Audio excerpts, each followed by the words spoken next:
Highlanders' Revenge. Written by Barbara Bard and published by Starfall Publications. Book from Highlanders Fighting for Love series. Save more with our ebook and audiobook bundles on our website, starfallpublicationsbooks.com. Subscribe for more audiobooks. Enjoy. Chapter 1. Chapter 1. Alastar pinched himself to convince himself that he was not dreaming. Being isolated in captivity had played with his mind, but now that the fresh air was on his body again and he could breathe in the sense of the outside world, he was feeling more like his old self and was thankful that he had managed to keep hold of a shred of his sanity. Alastar stretched his legs as he looked around at the natural world, a sight he had not seen in years. He relished being free and wished that he could have thanked Declan and Catherine more fully. He was sure that the two of them would have a good life together, if they made it back to the Highlands safely. They were well suited, and Declan seemed to have a good future ahead of him. In some ways, Declan reminded Alastar of his own father, a devout and dutiful man who carried the weight of the world on his shoulders, a weight that was Alastar's to carry now. When Declan had been placed into the prison with him, Alastar pitied the young man. He seemed afraid and unsure of himself. Alastar didn't think he would last long, but the young man had proven resourceful and managed to escape, returning to the Highlands to send word of Lord Flynn's planned attack. There was much that Alastar didn't understand, such as how a man like Declan and Lord Flynn's daughter had met and developed such a bond that she was willing to set them free and flee with him to the Highlands.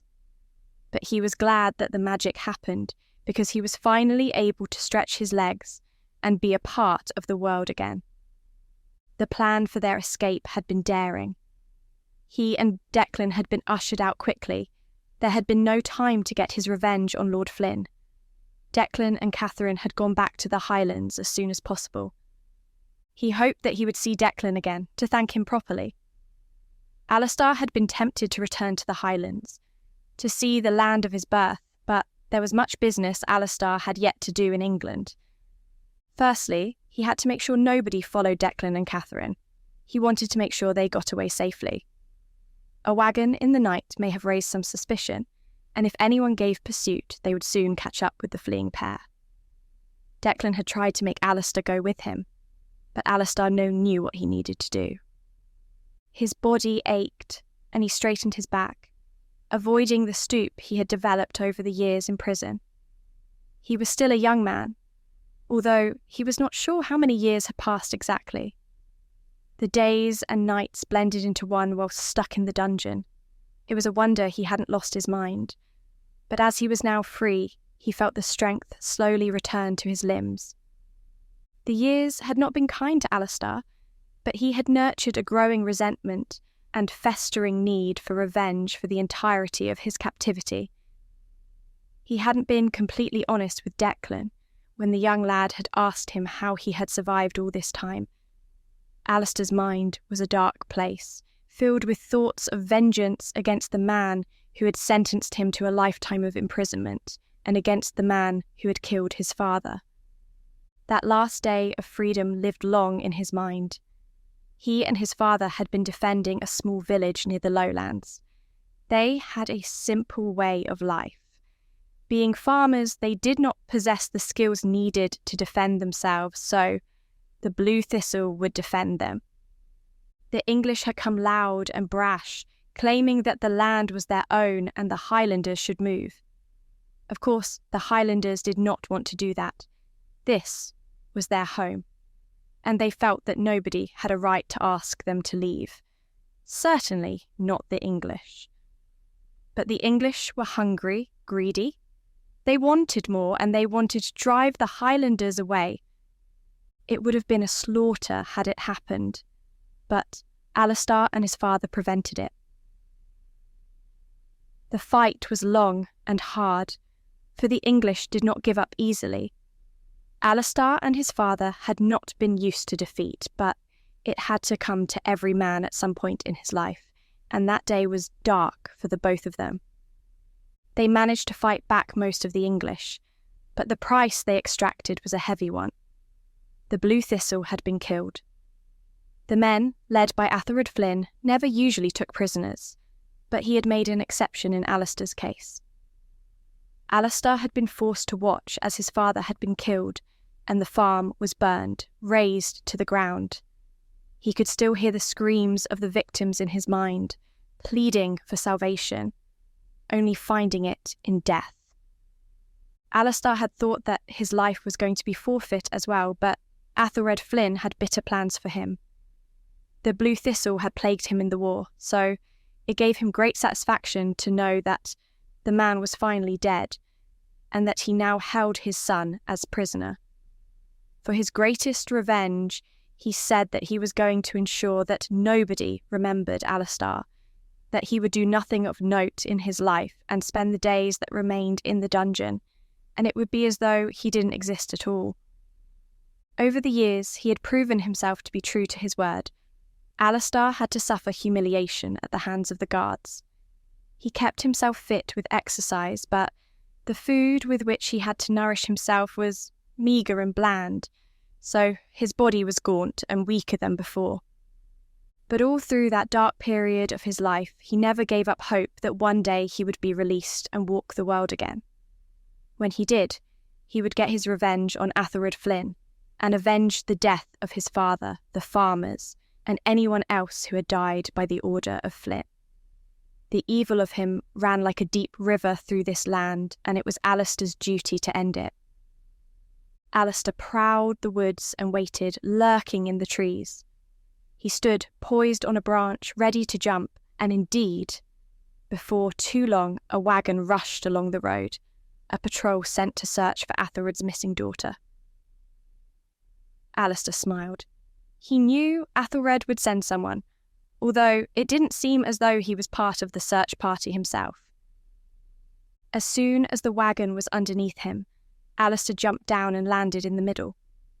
There were 5 men, but 2 of them were knocked out by his elbows before they could react, for they were all shocked by his presence.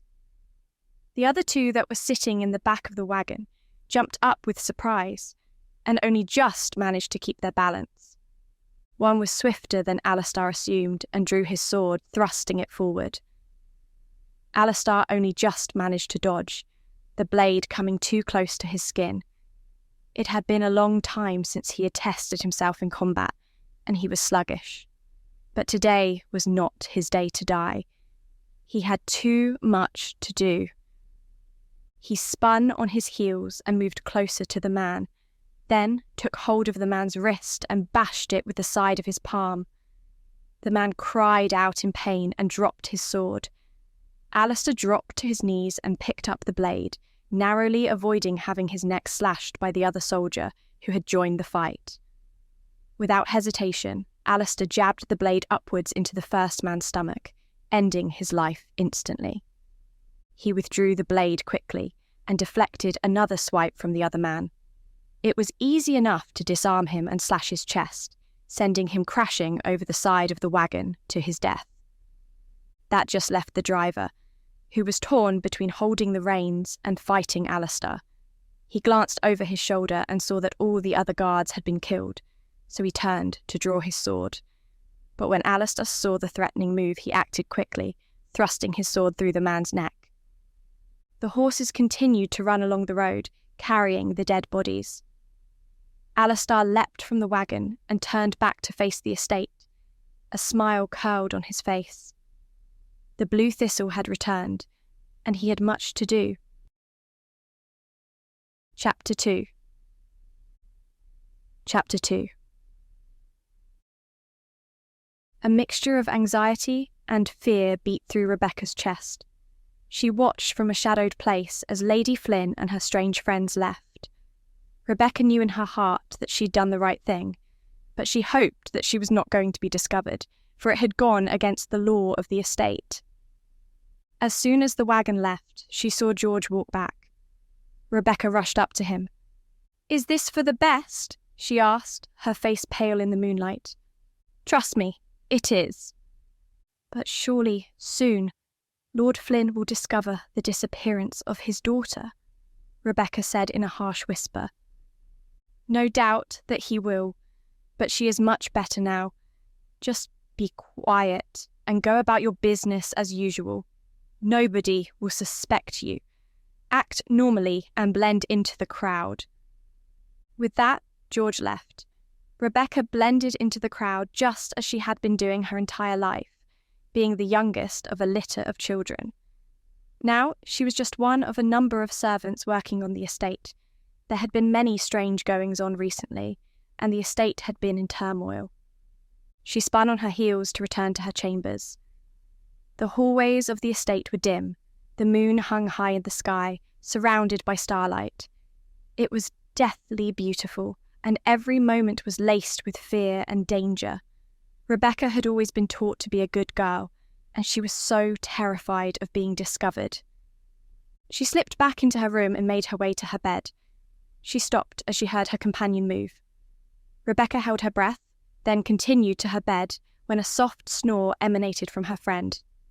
Rebecca pulled the blanket over her and closed her eyes, trying to get to sleep, although her mind was a whirl.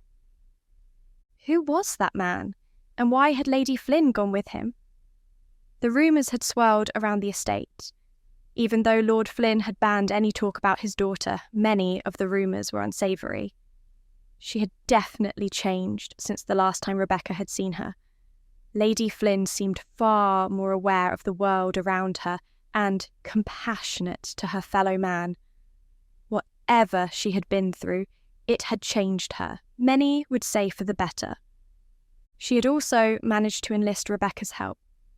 Aiding them had been easy, but now Rebecca had to live with the knowledge that she had betrayed Lord Flynn. How was she supposed to carry the lie with her? Part of her wished that she had been taken with them, just so that she would have been able to avoid all this tension. But she never would be able to make it away from this estate. Never before had she lived anywhere else. Her entire life had revolved around servitude, and she couldn't imagine doing anything else. She hoped that when the morning sun presented itself, she would be a little happier. She simply had to remain quiet and out of sight. Nobody would pay any attention to her, for she was just a simple servant. Indeed, it was doubtful that anyone would think her capable of such a transgression anyway. It was a pure twist of fate that Lady Flynn had sought her help. Rebecca was the only person who bothered to see that the prisoners were properly fed, but her kindness had tangled her up in a dangerous plan. Lady Flynn had stressed to Rebecca that she would be safe, but now Rebecca wasn't sure. She knew how Lord Flynn treated his enemies, and despite her tender nature, Rebecca had proven herself to be one by letting the prisoners escape. Declan seemed fresh-faced, and there was evidently much affection between himself and Lady Flynn. He was far from the image of an English noble, though, and Rebecca found herself wondering how he had captured Lady Flynn's affection. If anyone had told her this story, Rebecca would have accused them of lying, or been sure that the Highlander had worked some magic upon Catherine. But having been in their presence, it was clear that Catherine held Declan in high regard, and her heart was true. Rebecca also thought of the other man she had helped escape, the prisoner who had been held in the dungeon for as long as she could remember. Although she had never spoken to him before, she had always pitied him, for it seemed as though the man had been forgotten. If she hadn't bothered taking him food, he would likely have died a long time ago. Often she had heard him muttering to himself, rambling about things gone past. He seemed to have lived a tragic life, but at least now he could be free of that pain and find peace. There was something about the way he asked her name, something about the look in his eyes when he passed her that was so vibrant she could not stop thinking about him. In a way, he had more light in his eyes than she did in hers. Was this what her life amounted to? Was this all she was going to be? Just a simple, serving girl with no other ambitions? Rebecca sighed as she turned over in bed and faced the wall. It would do no good thinking about what might happen tomorrow, for nobody could ever be sure of that. She should be happy with her lot and hope that suspicion would pass over her head. She was sure that she would never see that man again, and she was worrying herself over nothing. All she had to do was remain quiet and do her duty, like the good serving girl she was. With that, she closed her eyes and let sweet slumber overwhelm her, little knowing that the strings of fate were drawing around her, luring her into a web from which she could not escape. The rest of the night passed without incident, and as the dawned sun rose, she awakened to the sound of her companion yawning. Rebecca opened her eyes. The things she had done almost seemed like a dream, but she had done them nonetheless. It was only a matter of time until Lord Flynn discovered that his daughter had left the estate. Rebecca took a deep breath, then stepped out of bed and began her day. "Are you well?" Elaine asked as she stretched her arms over her head and yawned. The golden blonde hair of her friend shimmered as the dawn sunlight shone through the small window of their quarters. "I am fine, although I did not have a restful sleep," Rebecca said, rubbing her eyes. "I thought I heard some disturbance in the night. Did you get up?" Rebecca's cheeks flushed red. She turned her back on Elaine, making her bed. Rebecca cursed herself. She knew that she would have to get better with lying if she was to avoid any suspicion. "I did. I thought if I got up for a walk, sleep would come easier for me when I returned." "Did it?" Elaine asked. "A little." "I am looking forward to today. Did you hear that Lady Flynn's new husband is in the estate? I am going to try and impress her so that she will choose me to be a part of her entourage when she leaves." Elaine stretched out her long legs and then began making her bed too. Rebecca's heart froze in her chest at the mention of Catherine. She would have to play dumb and act as though she didn't know that Lady Flynn was no longer in the estate. "You really wish to leave that much?" "Of course. I hate being up here so near the north. This part of the country is the past. We need to be looking south towards Europe and beyond. That is where the future lies, and that is where the prospects for a husband are best. The pickings are rather slim here." "Do you still hold out hope that you will find some lord to take pity on you?" Rebecca asked. "Pity? No, I shall charm him, and make him see that those of us who live in servitude make more capable wives than the nobles. I am sure that one of them will see sense, especially when I flash them my smile and remind them that in bed a woman is a woman." She gave Rebecca a teasing smile. Elaine had always been the bawdy sort. She was the kind of girl that caught men's attention and was often on the receiving end of many gifts. She was a spirited girl and always ready with a laugh. She had a way about her that was completely alien to Rebecca, who saw herself as being rather plain. Elaine could well think that she could turn the head of a noble, and she may well have been right, but that was only because she had been blessed by the angels with such beauty. Rebecca would never have had such hope, for she was entirely ordinary, with freckles over her face and mousy brown hair that came to her shoulders. Her figure was slim, and she had not developed as other girls had, certainly not as Elaine, who resembled an hourglass. "I am sure you will make a fine wife some day, but I believe it is beyond my ambitions to look for a husband with such a high social standing. I would be happy to find a good man with a kind heart who will take care of me. It is not the size of the house that matters to me, but what a man has in his heart," Rebecca said. "Believe me, there's only one size that matters," Elaine said, her lips curling into a teasing smile. Rebecca blushed again. It was well known that Elaine was experienced with men, but Rebecca had not yet lost her virtue. Whenever the subject was brought up, it caused Rebecca no end of discomfort, and she often had to stammer her way out of conversations. "I should be happy staying here. I am used to this place and the land around us.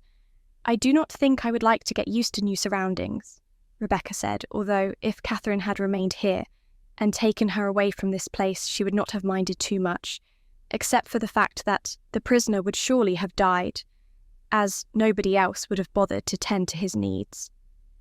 Still, all that was moot since Catherine wasn't here. Rebecca didn't have the heart to tell Elaine that she would never leave this place. "You'd think differently if you were like me. I have to make a good match for the sake of my family. Our lands were stolen out from under us, and I must see that I get back to a good standing, and hope that any son I have will be able to reclaim our lands," Elaine said. Rebecca remained quiet.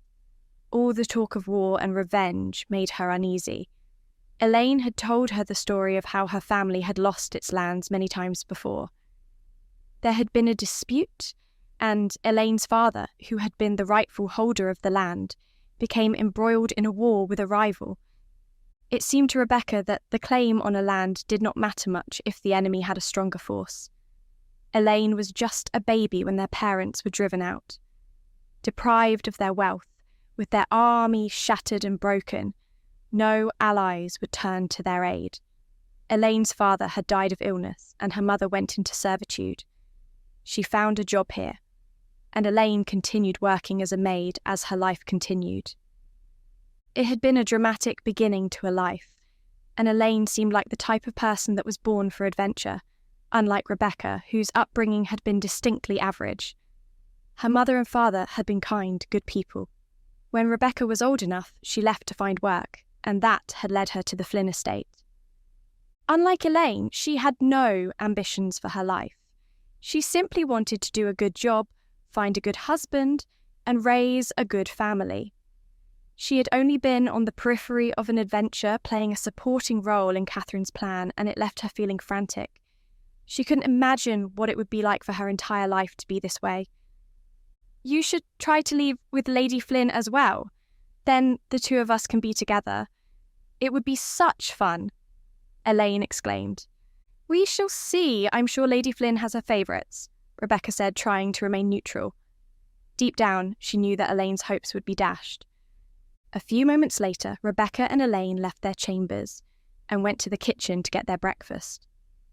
The huge kitchen was a hub of activity. People were bringing in bread and meat that had been delivered. The kitchen staff were yelling loudly, as they were always wont to do. Plates clattered and pots boiled. Steam hung in the air. A cat squealed as it was shooed out of the kitchen.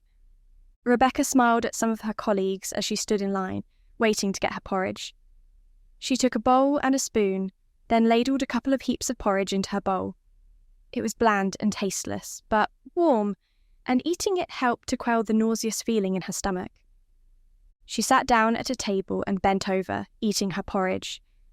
As she did so, her eyes darted towards the door, afraid that guards would storm in at any moment and confront her about her role in Lady Flynn's disappearance. Her body trembled, and she had to force her hand to stop shaking as she brought it to her mouth. She kept telling herself that all she had to do was get through this one day and everything would be all right, because if she got through one day, then she could get through another. However, it was difficult to be with the other servants, harbouring a secret from them. Rebecca had always been told that it was a sin to lie, and she was afraid that she would invite the wrath of the Lord upon herself. She scraped the last bits of porridge from her bowl and took it to the sink, where there were a number of people washing. They looked strained and tired. "What are you standing around for?" a voice boomed at her. Rebecca stood rigid as Ellen thundered towards her. The woman was as broad as a bull and as stout as a dwarf. Her voice only had one volume, a bellow. She thrust a thick finger into Rebecca's face. I'm sorry, Ellen. I have just finished breakfast." "Well, if you've finished breakfast, then you can get to work, can't you?" she sneered, looking at Rebecca with her beady eyes. "Yes, ma'am," Rebecca said, bowing her head. Ellen was the master of the kitchen and held great sway over the servants. In this arena, her word was as powerful as that of Lord Flynn's, and she knew it. Everyone feared her as much as they feared the nobility. Rebecca quickly skedaddled away and left the kitchens, walking by herself for a little while. The more time she spent by herself, the safer she would be, she assumed. Rebecca was always a dutiful girl. She'd noted that some people always liked to slack off, but she had never shown such laziness. In all areas of her life, she was an exemplary worker, except for the fact she had helped prisoners escape. She dearly hoped that that mistake would not cost her. Rebecca looked across the courtyard to see the cat bouncing around, searching for some food. Rebecca walked past a cart and picked up a little bit of meat, then walked up to the cat and tossed the meat on the ground. The cat mewed happily as it tore at the meat and then looked up at Rebecca with wide eyes, begging for more. "Sorry, cat, but I don't have anything else. I'm sure someone else will throw you a scrap or two," she said, shrugging, then walked away. The duties she performed were often the same. The army of servants that Lord Flynn employed was enough to tend to the house and the gardens. There were different divisions for different areas. Some, like Elaine, mostly worked in the house. Rebecca occasionally had some tasks in the house, but usually she was working in the kitchens, bringing food to the gardeners and stable boys. This suited her well, as she felt out of place in such opulent surroundings. The humble servant gazed at the gardens and saw the gardeners tending to the flowers. She paused for a moment, gazing at them with envy. She had tried in vain to work in the gardens, but it was a prestigious position, and nobody had liked her enough to give her the opportunity. Sighing as she looked at her hands, Rebecca noted the calloused fingertips and the rough skin. She was about the furthest thing from a noble that anyone could be, but she longed to feel the softness of the petals and tend to the warm soil rather than scrub and clean hallways and floors. Suddenly, Rebecca was filled with the fear of Ellen rebuking her for being lazy, so she scurried away to get busy. Mostly, the servants knew what to do and when to do it. The work was routine and there was plenty of it. If something looked dirty, you cleaned it. If an animal needed feeding, you fed it. There were no strict orders, but if anything was of immediate importance, Ellen or one of the other masters would soon fetch a few servants and tell them what they had to do. Rebecca went to the well and fished out a pail of water. She picked up a cloth and then went to the washroom to add soap to the water, mixing it until it became sudsy. Then she went outside and began to polish the lower windows. Later on she would look for a ladder, but for the moment this work was routine and mundane enough for her to lose herself in it. It also allowed her to turn her back from the world and ignore the problems of the estate. She looked past her reflection in the window and tried not to worry about what could happen. However, as soon as she started to think about this, her mind began to whirl. She imagined guards coming up to her and grabbing her, pulling her away to a dark fate. Either they would take her in front of Lord Athelred Flynn, and she would be forced to confess her crimes, or they would simply throw her into the dungeon herself. And she had seen how desperately dire that fate was. Her heart had always gone out to the prisoner locked in the dungeon. She'd had no idea why he was in there, for he had already been imprisoned when she arrived at the estate. The treatment of him was inhumane even if he had committed many crimes. The problem was Rebecca had never been able to glean any information about the crimes he had committed. Everyone in the estate merely told her that he'd gone against Lord Flynn, but they provided no details. Sometimes they implied that being a Highlander was enough of a crime. Rebecca wasn't politically minded, but although she was afraid of the vicious Highlanders, she didn't think one should be punished for being what they were. The Lord had made everything, and everything had its purpose. Surely punishing somebody for their nature was showing disrespect to the wisdom of God? She shook her head. These matters were not something a girl like her should be thinking about.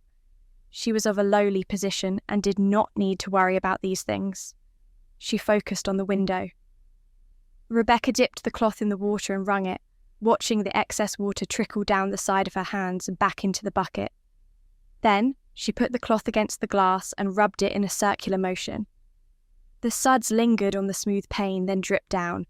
Her arm was used to such methodical work, so she was not tired by it, and eventually she had made it along one wall. The burning red sky was beautiful this early in the morning.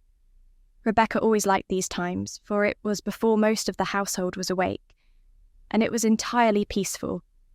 She dreaded the moment that was inevitable, for it wouldn't be long until Catherine's disappearance was discovered, and then it would surely only be a matter of time until she was questioned. Just the thought made her light-headed, for she didn't think she would be able to lie. Before she knew it, she'd been standing with her hand against the window for some time. Suds crept along her hand and dripped to the floor. She closed her eyes and thought about her parents, wondering if they had ever been faced with a trial such as this. She couldn't imagine so, because her parents had been paragons of virtue, and it almost seemed like she had let them down by becoming involved in a scheme like this. Rebecca turned around a corner and began to scrub the windows on this side of the building, but then she looked over to the stables and saw George tending to the horses. He was the only other person, aside from those who had escaped, who knew what had happened the previous night. For a few moments, she debated whether she should go and talk to him or not, and in the end, she decided not to. Being seen with him would only raise suspicion, and she didn't want to draw any attention to herself. George had already told her about his ordeal, how he had been the escort for Lady Brambley, Harold Flynn's intended bride, and her handmaid.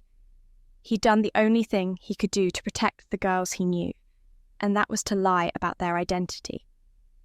The handmaid had been passed off as Lady Brambley. It seemed a convoluted situation. Rebecca hoped she would never get involved in something like that.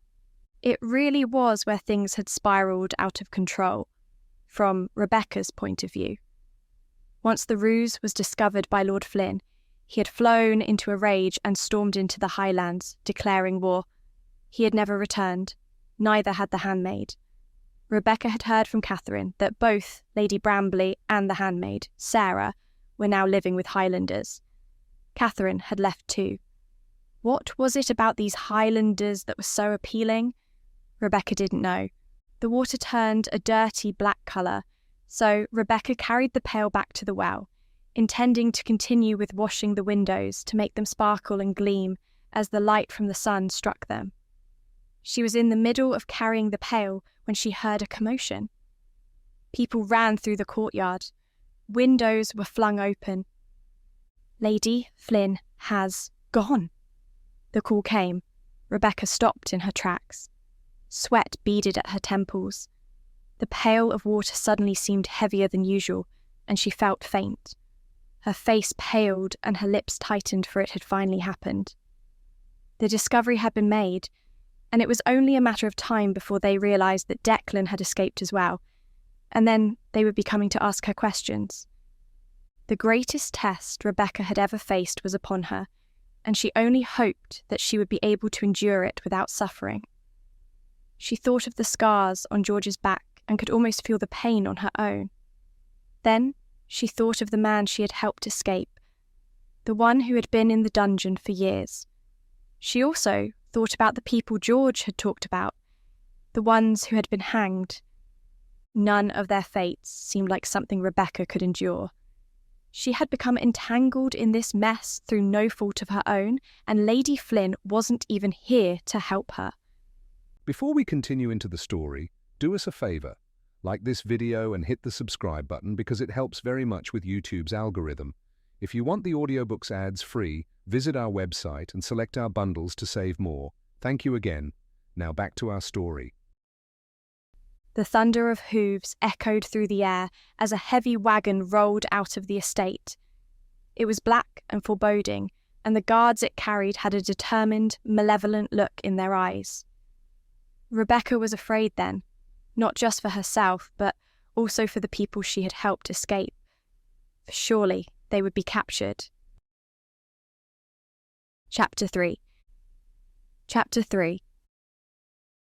Alastar began to consider his next plan of action. The temptation to simply flee was ever present in his mind, but he never seriously considered it. Anger and resentment had been festering inside him for too long. He couldn't leave the estate, not after the treatment he had suffered at the hands of Lord Flynn, and not when he knew the Lord was planning a war against his people. He was finally free, and he could finally make a difference again. It felt good to have a weapon back in his hands, and he was glad that his skills had not deserted him. He had been training from a young age, had had a sword thrust in his hand as soon as he could walk, and though his reflexes were a little rusty, he felt more like himself again. The first thing he did was use it to cut away his beard. It was long and thick and took a lot of hacking, but eventually he was left with a stub. A proper shave would have to wait until later. This would have to do for now. Patience was a virtue Alastar had developed in great abundance during his imprisonment. He knew the fate that awaited Lord Flynn, and that he would be the one to deliver a grisly death to the English lord. It would just be a matter of time. "I will be coming for ye," Alastar muttered under his breath, then took his eyes away from the estate and looked at the path ahead. He investigated the body that was left, wrapping a cloak around his body, and sheathed his sword. He checked the pockets and pulled out a few silver coins, flicking one of them in the air and catching it, smiling. Robbing bad men never gave Alastar a guilty conscience. After pocketing the money, he looked at the dead man. "What shall I day with ye?" he asked. There was nobody else around, and nobody had witnessed the murder. The other horses would no doubt return to the estate. It wouldn't do any harm to leave this body out here. It wasn't as though anyone could link the body to him anyway. Sadly, there were only two people that cared about him enough to even suspect him, Lord Flynn and the girl that rescued him. Ah, yes, thinking about her gave Alastar a pleasing feeling. A smile curled on his lips. She had been the only person to show him any kindness during his imprisonment.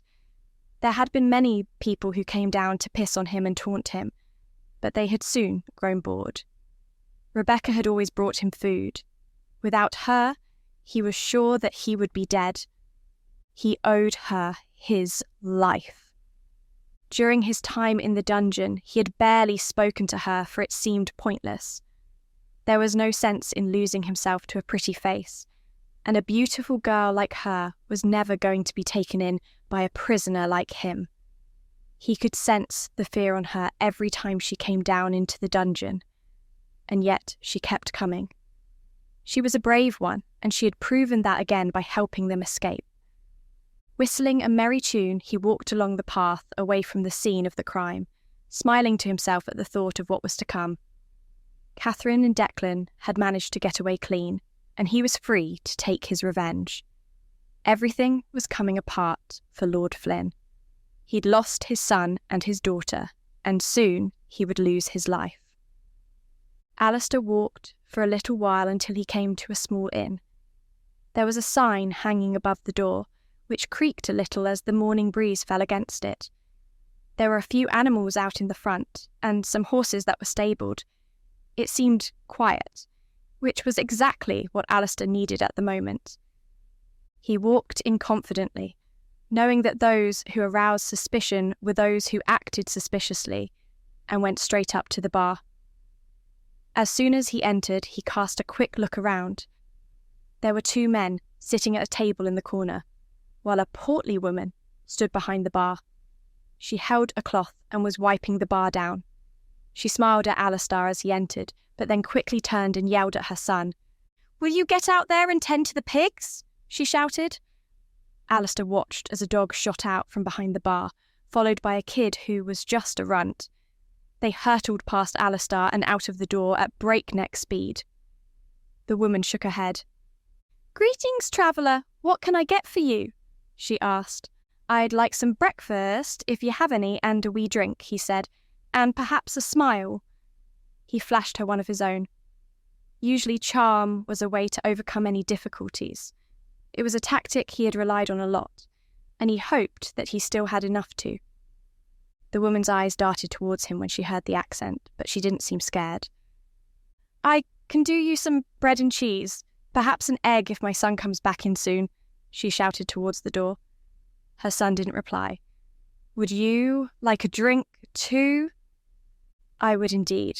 Give me your best recommendation," Alastar said, leaning against the bar. "I'm Alastar," he said. The woman eyed him suspiciously. "Mabel," she replied. She moved to the end of the bar, pulled a mug from a shelf above her, and then took a bottle from behind her. She poured out the liquid, which was dark. "I always think that the mornings are never a time to make a mind muddled, so I hope you weren't hoping for ale," she said, then put the mug in front of him. Alastar took a sip and puckered his lips. It had something of a tart taste, but was pleasing to his palate. It was certainly better than the water he had been given over the years.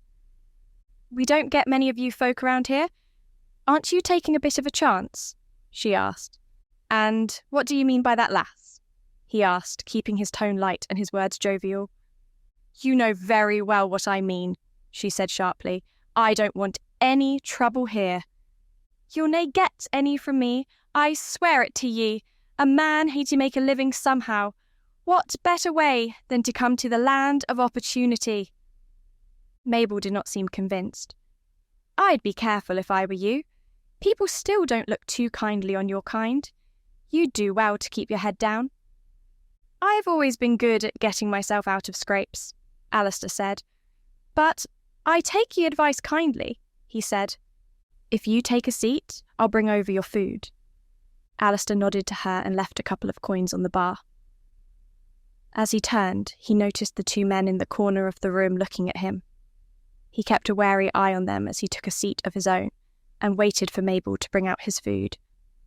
She brought him a plate of bread and cheese, which he took his time eating, wanting to savour it. This was his first meal as a free man, and he wanted to properly enjoy it.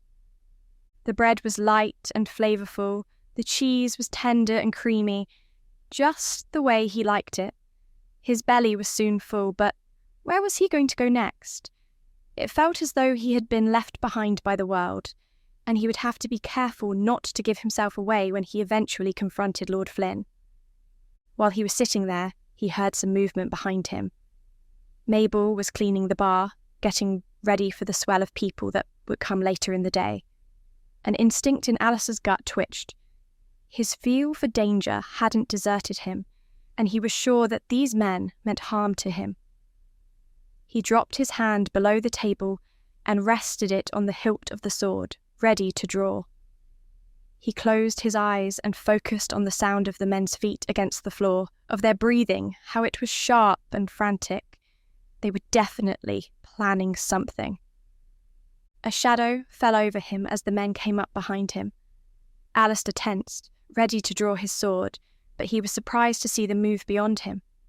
They went to the bar. "Can I get you another?" Mabel asked. The men looked at each other. Alastar didn't like their silence. Neither did Mabel. She reached down below the bar, but as she did so, the gloved hand from one of the men shot out and grabbed her hair. He pulled it and slammed her head against the bar. "Give us your money," the other one snapped. He drew a knife which gleamed. Alastar bowed his head and breathed in deeply, thinking about what to do next. He could just let them get away with it, but that didn't speak to his character. And there was the kid to think about. He heard the door creak. It opened and Alastar saw the boy peer through the opening.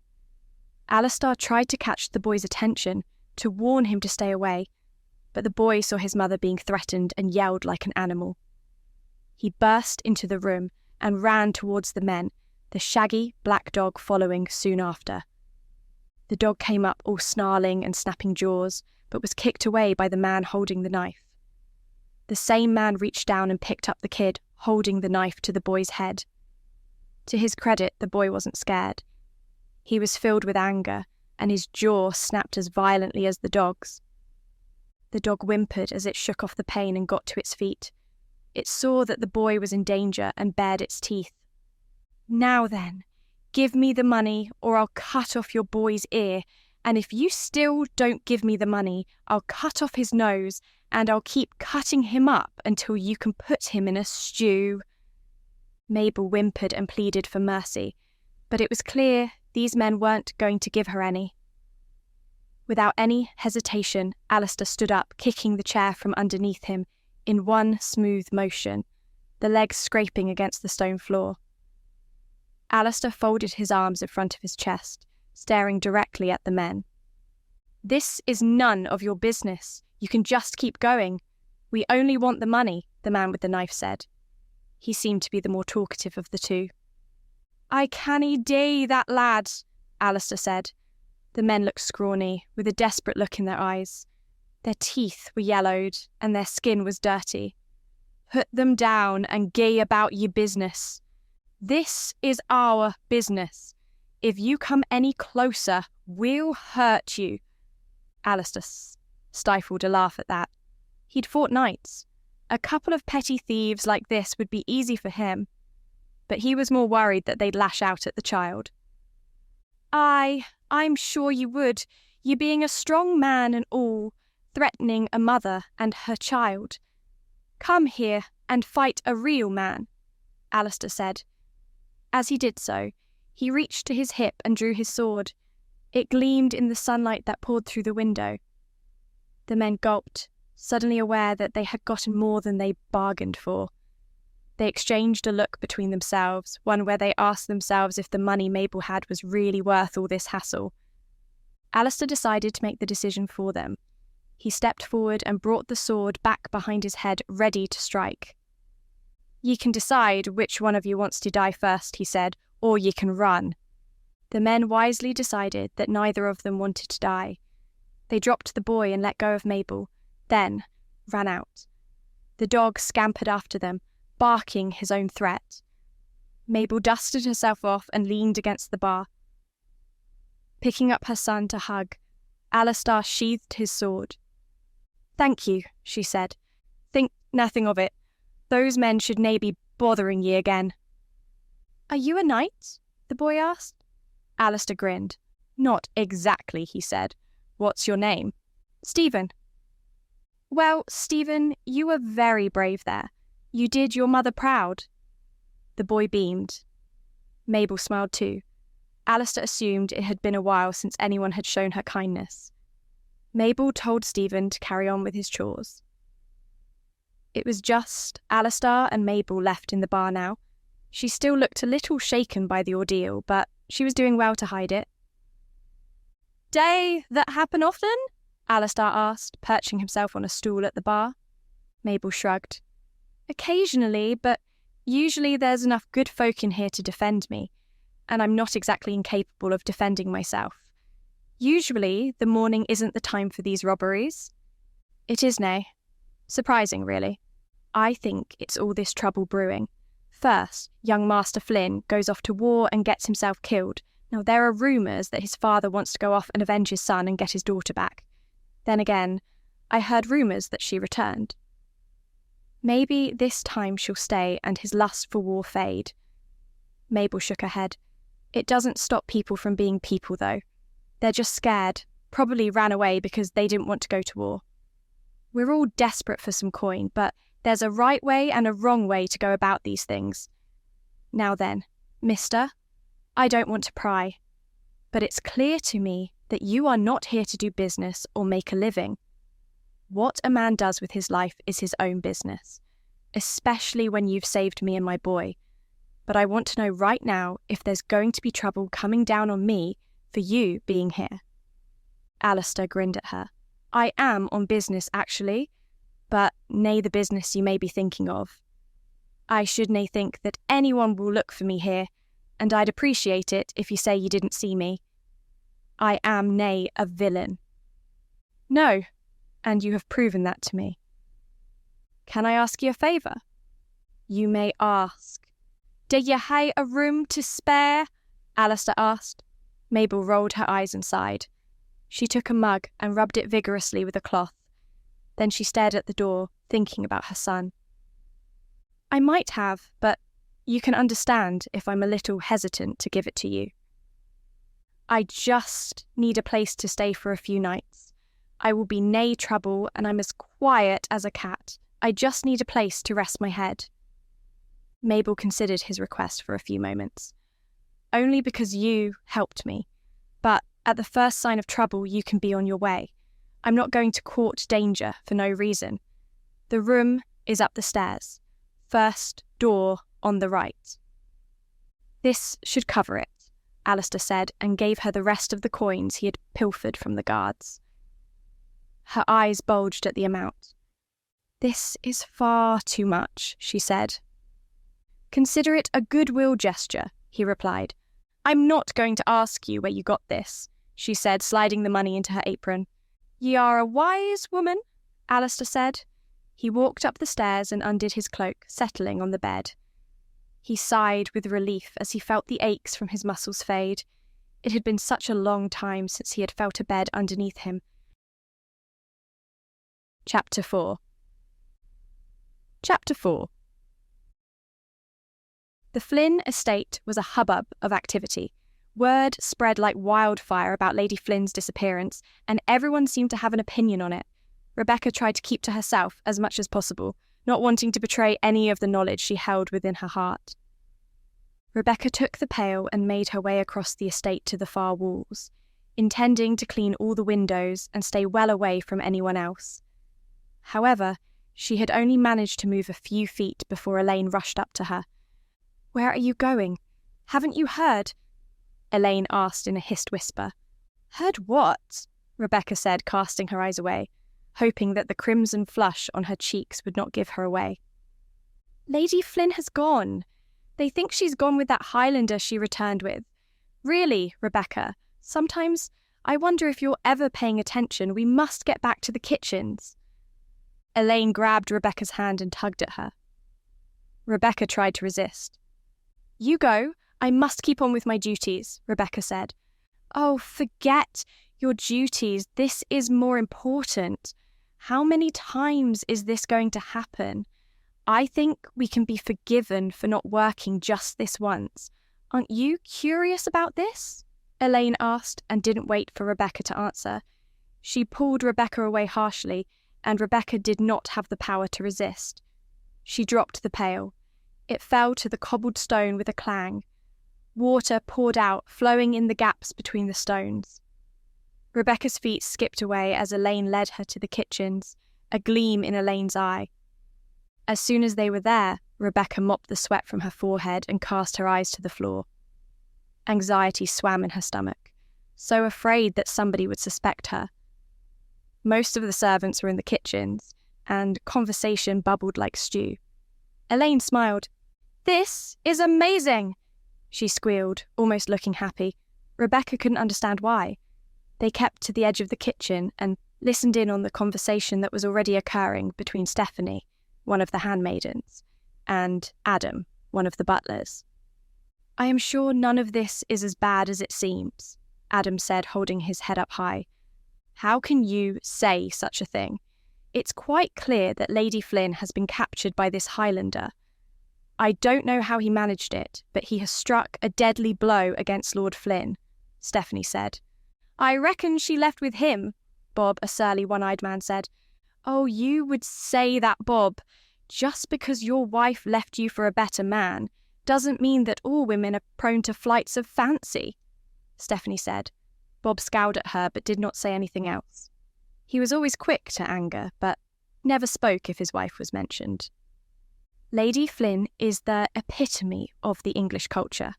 She would never sully the name of her family by doing something so dreadful, especially not after all the scandal that has surrounded this estate in recent time. Stephanie continued. "I'm not so sure about that. Lady Catherine did seem different upon her return. I believe she may have been changed by her experiences in the Highlands," Adam said. "Changed only for the better. She would have been stronger after all she had endured. No, I am sure that this Highlander took her away. My only regret is that she is the one who has to suffer. Her father should be the one paying for these crimes." "Lady Catherine is an innocent in all of this," Stephanie said. There was a slight gasp as Stephanie expressed such a sentiment. Upon hearing the intake of breath that rippled around the room, Stephanie rolled her eyes and shook her head. "Do not be concerned. I am sure that Lord Flynn has more things to worry about at the moment than the opinion of a lowly servant. But I am hardly the only one who feels like this. All of you know what he's like. Such cruelty deserves its own reward. I've always said that his way of treating people is going to catch up with him. And now it is. First his son died, and I do not believe any of us shed a tear when we heard the news. And now his daughter has been captured and will likely suffer the same fate. I only ask when it will be Lord Flynn's turn." Rebecca watched everyone else nod subtly. Despite her words being harsh, Stephanie was right. There was no love between Lord Flynn and his staff. He worked them hard, without much in the way of praise or reward. His son had been the same. Work on the estate was difficult and arduous. Most people only stayed because there was little choice and few other options. Rebecca herself had never experienced any problems directly, but she had heard stories about the way servants had been berated by Harold Flynn when he had been in a temper, or how they had witnessed a lashing from Athelred's sharp tongue. There had also been the occasional tale from Catherine when she was younger, but they were few and far between. Everyone mostly agreed that she was a fine woman, her only fault lacking some awareness of the plight of those poorer than herself. Still, for all their sins, Rebecca wasn't sure that anyone deserved this kind of punishment.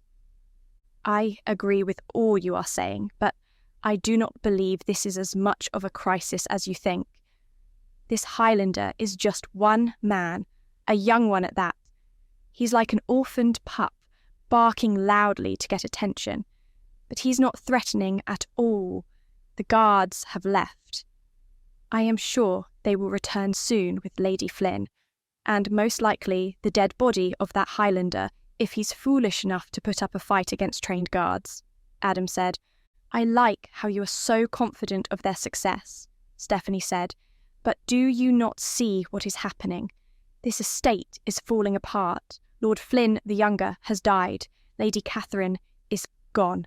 Lord Athelred is the only one left, and he does not strike me as a passionate man.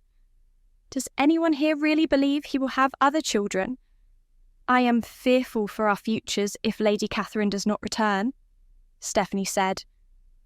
There was another wave of gasps. Rebecca knew instantly that she was not the only one who hadn't thought about that. Lord Athelred was not likely to give up the estate while he was alive, but the prospect of change was frightening. If he sold the estate, or if anyone else took it over, it may signal the end of their careers. You are getting everyone anxious over nothing, Adam scoffed. For one thing, Lord Flynn would never abandon this place. He might, if it only serves to remind him of his lost family. He is a proud man. Family is the only thing that matters to him, and his has been torn away. I could easily see him forsaking all of us to go on a bloody rampage through the Highlands if Catherine is harmed, Stephanie said. Adam didn't have much to say to that. I cannot allay your fears, because they are the product of idle speculation. Only Lord Flynn knows what is going on inside his head, and I would not care to pretend I know his thoughts. What I do know is that he will do anything to protect his family. The guards who have left in pursuit know this too, and I am sure they will return later in the day, and everything here will go back to normal. Adam's face was drawn. Stephanie rolled her eyes again and placed her hands on her hips, although it seemed like there was no use arguing. Nobody else was getting involved yet, although there were murmurs and whispers being passed around all the time. It seemed as though everyone had an opinion on the matter. Indeed, Elaine was still excited, so much so in fact that she gripped Rebecca's arm tightly, digging her nails until the skin pinched. Rebecca winced and tried to push her away, but to no avail. This is so exciting. I never thought that being a serving girl would offer such a unique perspective on this scandal, she said. I do not know what you mean. Well, we are free to gossip and speculate. There is always somebody who heard something, Elaine remarked. At that point, somebody else did indeed pipe up and say that they had some secret information. All eyes turned to him. He had beady eyes and a shifty manner. Rebecca had seen him occasionally, but had never spoken to him before. She thought his name might be Owen. I have been in the house recently, and I have heard a few different things. Of course, you are all aware of the scandal that happened with the girl pretending to be Lady Brambley, he said. Well, none of us could have known about that. I still admire the gall of that girl to pretend to be a noble, Stephanie said. But pretend she did, and she bent the ear of Lady Catherine. Is it so difficult to believe that the good lady would have her head turned? I saw her face when she met her future husband. It was not the face of a lady who was excited about her prospects for the future, Owen said. Nor can I blame her. I do not think I would be excited about the prospect of sharing my bed with a wrinkly old currant, Stephanie said. Other women howled with laughter. Some, like Rebecca, flushed with embarrassment. Elaine giggled beside her. Rebecca wondered what secrets her friend knew. I believe Lady Catherine did indeed leave of her own accord. How could the prisoner have escaped otherwise? It must have been Lady Catherine who took him from the dungeon. There is no other alternative, Owen said. Chapter 5. Chapter 5. Alastar wasn't sure how many hours had passed since he had fallen asleep, but there was a rowdy noise coming from downstairs, indicating that the inn was busy.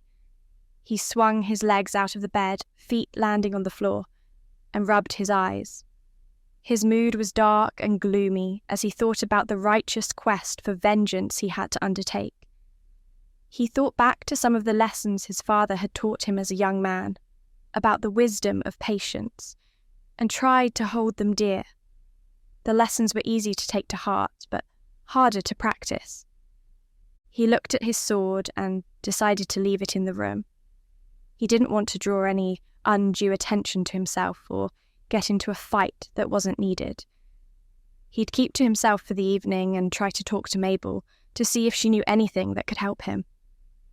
His boots thudded against the wooden floor. The stairs creaked under his weight as he descended them. The bar was a much different sight than what had greeted him that dawn. It was filled with people who were all drinking and feasting. Mabel looked tired but happy. Her face was ruddy and her clothes were sodden with sweat. Another girl, slender and slim with raven black hair, stood with Mabel and took food out to the patrons. Stephen scurried about the place, bringing back plates and mugs. The dog was by his side. Nobody paid much attention to Alastar as he entered the bar and sat on a stool. He smiled at Mabel, who smiled back and poured him a drink. "Do you always sleep all day?" she asked. "It's been a wee while since I've had a bed as comfortable as that," he said, taking the ale she offered him with great glee. "If you think that bed is comfortable, then you Highlanders really do live a harder life than I thought," she said. Then, in a lower voice, she added, "I'd keep quiet if I were you. There's not a lot of love for Highlanders around here." Alastar took her words under advisement and quickly glanced around the room. There were different groups of men sitting at the tables. Only a few women were with them. The men were in good spirits, laughing loudly. Most of them seemed to know each other, and they were of various ages. Some were obviously kin, enjoying time together after a hard day's work, perhaps at the market or as masons. They were mostly stocky and broad-shouldered, with weather-beaten skin and leathery hands. They were far from nobility, but they had a majesty all their own. Alastar smiled to himself. These people didn't realise it, but they were the backbone of the English Empire. Their industry and perseverance made sure that the nobility could enjoy their fine feasts and focus on waging war. Musing to himself, Alastar wondered what would happen if all these people suddenly decided that they had had enough and revolted. England certainly would be in a mess. None of them seemed like much trouble. For this, Alastar was glad, as he did not want to repeat the events of the morning. He turned back towards the bar, but focused on their conversations, trying to listen to see if any of them worked at the estates or had news. He hoped dearly that Declan and Catherine had made their way back to the Highlands. There were many dangers waiting for them on the way, but the two of them seemed capable of handling anything that threatened them. However, those conversations held little of interest to Alastar, so he nursed his ale and waited for the night to pass so that he could be alone with Mabel. He was somewhat brooding. For so long he had dreamed of being free, and yet even now, after he was out of the dungeon, he still felt like a prisoner.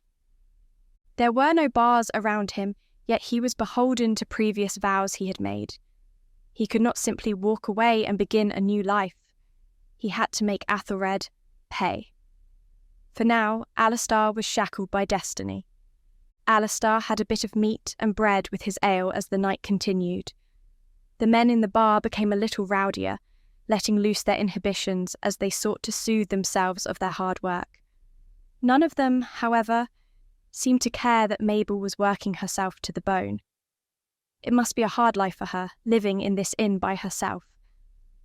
Alastar was about to ask her if she needed any help when his attention was distracted by the sound of a mug falling to the floor and a girl's scream. "Come on, Penny! Get on that table so we can see those pretty legs of yours dance about.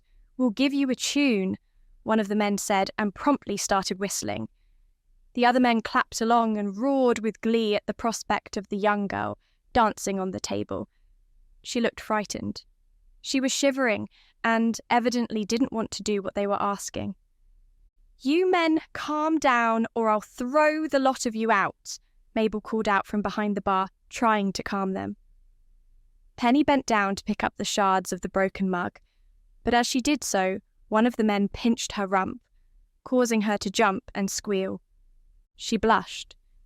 Alastar noticed that Mabel shook her head. The chanting grew louder and louder. The men were calling for Penny to put on a show for them. Mabel tried to shout at them to change their minds, but her words couldn't break through the cacophony of noise. The inn was filled with grinning faces, beady eyes excited at the thought of a young woman dancing for them.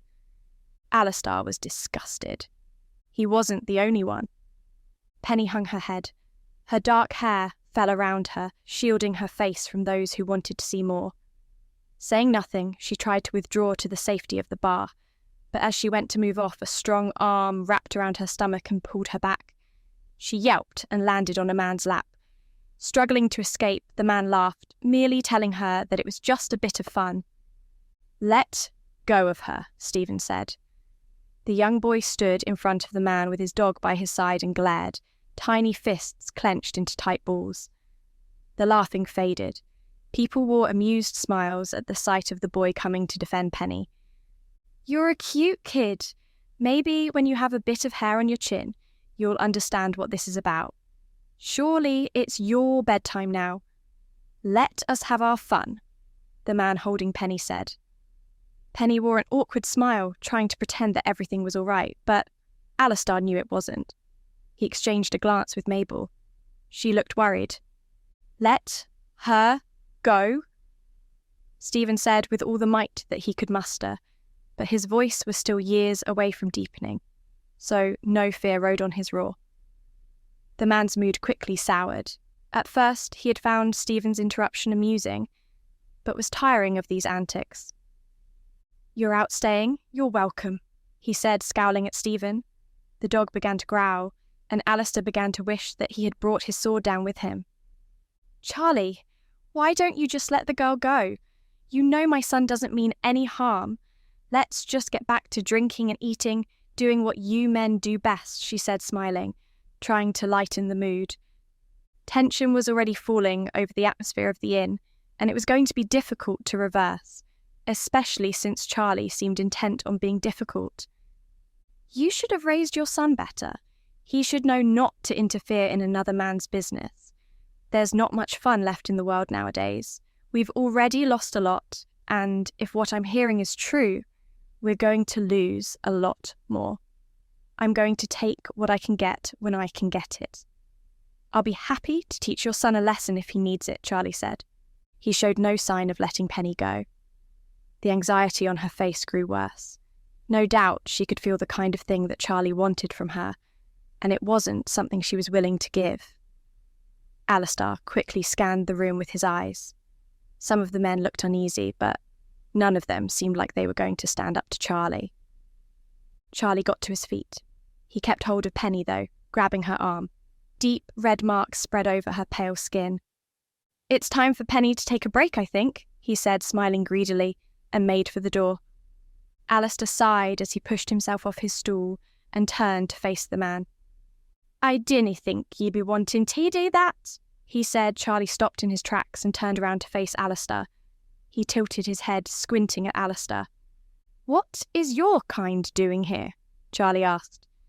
I'm just a traveller, but I dinna like the way you're treating that lass. Why dinna ye sit down, and I'll buy ye a fresh mug of ale, and we can all gae back to having a good time? Alastar suggested. Perhaps if he had been English, the offer may have worked to dampen Charlie's anger, but Alastar wasn't English. You think you can come into this inn and tell us how to live our lives? You people kill our kin, killed my son, and you think you can tell me what to do? You're a monster, he cried and charged at Alastar. At least Charlie's attention had been taken away from Penny, who folded her arms around her chest and pressed herself against the wall. Some of the other men rose from their seats, but Charlie told them all to sit down. As far as he was concerned, Alastar was his problem. But Alastar had other ideas. He wasn't about to be the focus of all Charlie's ire, and certainly wasn't going to go down without a fight. Alastar saw how Charlie was charging at him, fueled completely by anger, and waited until the last moment to nimbly step aside, using Charlie's own momentum against him, slamming him into the bar. Charlie grunted loudly, and a huge cheer rose up as the men in the tavern realised they were witnessing a fight. Charlie staggered to his feet, looking even angrier now. He held his fists up and approached Alastar. Chapter 6. Chapter 6. Rebecca breathed a sigh of relief as she heard people convince themselves that Lady Catherine had acted alone. She did not like the idea of letting Lady Catherine take the blame, but she was one person who would not have to be punished for the crime of letting a criminal escape, while Rebecca would.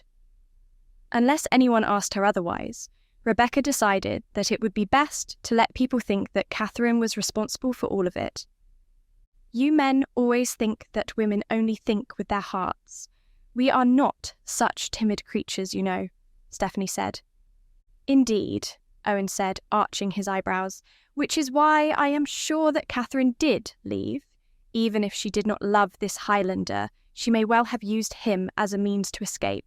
He would surely protect her in the woods, for I have no doubt that a savage like him would be enchanted by such a delicate beauty as the Lady Catherine. It was a very shrewd move by her. I know many of you think that she's a harmless girl, but she's every bit her father's daughter. Cold, calculating, and heartless. What are you saying? Adam asked, his face lined with horror at the thought that anyone would speak of a lady in that manner. Owen was in full flow now, however, words flowing from his mouth like smooth honey. His eyes prowled the room. For one instant they settled on Rebecca's. She turned away, not wanting any attention to be placed upon her. Elaine had relaxed her grip on Rebecca's arm, but Rebecca actually missed the pain. It was a distraction from the turbulent feelings that swirled inside her stomach and made her feel as though she was going to throw up the contents all over the stone floor. How could you speak about Lady Catherine in such a manner? Adam said, shocked. Owen gave him a withering look. Think about it logically. If you were in Catherine's shoes and you had been through everything she has been through, what would you do? She has been carted off to the Highlands by her brother, lied to by someone she thought was a friend. Then she had to witness her brother being killed and then held prisoner. She managed to make it back home, only to find that her father had agreed to marry her off to a man that, with all due respect, is not going to stir a wild heart such as hers, Owen said. Everyone was paying attention to him. Now then, if you wanted to get out of such a marriage, what would you do? We all know that Lord Athelred would not listen to her if she were unhappy. He'd simply tell her that this was the decision, and she should make the best of it. But having been through everything that she had, do you really think she would settle for a life like that? Or would she devise a plan where she could escape? She could play on the feelings of a Highlander and promise him the world, using him for protection against the elements as she made her way away from the estate.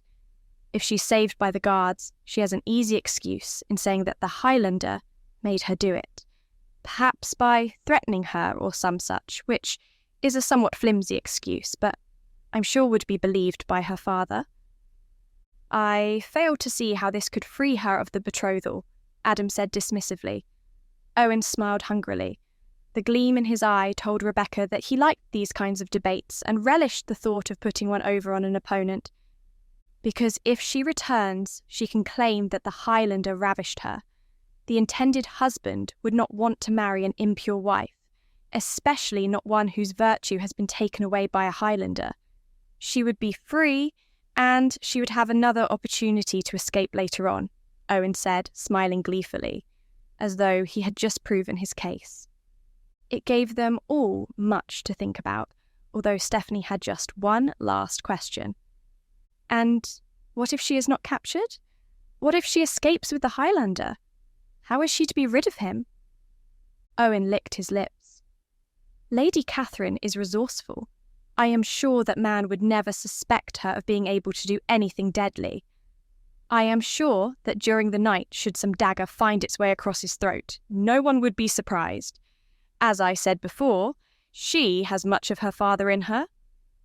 To Rebecca's surprise, many people were nodding along, agreeing with Owen's estimation of things. However, she thought that this was due to the smooth and convincing way in which he presented his thoughts, rather than the basis in fact. He makes sense, Elaine said. Rebecca looked around at all of them and felt horrible that they would think of Lady Catherine in this way. She was such a kind, gentle creature. Owen was presenting her as a conniving, malevolent girl, just because her father and brother showed those same qualities. Rebecca knew that they were misplaced. She had seen Catherine and Declan together. She had heard the desperation in Catherine's voice and seen how badly she wanted to help Declan escape, all because she loved him. There was no doubt in Rebecca's mind that Catherine and Declan were truly in love, even though it seemed strange to her that Catherine could love a Highlander. Nobody else here knew the truth. Nobody else knew that Catherine had been willing to stay, and it was only because Declan had implored her to leave that she eventually went with him, even though Catherine knew that her father would send people after them. It placed Rebecca in the strange position of having to have all this knowledge while not being able to share it. The truth would condemn her and Catherine, yet it was so hard to hear Catherine's name besmirched like this. It took all of Rebecca's willpower to stop herself from screaming the truth, and it was one of the hardest things she had ever done. She spared a thought for Catherine, hoping that the girl was out there and free. The last thing Rebecca wanted was to see Catherine return to this place. It would be better for everyone if she were allowed to live her life as she wanted. Conversation soon dissipated, and as soon as Rebecca was able to, she left. However, Elaine stayed close to her. "What do you think of what Owen said?" she asked. "I would not care to speculate. I am sure that Lady Flynn had good reasons for doing whatever she did." "Oh, I'm sure as well. Personally, I wouldn't blame her even if she did run away because of love. If I were given the choice between a Highlander in his prime or some stuffy old lord, I know which choice I'd make." Rebecca's cheeks flushed again, not sure of what to say. She had never given much thought to men in that sense. The whole idea of romance was scary and foreboding. It had always been cloaked in mystery for her. In the absence of any words from her mouth, Elaine continued talking. "I know they're savages, and I certainly wouldn't want to marry one, but with all their muscles and intensity, they must be good for something. Like wild animals," Elaine said, her eyes gleaming with wicked delight. "Frankly, I can't blame Catherine. People like you and I can talk about these matters without consequences. We could also run away with a Highlander if we so desired and nobody would bat an eye. But Catherine has responsibilities. It's no wonder she left. If she couldn't be happy here, she would have no other choice." Rebecca wondered if she could trust Elaine with the truth. She seemed to understand. She knew something of what it was like to lead a noble life and was already sympathising with Catherine. But the words simply would not come. When it came to this subject, it was as though Rebecca's mouth was sewn shut. But there is something Owen said that gets me thinking, Elaine said. What's that? Rebecca asked, glad that the subject was being changed. Athelred will want more children to ensure the future of his legacy. He'll be looking for a new wife, she said, an excited smile playing upon her face. Rebecca began to get a sense that something was wrong. Would he not look for a noble? There must be many women who are eager to marry a man as wealthy and influential as Lord Flynn, Rebecca said, wanting to caution Elaine against her ambition. Oh, indeed, there would be. But what if there was a girl here who took his eye, one with whom he could get on with the act of child-making right away? There would be no need to pay a dowry, no need to wait for any ceremony to take place. It might be the perfect thing to alleviate his guilt. I think I shall make myself available to him, to comfort him in his time of need, Elaine said. Rebecca could almost see the cogs turning inside of her mind, but she could not say any word of warning against Elaine's plan. Elaine was a strong-minded figure, and no words of Rebecca would dissuade her from this course of action. What are you all doing around here gossiping? Get back to work, the lot of you, the head of the household said. Ellen was a harsh taskmaster, a prim woman with grey hair that was pulled back into a tight bun. She had the eyes of a hawk. They never missed a thing. Upon her arrival, everyone scattered. It was as though a rock had been scattered among pigeons. Rebecca was glad of the disturbance, as she wanted all discussion of this subject to end immediately. But as she was turning away with Elaine, Ellen called out to her. "Rebecca, I must speak with you a moment," she said. Rebecca froze. There was no escape. She turned and slowly walked towards Ellen, sure that she was walking to her doom. Fear clanged through her mind. Somebody must have seen her. Somebody must have told Ellen that Rebecca was involved. This had been a bad idea from the start, and now she was going to have to pay the price. Chapter 7. Charlie was a strong man, and Alastar imagined he had been in a fair few bar fights in his time, but Alastar had been trained by the Blue Thistle. Charlie let his fists fly forward in a combination of punches, but Alastar was too quick for him. Alastar sped backwards.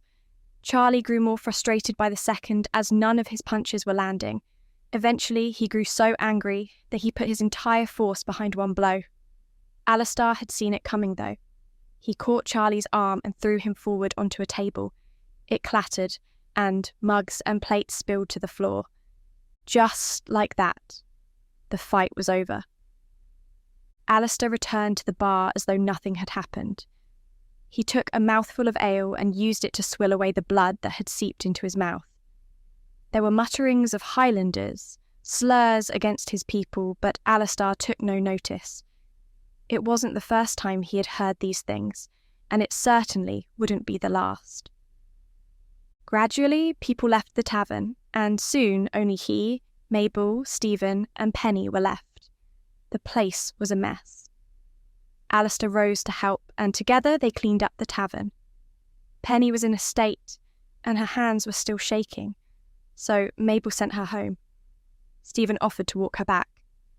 It was a sweet gesture, but Alastar thought Penny only accepted because the dog made her feel more protected than Stephen did.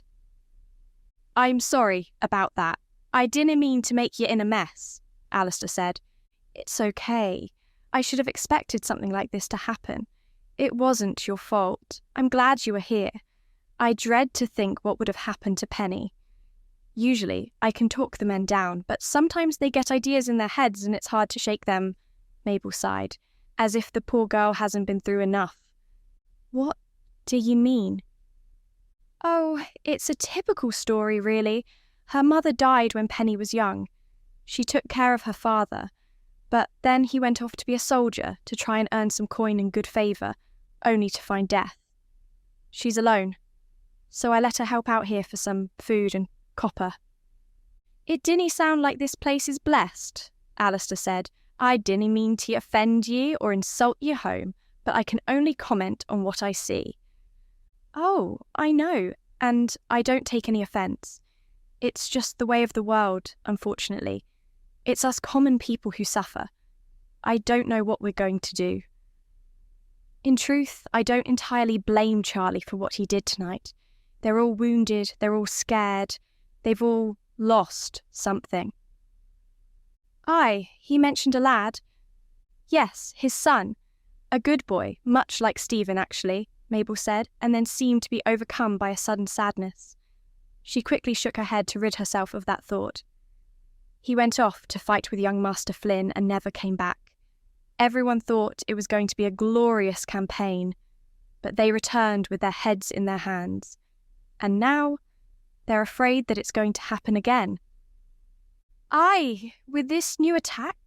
Alastar asked, his ears pricking up. You must hear a lot of rumour in this inn. I hear my fair share, but it's important to take it all with a pinch of salt. If I believed every rumour in this place, I'd be looking up into the sky to see the pigs flying. But there are some you hear more than others, Alastar asked, carrying some mugs back to the bar. Yes, sadly there are. To be honest with you, war has always been on the minds of people. I remember when I was young and the sounds of war were all around us. We were all sure that it would only be a matter of time before it happened again. It seems like some people just can't see sense. The land is big enough for everyone, Mabel said. Aye, that it is. I wish things could be different. You don't look old enough to have been alive in the old war, Mabel asked. Nay, I was nay, but I heard about it from my father. He made it through. Aye, but he didn't like it. He only fought when he thought there was something worth fighting for, like to defend people. Like you did tonight? Aye, I suppose. You were brave. It's not an easy thing to stand up to an inn filled with Englishmen. The more I see of you, though, the more it's clear that you're not just a simple traveller. For a moment, Alastar thought Mabel was going to press him for more information, but she sighed. It's none of my business, though. I'm just glad you were here. I am too. Can I ask you a personal question? He said. Mabel stopped what she was doing for a moment. It was probably a question she had been asked before. You're wondering where he is, aren't you? Stephen's father? Aye. Mabel walked over to a chair and groaned as she sat down, taking the weight off her back. She stayed silent for a few moments before she told her story. He's dead. He was a good man. We ran the inn here for many years. Then the call came from Lord Flynn to go to war.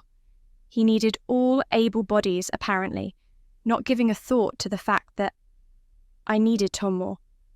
Tom was afraid that if he didn't fight, we would all be punished for not doing our duty to our lord. Plus, he thought what a lot of other men did, that if he did well in the battle, he might be able to find favour with Lord Flynn, and that would benefit us all. I tried to tell him that the only benefit we needed was him being with us, but he wouldn't listen. He didn't even consider the possibility that he might lose, but then again, I suppose few armies do. He left us and never returned. We heard word from a mutual friend. He had lost a limb. He said that Tom had fought valiantly, but hadn't fought well enough. The first thing I thought to myself is that he was a fool for leaving us, for believing that fighting was going to be for our good. He left me running this inn all by myself, and he left Stephen without a father. I wish that he had come back so I could shake some sense into him, but I can't, she said, and her frustration quickly turned to weeping. She pressed her hand to her face and sobbed fretfully. Alastar sat beside her and placed a hand on her shoulder. I'm sorry, Mabel. It's a terrible thing. I wish I could make people see sense. I wish I could make it say that nobody went to war. My father always tried to tell me that war was never the answer, that too many men died for no good cause, and usually one war just led to another.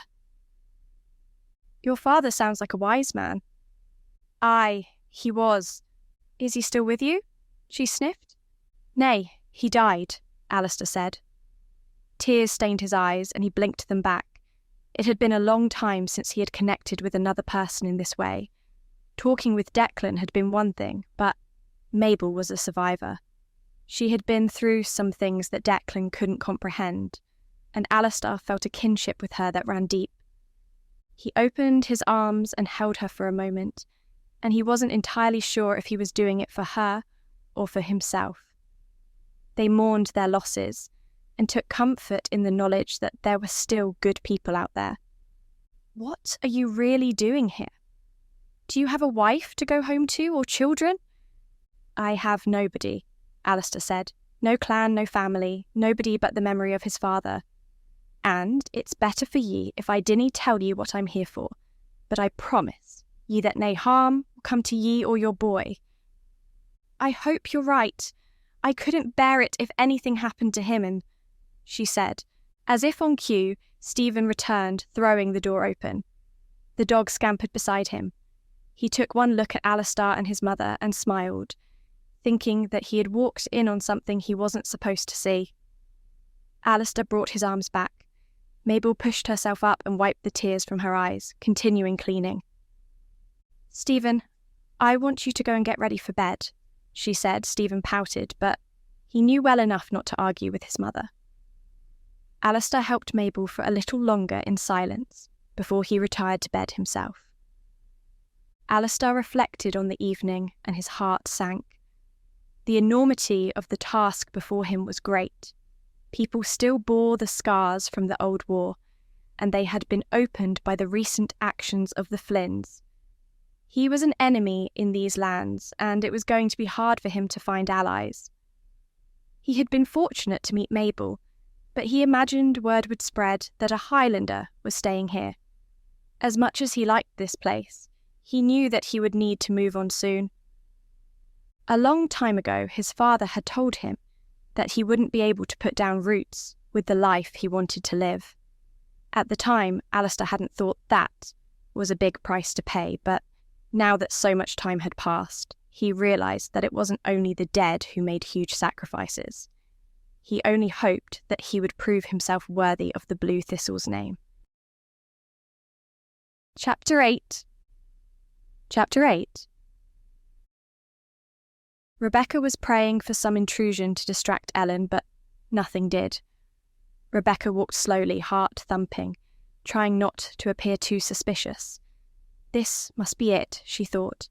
Catherine and Declan had been captured, and they had revealed her involvement in the plan. All at once, she was filled with a sense of betrayal. How could Catherine have done that to her when Rebecca had helped her so?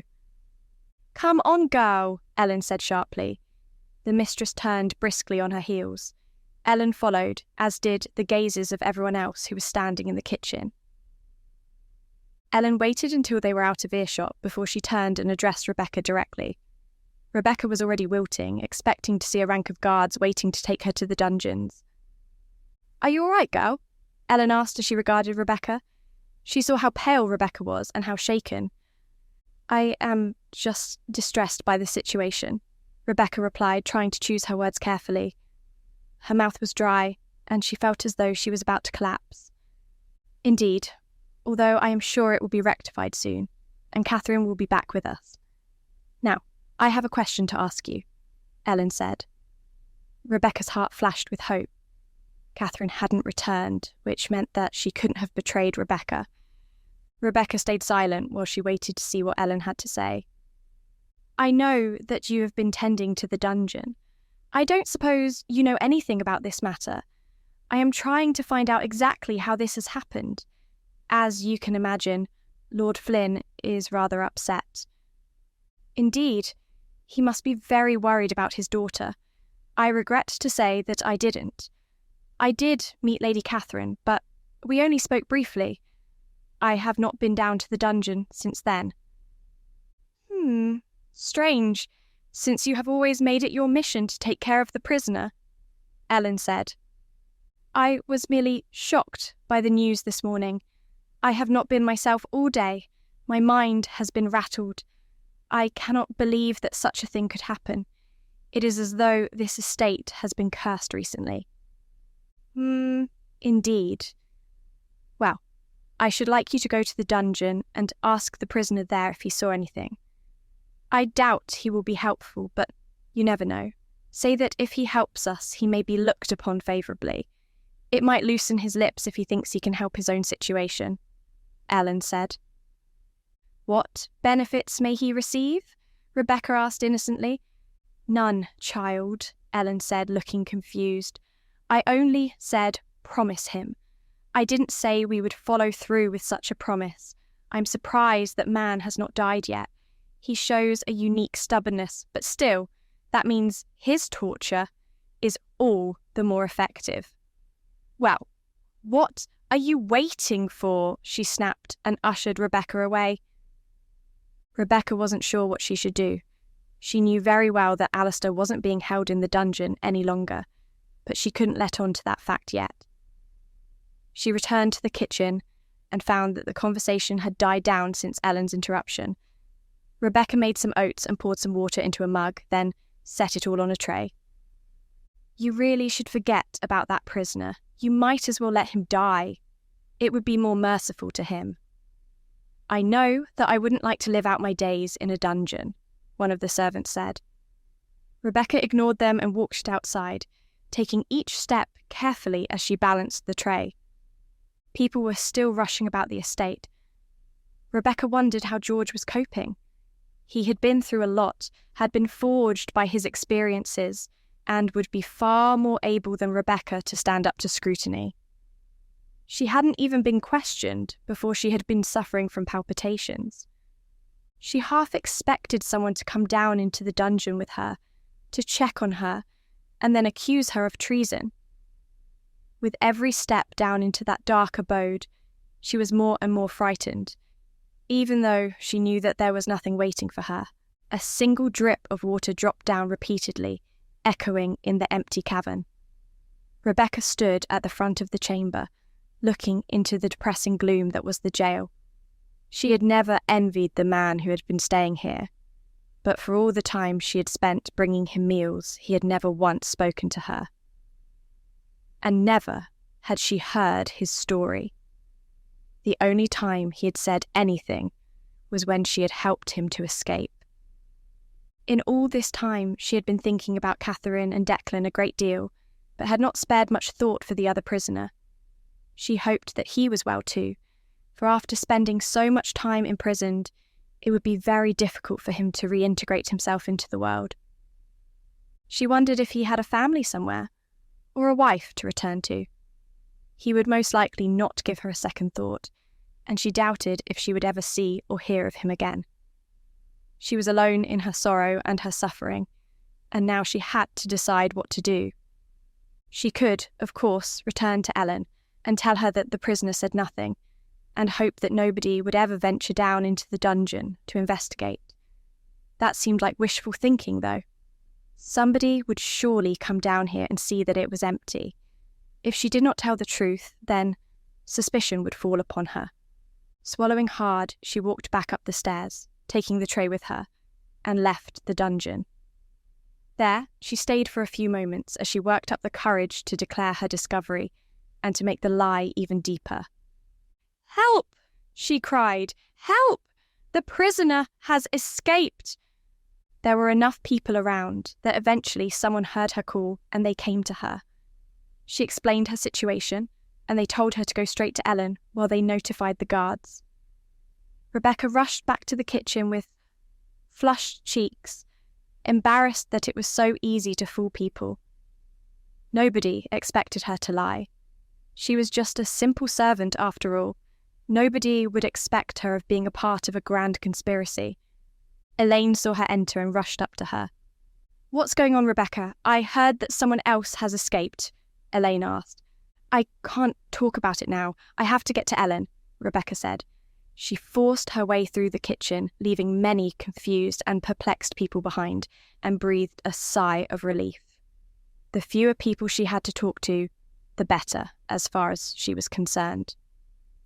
Ellen was in her office in the house with a huge parchment in front of her, upon which Ellen was noting various figures.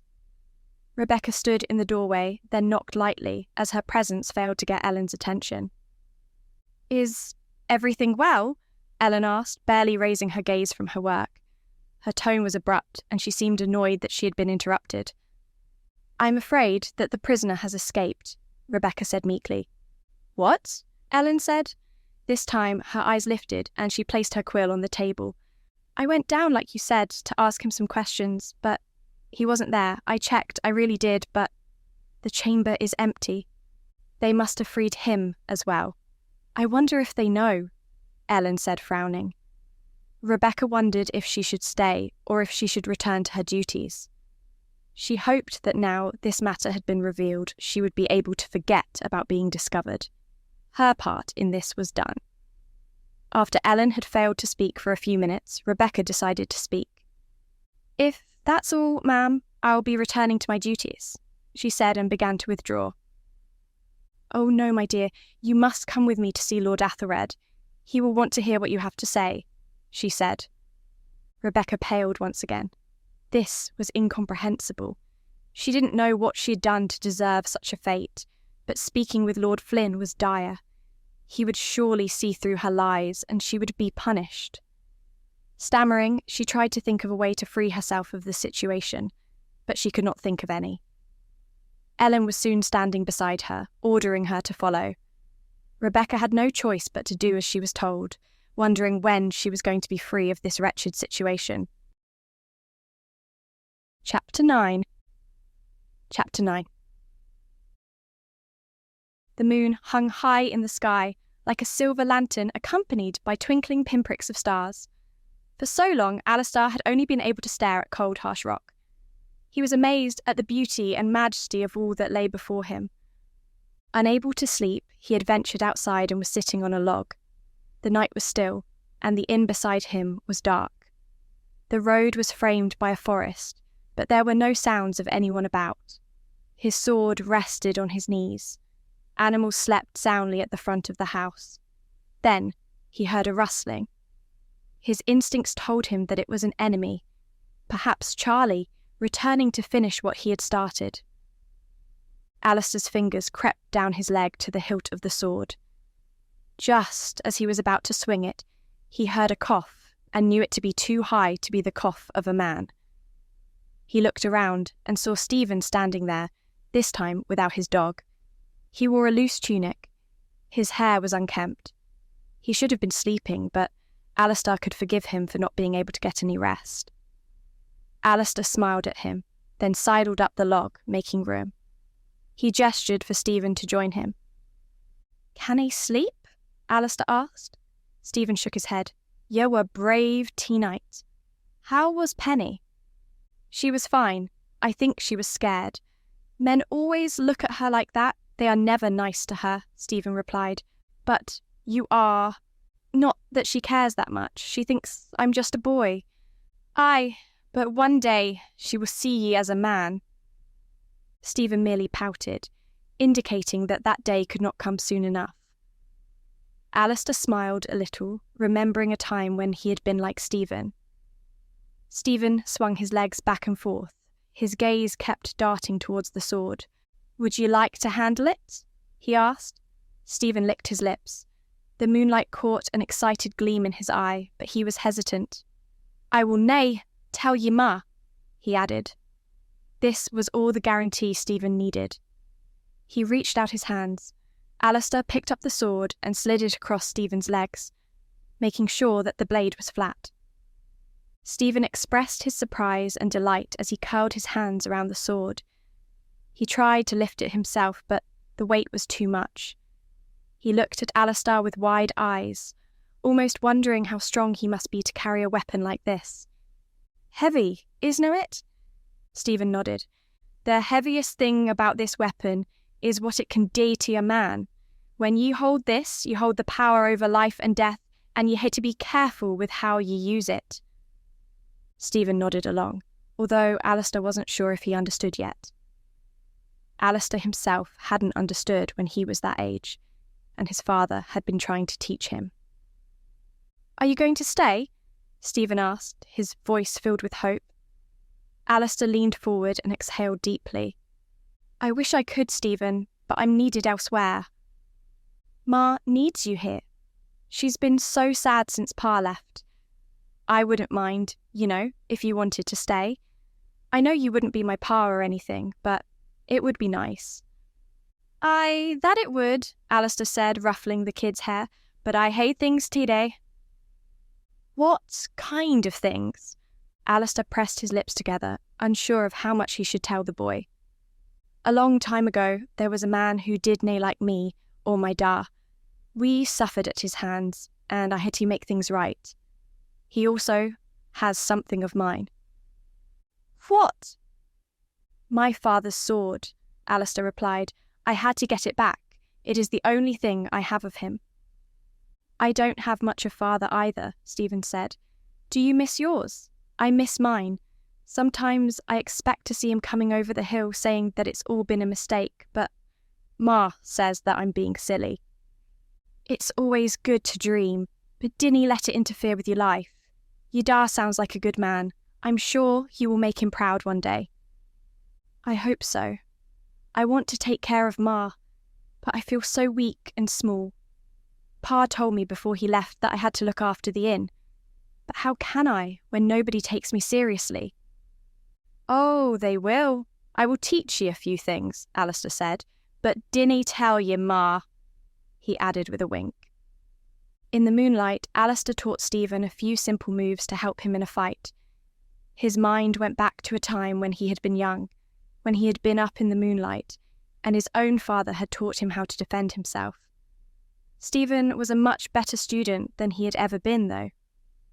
Do ye believe in heroes, Stephen? He asked. Stephen nodded. Well then, ye will be all right, because if ye believe in heroes, then they will come to ye aid when ye need them.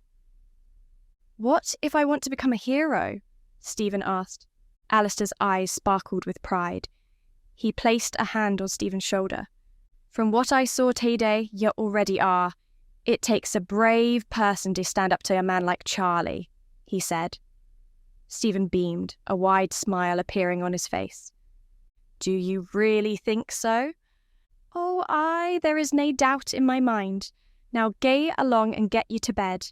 Ye ma already has plenty to worry about without you being up all night. Tell her I said goodbye, and ye make sure you take care of her, just as she's taken care of ye. I will, Alastar, Stephen said.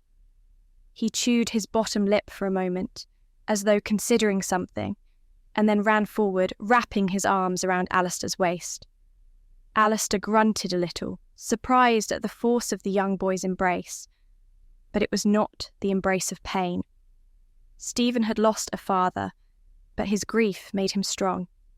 He would be a good man, one who protected the innocents, and Mabel could be proud of that. Alastar patted the boy's head and carefully extricated himself. There were tears in Stephen's eyes. They glistened in the moonlight. In truth, Alastar was filled with sorrow as well. This was a cosy, homely place. It was somewhere a man could put down roots and live a life of peace, away from the rest of the world. There were fields to plough, animals to tend to, and a sturdy building to be a home. But that was the life waiting for another man. Alastar had no doubt that a traveller would come here one day, fall in love with Mabel and become a father to Stephen. But that day was not today. He had other business. Wrapping his cloak about his body, Alastar turned his back on Stephen and walked away. Stephen called out to him, but Alastar did not respond. He had a little coin left in his cloak, and he hoped that would be enough to get him to where he needed to go. Chapter 10. Chapter 10. Rebecca followed Ellen's path towards the house, heart beating frantically. Are you sure this is necessary? I am not sure I will be able to tell Lord Athelred anything of use, Rebecca stammered. Don't be silly, girl. He wants to know everything he can. You may not realise it, but even the smallest bit of information could prove useful, Ellen replied without turning her head. Rebecca looked frantically at the walls as they passed by, wishing there was some secret path she could take out. It was one thing to lie to the serving staff, but quite another to face the intimidating Lord Flynn. Her anxiety flooded through her body, and she dearly wished that she was somebody else. There was little time to be worried, though, as the two of them walked briskly to Lord Athelred, who was sitting in the great hall upon his throne. Candles and lanterns hung in the hall, creating a stifling warmth. Rebecca could already feel the sweat trickling down her spine. Keeping her head bowed, she followed Ellen up to the dais. Glancing up quickly, she looked at Athelred, and her breath caught in her throat. The man was sitting upon his throne wearing a golden cloak, which resembled a mantle. A thin crown sat upon his head. From what Rebecca understood, these weren't necessities for people of Lord Flynn's stature, but they were allowed to wear them, as long as they were not ostentatious enough to compete with the opulence of the king's crown. Lord Athelred's crown was a thin band of metal that rested upon his white hair. Cruel, inscrutable eyes peered forward. They were as black as night and seemed even more threatening when set against the paleness of his skin. He was a lithe man. Unlike others of his stature, he was not prone to indulgence. Rings sat upon his slender fingers, and he leaned forward slightly, as though he was ready to pounce at any moment. "My lord," Ellen said, offering a curtsy. Rebecca followed her lead after a moment, almost forgetting her place because she was so intimidated. "Have you any news for me?" Athelred said. His words were terse. His fingers tapped against the arm of the throne. "I have brought this maid. She tended to the prisoner, taking him food and drink regularly. She was the one who discovered that he was missing. It appears that Lady Catherine may have freed him, as well as the other one," Ellen said, slowing her speech, being more careful with her words. Lord Flynn breathed heavily. The hand that had been tapping against the throne clenched into a fist at the mention of his daughter. "Leave us," Athelred said. Ellen bowed her head once again and turned away. Her footsteps receded into the distance, and she closed the great double doors behind her. Rebecca looked at Ellen with panic in her eyes, but she could say nothing. She kept her gaze locked to the ground. It was just her and Lord Flynn in the great hall. For a few moments there was nothing but silence, a deafening, suffocating silence. Then Lord Athelred spoke. "Well?" he asked. He spoke softly, but because the chamber was empty, his words reverberated around the hall, giving them more strength. Rebecca almost jumped. She was so startled. I am not sure what I can tell you, my lord," she said. "Ellen must have believed you could tell me something. Otherwise she would not have brought you to me," he said in his commanding tone. "It is just as she said, my lord. I went to the dungeon today to give the prisoner a meal, but he was gone." "And there was no sign of how he had escaped?" "None, my lord. But perhaps he escaped by other methods? It may not have been your daughter who was responsible." "Did you know my daughter?" "No, my lord," Rebecca replied quickly. Too quickly, perhaps. "That is to say, I of course knew of her, and I met her briefly when she was talking with the prisoner, but other than that we did not speak. She struck me as a good person, though," she added, thinking that she should praise Lord Flynn's family to try and make a good impression. "Good is a rather subjective term. She has always been trouble, and sadly she has developed a mind of her own. I do not know where she got these ideas from, but she has brought shame upon this house." "You do not believe she is a victim, my lord?" Athelred hung his head back, and a sharp laugh burst from his chest, like the crack of a whip. "It doesn't matter if she is a victim or not. She has brought shame, and she will be punished." "Yes, my lord," Rebecca said. She had her own thoughts on the matter, but was not going to reveal them to Lord Flynn. Rebecca began to breathe a little easier, but she was extremely aware that any wrong move could bring the wrath of Lord Flynn down upon her. She only hoped that the questioning would soon be over, and she would be allowed to return to her duties and her anonymity. "What do you know of the prisoner? The one who you only found had escaped this morning?" he asked. "I know little, my lord. I only brought him meals. I did not engage him in conversation." "How wise and prudent of you.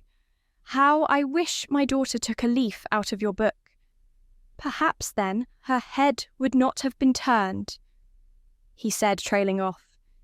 He snapped back his attention to Rebecca and continued speaking. "He is a dangerous man, an enemy of the state, and it is a great threat to us that he has been freed." He sighed and rubbed his forehead. "My daughter is more of a fool than I thought she was, if she released that man too. She has no idea what she has done." "I am sure she only did what she thought was right," Rebecca said in what she thought was a diplomatic way, but Athelred stepped off his throne. "You are not here to think, you are here to tell me what you know," he snapped. Rebecca jumped back, shaking with fear. "Do not remain under the impression that my daughter is a virtuous cherub. She has proven herself to either be a conniving harlot or an imbecile, and when she returns, I will find out exactly what happened, and anyone else who is involved shall all be hanged," he roared. "Yes, my lord," Rebecca stammered, clasping her hands behind her back so that he could not see them trembling. Athelred sank back into his throne and gave another weary sigh.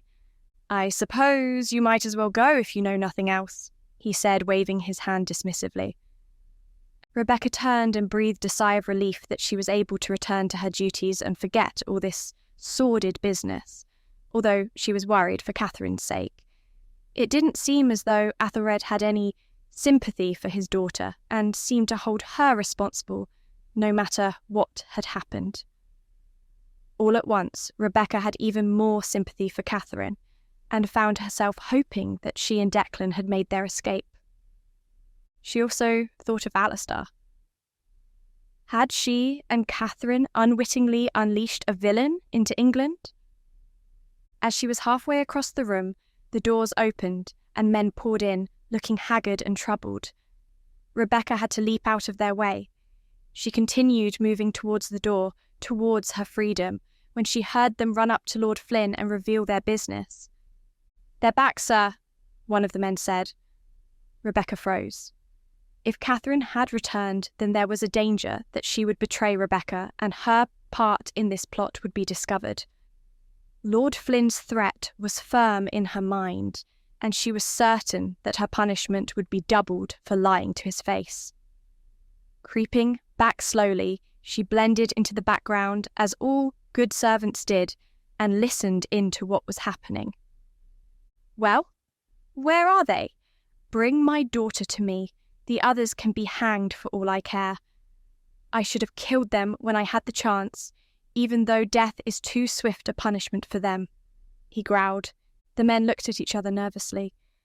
"That's not exactly what we meant, my lord," the leader of the guard spoke again. His words were reticent, and it was clear that he did not like delivering this news to Athelred, but he continued, nevertheless. "What do you mean?" Lord Flynn replied. "It's the horses, sir. They've come back." "The horses?" "Yes, sir. With the riders.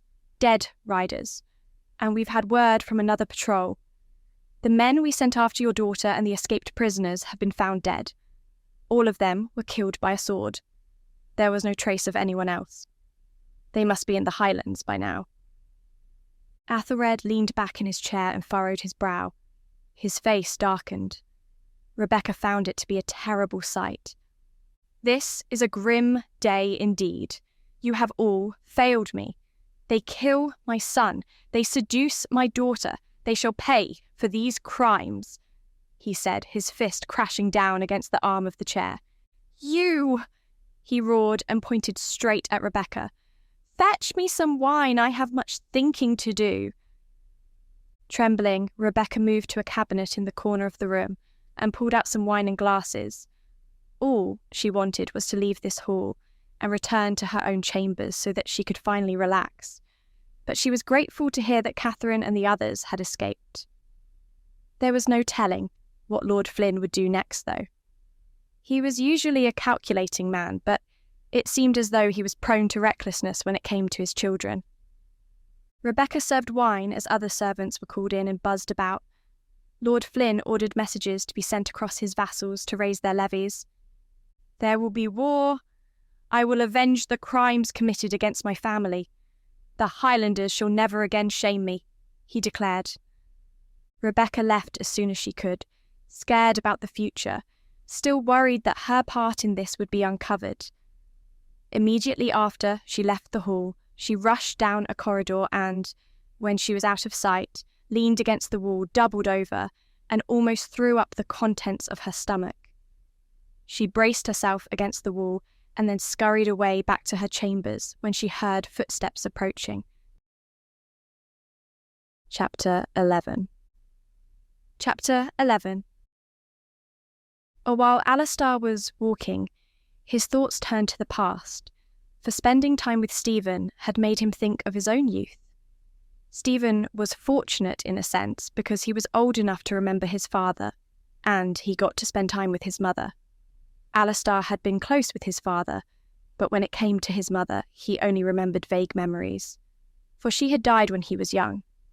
His father had tried to keep her alive by talking about her during the time they spent together, but his words were always tinged with sadness. She was a fine woman, he used to say.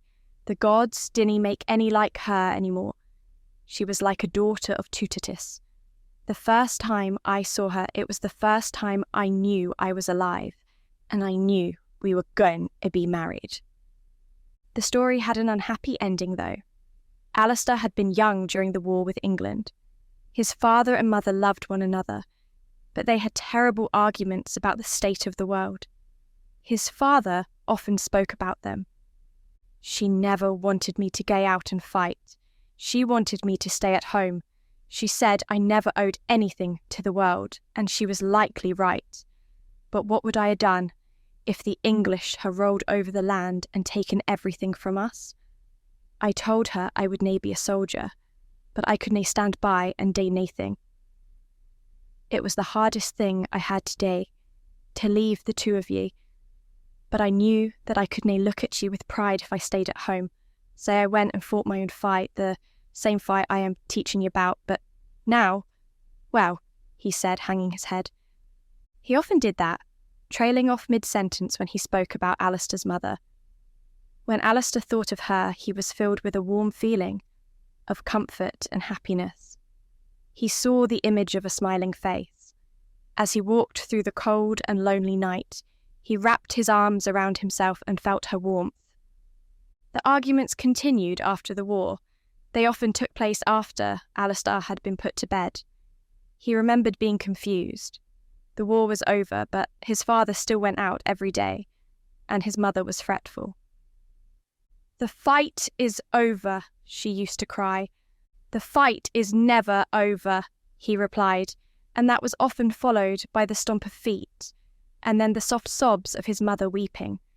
The most powerful, most vivid memory of his mother was one that he didn't like thinking about.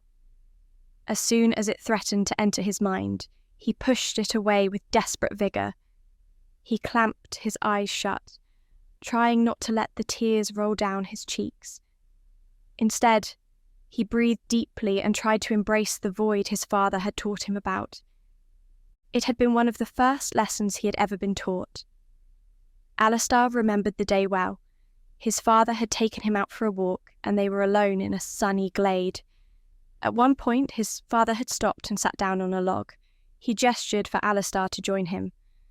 "One day, you're gonna be a man, and you're gonna have to decide what type of man you're gonna be. I want to help you make that decision, so I'm gonna teach you something my father taught me. Yeah, see, Ali, the world is a dangerous place. Ye ma and I had tried our best to keep you safe, but as you get older, you will face threats, and if ye dinna prepare now, ye will be hurt. There are two types of people in this world, the strong and the weak, and when you're strong, you can either hurt people or protect them. I hope ye turn into the second type." "I want to be just like ye," Alastar remembered saying. "Ye ma is afraid of that," his father said, patting him on the back. He went on to explain the void. "When ye are in danger, when ye are scared, look into yourself and breathe. Remember that ye are a master of ye own destiny, and nobody can take that away from ye.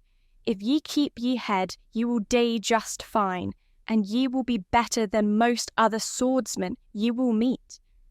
But ye need to push all other thoughts and feelings out of your mind. Focus on your breathing, be one with your surroundings. I will let you practice now." And his father insisted on practice. The two of them would go into the forest every day. They would sit at the same log, and Alastar would train. He wasn't very good at it at first.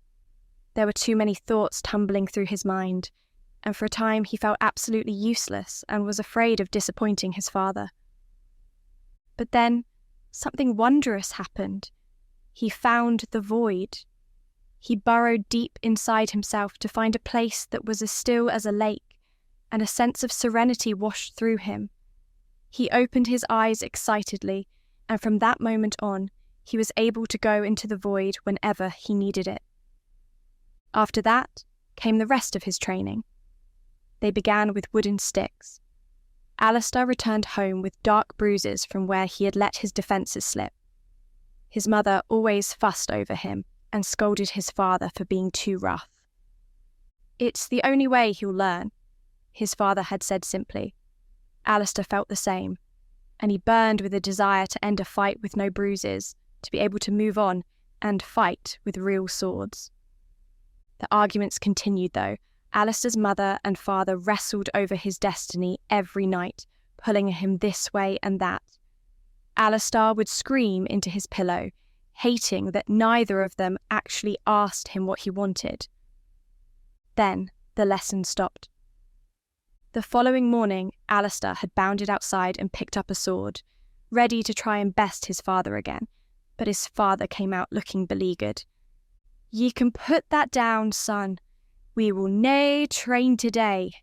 There are other things you must learn," he said. Alastar protested fiercely, but his father was not having any of it, and it soon became clear to Alastar that it was his mother's doing. For a time, he hated her for that, but now he only regretted those feelings. He saw that she wanted to protect him, to want the best for him. Living his life now, he knew that if he had listened to her, he would have been safe in the Highlands, probably with a little family of his own, and he wouldn't be concerned with England or the threat they posed. But he also wouldn't have been able to make a difference, just like his father, and he wouldn't be able to make amends for the mistakes he had made.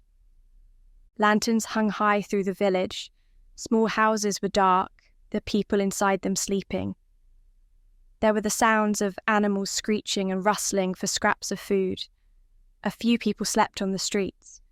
Alastar had walked through many villages just like this, sleepy places where people tried their best to make a good fist of living. He was the only person around. His feet pressed against the ground as he walked through the main path through the village, his mind turning back to all the places he and his father had been, and all the people they had helped. But there was always that one last village that stuck in Alastar's mind.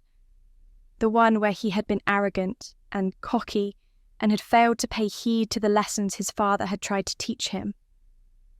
Both had to pay for Alastar's mistakes. Alastar with imprisonment, his father with his life. The night was cool, but the anger Alastar had inside him kept him warm. The flame inside him burned more powerfully than the lanterns hanging around the village, and it had been burning all through his imprisonment. It was the only thing that had kept him going. But always he looked back on himself, back at those moments spent with his father, always wishing he had done something differently. "We cannae gie in yet. We need to wait for the English to move on," his father had hissed at him as they waited in the trees outside the village. Alastar's body was thrumming with energy. For a long time he had wanted to test himself against English soldiers, just as his father had during the war, and now he had the opportunity. "We cannae wait. Think of all the people they'll hurt." "Ali, listen to me. We need to wait." But Alastar had not listened. He jumped down and run into the village. His father had had no choice but to follow him, and in that one moment their lives had been irrevocably altered. During his imprisonment, Alastar had learned that life was long, but it was amazing how dramatically it could change based on decisions made in a heartbeat. It was as though a wave of a hand was enough to shift the seas. Alastar reflected on this and on the people he had left behind.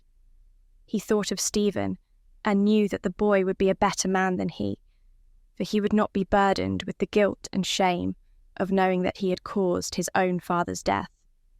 It was one thing to lose a father, but quite another to be responsible for it. Alastar would never be able to have a life until he avenged his father's death and made up for his mistake. His mind spun plans and stratagems as he continued his path through the night, leaving the village behind. Following the stars, he made his way back to the estate. Soon they would realize he was gone. The time to strike was approaching, but unlike last time, he would be patient. He would be more like his father. He would truly live up to the name of the Blue Thistle. Chapter 12. Chapter 12. Rebecca had been so distracted by the whirlwind of events that she had forgotten it was time to eat. Hail of face, she groaned when she saw Elaine approach her and drag her away to the kitchen, where dinner was being served. Rebecca's appetite had vanished because of her encounter with Lord Flynn. Elaine was curious about what happened and asked her 100 questions as they took their seats, but Rebecca was stunned into silence. Bowls of soup were served.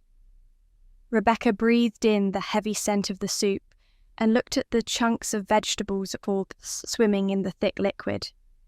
It was a hearty meal, and she broke off a piece of her bread because eating was better than talking. Others looked at her with curiosity, wondering why Ellen had led her away. Rebecca kept her head down and forced herself to eat. "Come on, Aunt Rebecca, don't be so coy. I know that you have plenty to tell," Elaine said. Rebecca glanced around at the servants sitting around them. They were engaged in their own conversations, but often glanced surreptitiously towards Rebecca, hoping to pick up on anything she might say. Dinners like this were always filled with gossip, and the servants often knew more than the nobles who lived in the estates. Rebecca kept her lips sealed, however, for she didn't want to risk letting anything slip. Thankfully, there was another servant at the table who had interesting information. "I saw the horses return. They had dead bodies slumped over them," he began, enjoying that the attention was on him. "I had to drag them off. It looked as though it had been quite a fight. The men were slashed, and shortly after that, another patrol came back and told us that they had found the rest of the dead bodies. I can't believe that a group of men as well skilled as that were defeated so easily, without causing any casualties of their own," he said. "This is a grim time indeed. Lord Flynn is not going to be happy. I have heard that he has already given the call for war. It seems as though history is repeating itself," Adam said. He sighed and shook his head. He was an older man and had been in service to this estate for all his adult life. "I remember the First War," he said, "and the toll it took on the land. I feared for our fate when the younger Lord Flynn seemed hell-bent on going to war just to follow in his father's footsteps. I had hoped that this madness would end when Lord Flynn returned, but it seems as though we are doomed to repeat the mistakes of history." "Surely you don't think Lord Flynn should simply let his daughter leave, or let his son's death lie without being avenged? He must do something," another servant said. "Perhaps, but violence only leads to more violence. More people will die, more deaths will need to be avenged, and it will never end. Eventually, somebody will have to lay down the gauntlet and let go of the anger. I had hoped that with Lord Flynn's ambitions turned southward, he would ignore the Highlands. If his son hadn't died, perhaps things would be different, but I fear that one day these halls will be stormed by rampaging Highlanders, and none of us shall be safe," Adam said. "I should not worry. The war will be far from here," another man said. Many of the younger people seemed to agree. Elaine looked pensive, though, and Rebecca didn't think there was much truth in the words. She had learned much over the years, and it was clear that the last war had had effects reaching across the land, affecting the lives of people who didn't even fight. Nobody came out a victor in war. The debate grew stronger, and Rebecca noticed Elaine growing more tense as each moment passed. Eventually, she pushed herself up and ran off, leaving the remnants of her soup in her bowl. Rebecca got up soon after and chased after her. She found Elaine outside on the edge of the gardens, sitting on a bench, sobbing. The evening dusk had set in, and the sun had relinquished its celestial throne to the moon.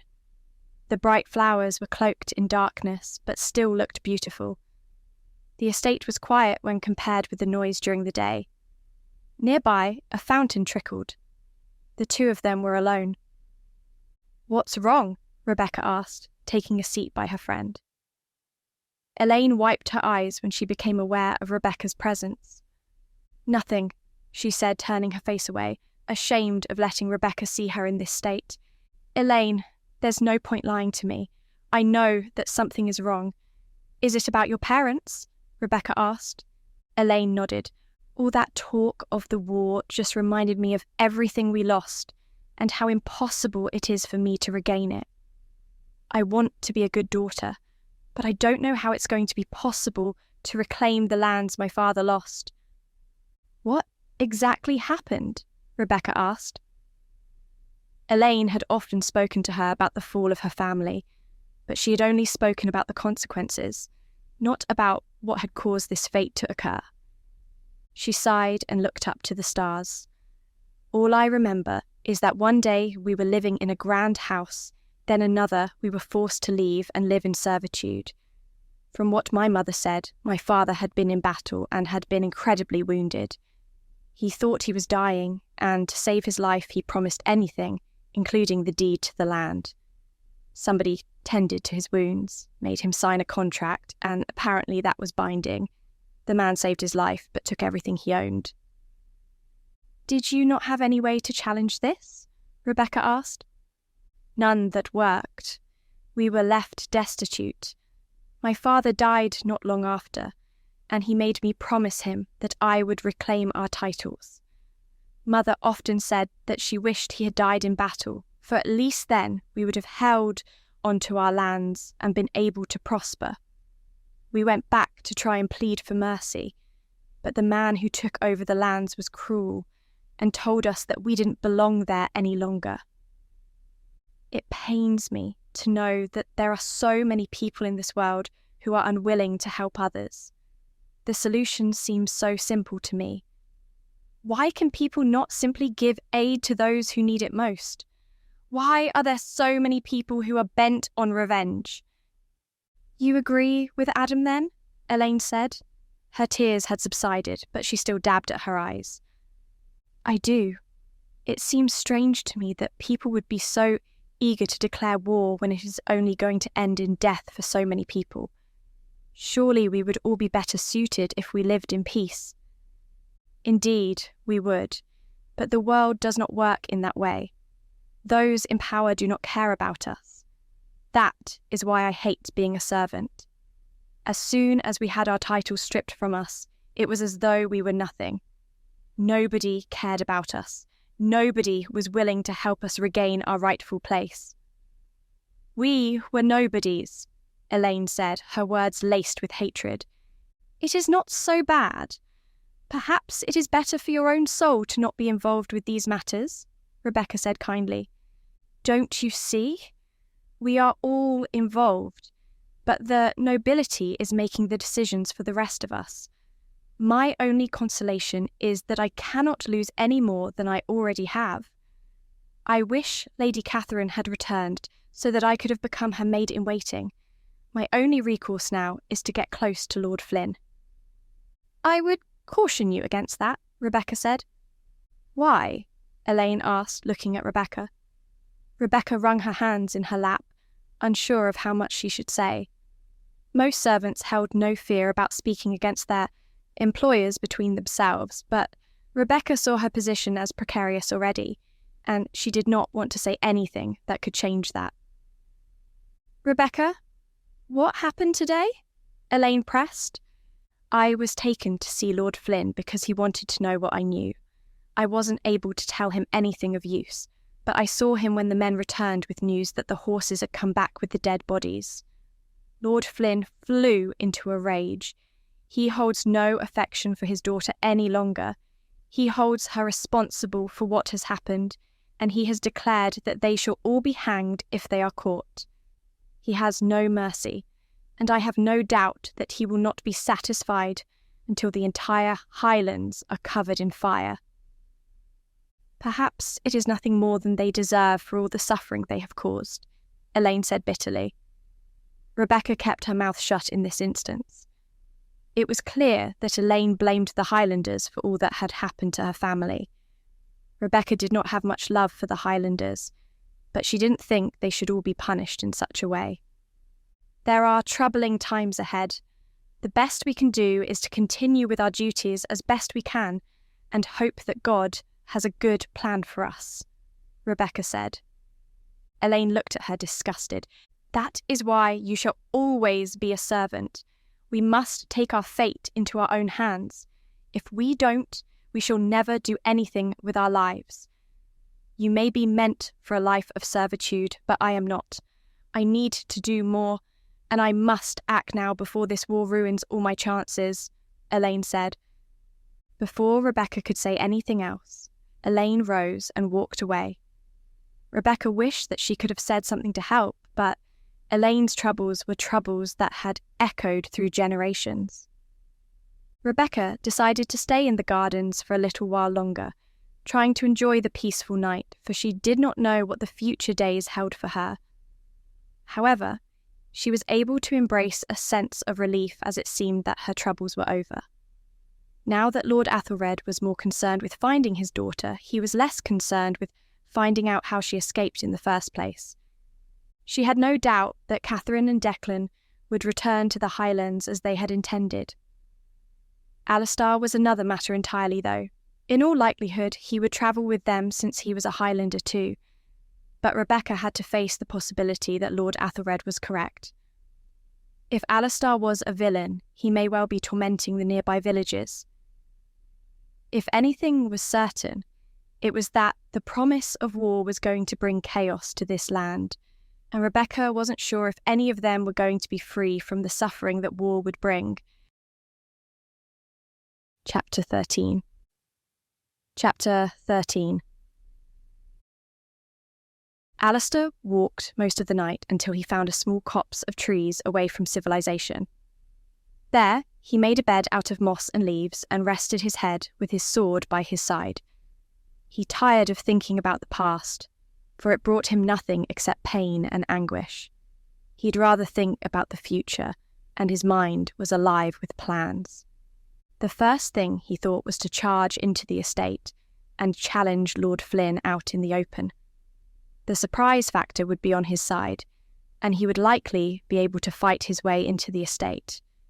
But once inside, escape would be almost impossible, and he would be giving himself right back to Lord Flynn. After having waited so long to escape, he wasn't about to walk straight into a situation where he could easily be captured again. An alternative was to disguise himself and creep into the estate to kill Lord Flynn as an assassin. If he was careful and calculating, Alastar was sure that he would be able to make it through the estate without being captured. But killing Lord Flynn in this way would be risky and unsatisfying. Alastar wanted Athelred Flynn to know who was killing him, and why.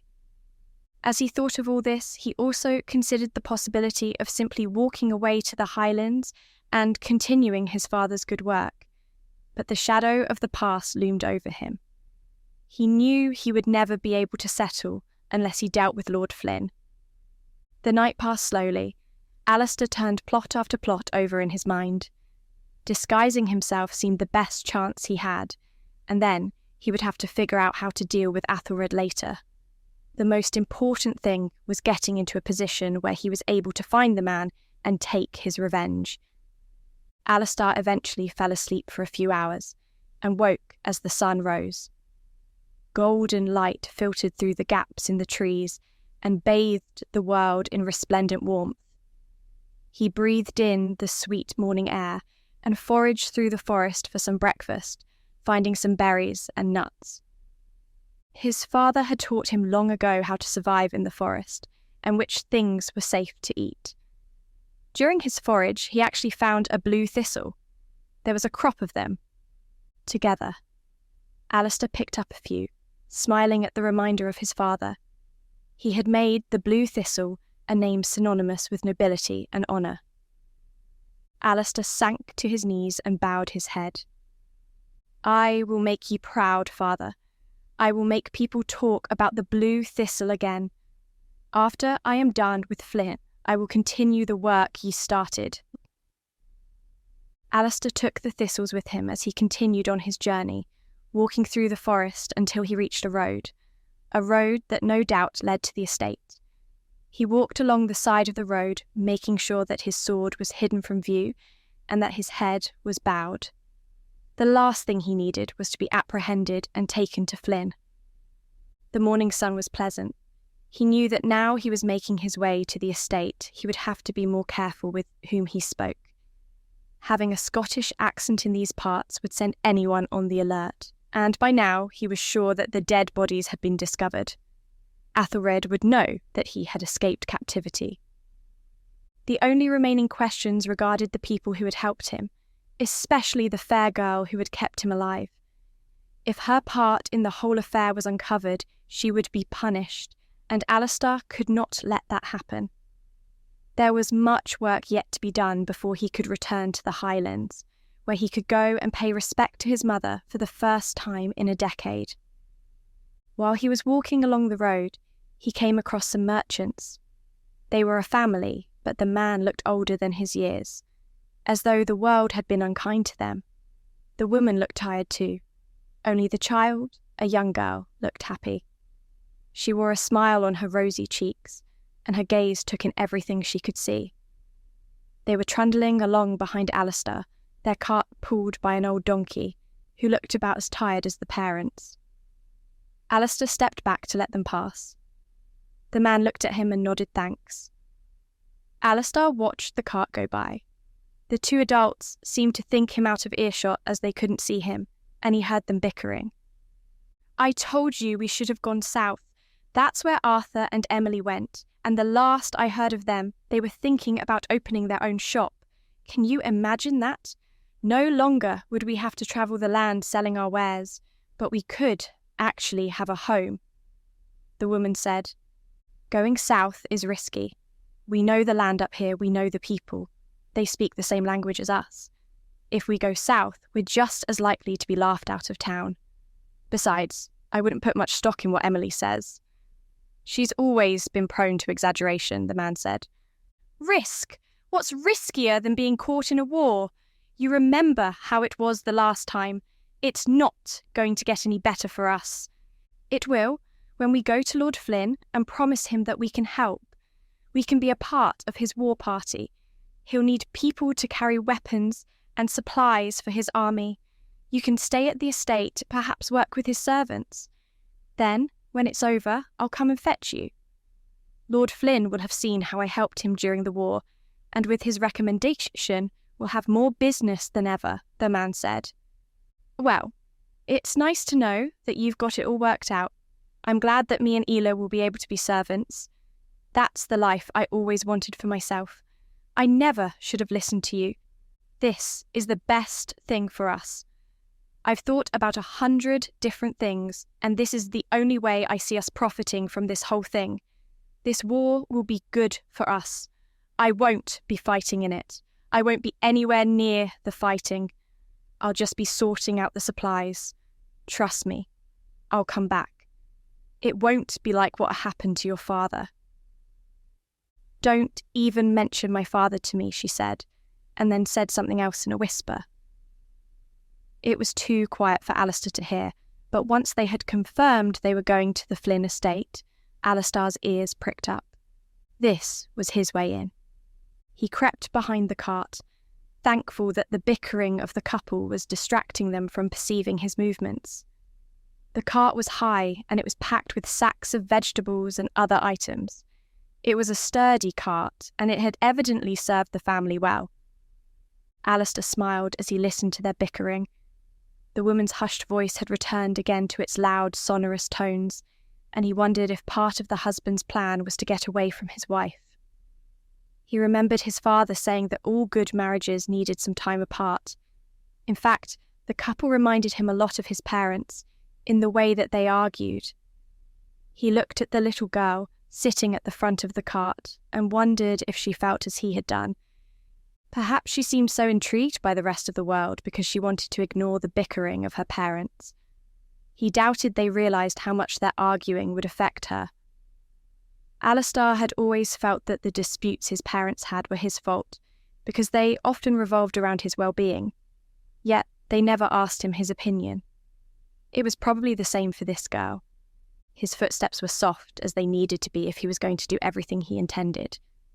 He placed his hand on the rear of the cart and bent down, looking at the underneath. The axles looked sturdy, as they would have to be for the wagon to last this long. From a quick glance, it looked as though there was enough room for a man to hide, if he was able to hold on for the duration of the journey.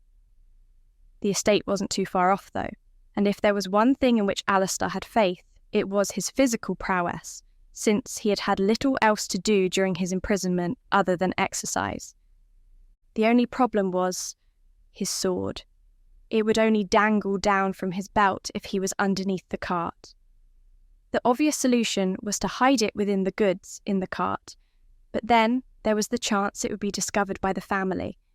Given their situation, he doubted they would give him the benefit of the doubt. Rather, they would alert Lord Flynn in the hopes of gaining his favour. Even if they didn't give Alastar up, they would most likely be accused of smuggling a weapon into the estate. Alastar's whole mission revolved around the protection of the innocents, so he did not want anything to put them in danger. They seemed like a hard-working family who were simply trying to make their way through life. They didn't deserve anything too bad to happen to them. But this, Alastar knew, was his best chance at getting into the Flynn estate. He measured the pace of the cart and prepared himself to get underneath. He took a deep breath as he placed his hand around his sword, knowing that giving it up would be a big loss.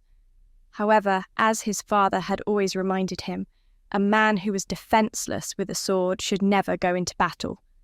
One can only ever rely on oneself. He took his sword out and, in a swift motion, tossed it into the forest. It spun, swinging through the air, then landed softly on the grass. The metal was embraced by the ground. There it rested. The parents had not noticed, but the girl had. The sword had caught the sun as it spun, and had thus caught the attention of the girl. She craned her neck back and saw Alastar just as he was about to creep underneath the cart. Time stood still as the two of them stared at each other. Alastar's breath caught in his throat.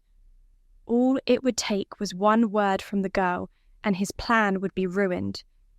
He smiled at her, trying to use his usual charm, and then placed a finger on his lips. The girl giggled a little and mimicked him, nodding enthusiastically. Confident that she would like the thrill of keeping a secret from her parents, Alastar decided to go through with his plan. He increased the length of his stride to keep pace with the ambling donkey, and placed his hand on the rear of the cart. He then counted in his mind until he was ready to lift his feet and slide them under the cart, where they rested on the axles. The wood ground against his legs, but his clothes prevented the wood from burning his skin. He tensed his muscles as he lowered himself to be completely hidden underneath the wagon, holding onto the slats for support. For a moment he felt one of them give way as he took hold of it, and he was afraid that the entire thing would come crashing down. The last thing he needed was to destroy a cart and be buried underneath all their goods. He closed his eyes and prayed to the gods to keep him safe, to bless his quest. The cart held together. He kept hold of the cart, straining his neck aloft as the cart trundled along. The bickering of the adults had faded, and they walked along quietly, when suddenly the woman looked around behind her and expressed confusion. "Where did that man go?" she asked. "What man?" "The man we passed a little while ago and—" "I have no idea. He probably went into the forest or something." The girl giggled at this point. Alastar stifled a laugh himself. He craned his neck around as often as he could to ensure that his muscles didn't get too tired. Sweat beaded on his forehead as he strained to keep himself aloft. The ground loomed beneath him. They weren't going fast enough that if he dropped down he would be injured, but in a way he wished they were going faster so they would reach the estate sooner. Alastar kept his eyes on the world passing by, finding the void within himself to give him the strength to hold on. Time lost meaning for him as he embraced the emptiness and waited until there was some sign that they were at the estate. Soon enough, the cart came to a stop. Alastar opened his eyes and saw pairs of boots surrounding the cart. They had been stopped at the entrance of the estate. "What's your business here?" the guard said. Alastar couldn't see the face, but his heart thumped in his chest. All they had to do was look below the cart, and he would be discovered and likely thrown into the dungeon again, if he wasn't executed. He also had to hope that the girl would keep his secret. Keeping it from her parents was one thing, keeping it from formidable, intimidating guards was something else entirely. Alastar listened intently, making sure that he was prepared for a fight if they discovered him. As long as he was ready to fight, he might be able to flee while they were dealing with the appearance of an intruder. "We're merchants, selling our wares, looking for opportunities. We've heard rumblings of a war, and I thought Lord Flynn might be able to use a cart to carry supplies, keeping the army well fed," the man said. "Oh, you did you? And where did you hear that?" the guard asked. "Words are wind," the woman said. "It's hard to keep news of a war quiet if that was your intention."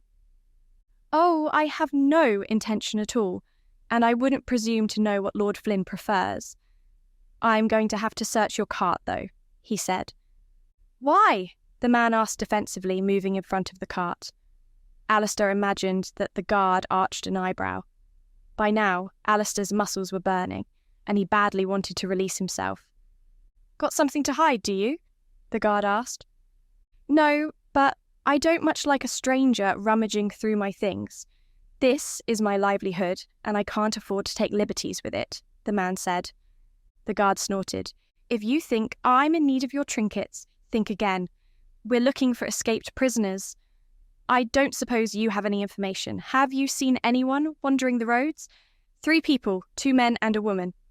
"The men are Highlanders?" the guard asked. Alastar watched nervously as 2 pairs of boots moved around the sides of the cart to the rear. The guards wearing those boots began to rummage through the sacks in the back of the cart. The girl giggled, but her mother shushed her. "Highlanders? No, we haven't seen anyone like that," the man said. Alastar felt the sweat creep along his brow and watched a drop hang and drip down. None of the guards noticed. "Are they dangerous?" "They've killed men. You're lucky you've made it here safely," the guard said. "They're carrying nothing other than what they claimed. They're safe," one of the guards who'd been inspecting the cart said.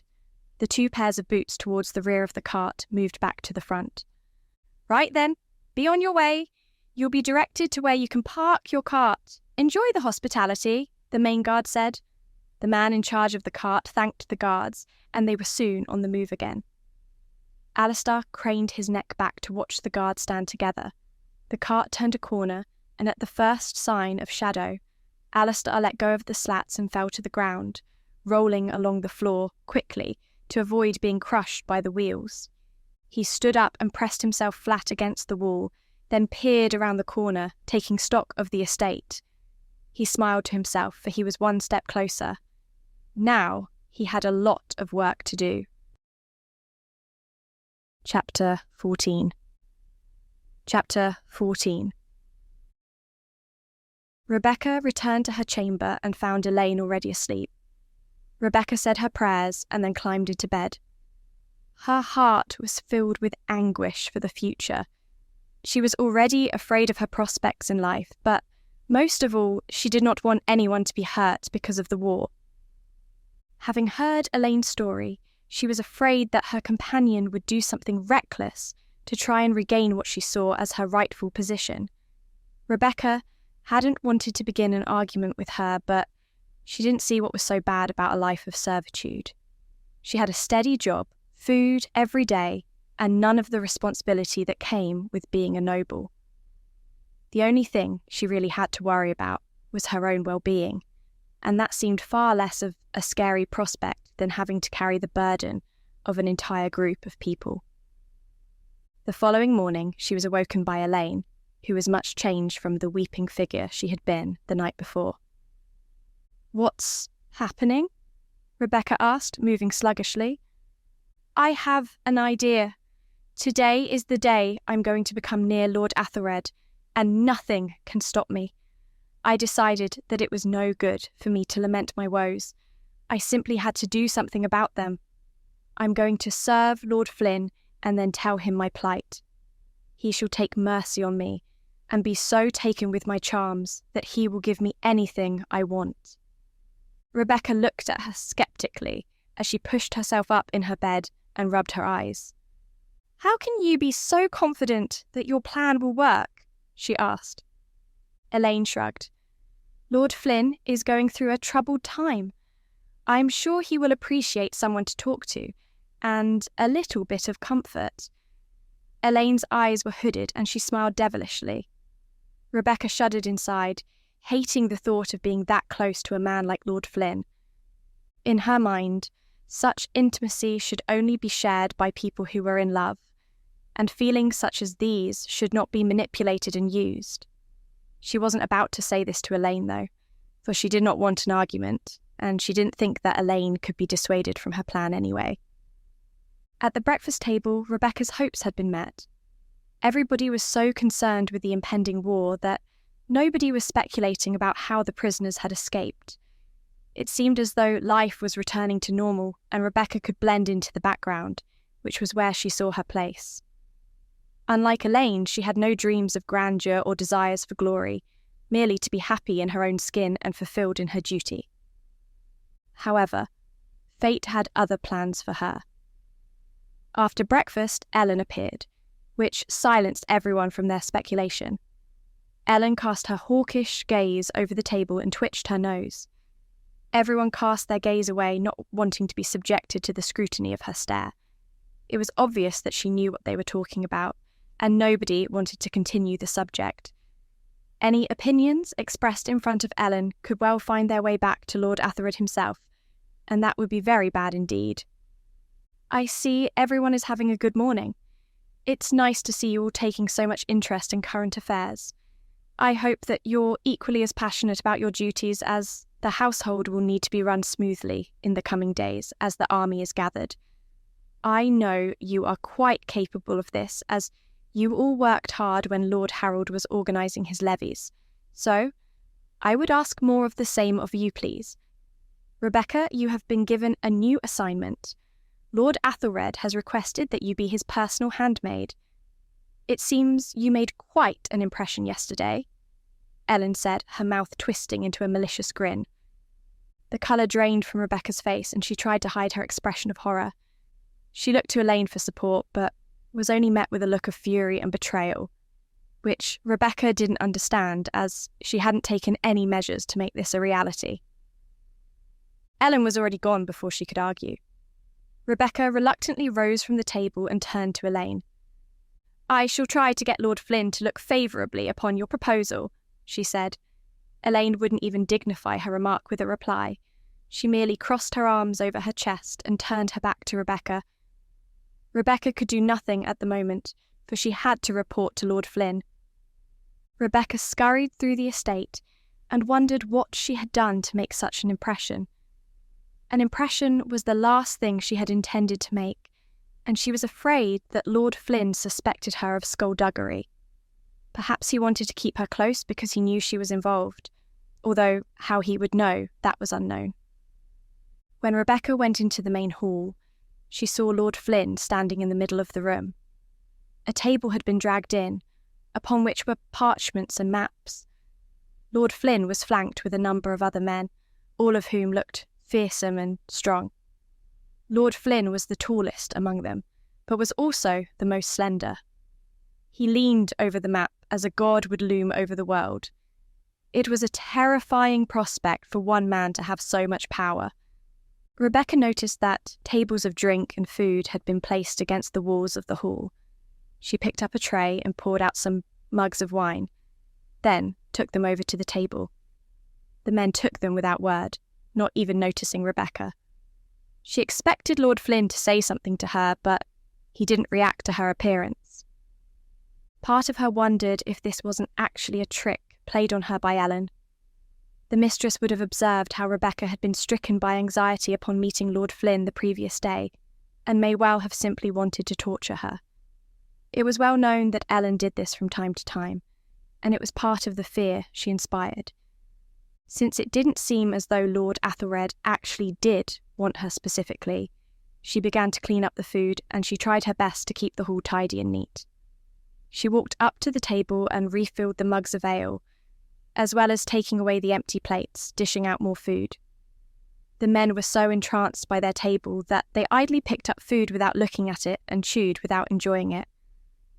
Rebecca peered over their shoulders now and then to look at what intrigued them so intensely. There were drawings of land, lists of names, and much of the discussion revolved around which direction they should travel. All the men seemed to have an idea of their own. "We should go the way we did before.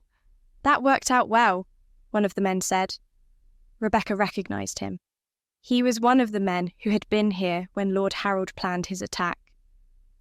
"Not so well for Lord Harold," another man said, chortling to himself until Lord Flynn glared at him.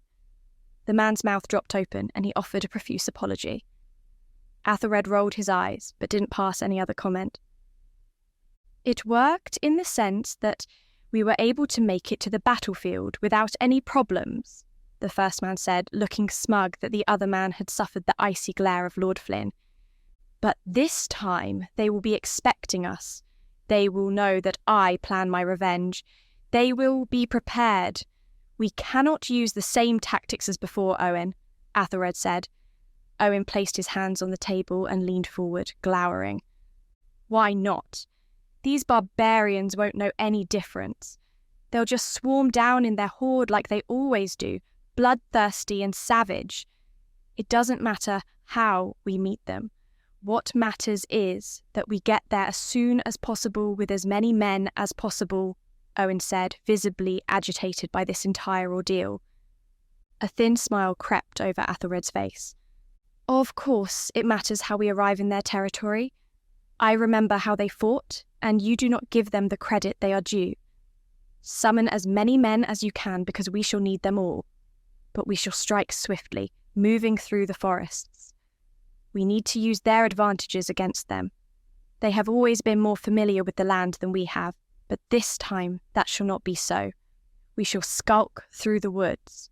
We shall be stealthy and end this war before they even know it has begun." He spoke with vigour and slammed his hands down on the surface of the table, making the map and the mugs on it shudder. Owen and the other man wore wry, evil smiles too. Rebecca stifled a gasp. When she looked at the men, it was as though she was seeing serpents and could not believe that people would talk about killing so casually. "Go, more drink," Owen cheered. Rebecca walked up to them nervously, hands trembling, and almost spilled the water. She could feel Owen's gaze running up her backside. His hand reached out to stroke her rump, and she stiffened, hoping that Athelred would not allow such behaviour. "Owen," Athelred warned, and Rebecca breathed a sigh of relief. "My apologies, Lord Flynn," Owen said with a dramatic bow.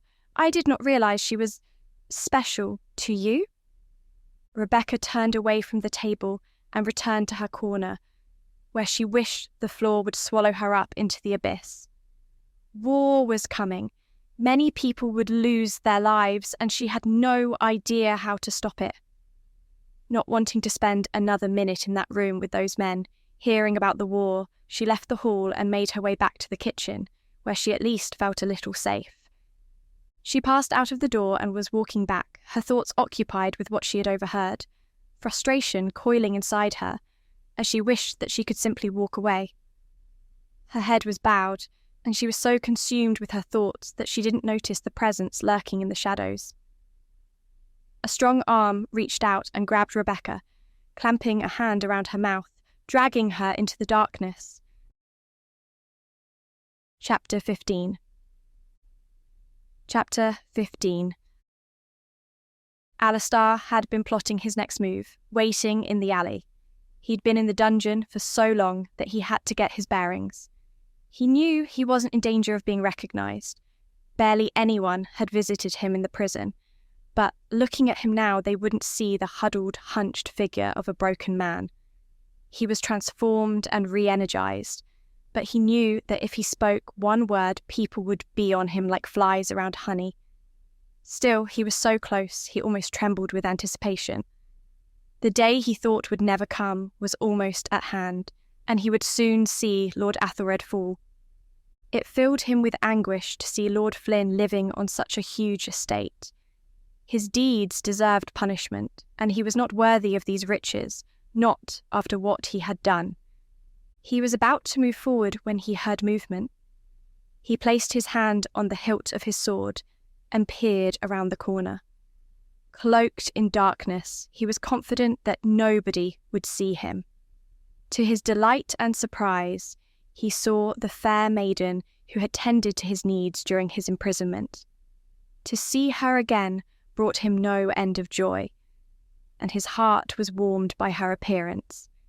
She seemed troubled, her head was bowed, but her sorrowful expression did nothing to mar her beautiful face. As soon as she came within reach of him, he reached out his arm and dragged her back, hating to feel her struggle. It was a risk, for she may well have been afraid of him and raised the alarm, but he had few allies in this place, and she could provide him with valuable information. While she struggled, he pulled her deeper into the small nook he had found. "Dinna worry, lass. It's just me," he said, finally turning her around so that she could see him. Rebecca's eyes widened as she recognised him, but there was a hint of disbelief in them as well. "Are you goin' to scream?" he asked. For a moment, defiance flared in her eyes, but then she shook her head and wilted. Alastar slowly removed his hand from her mouth.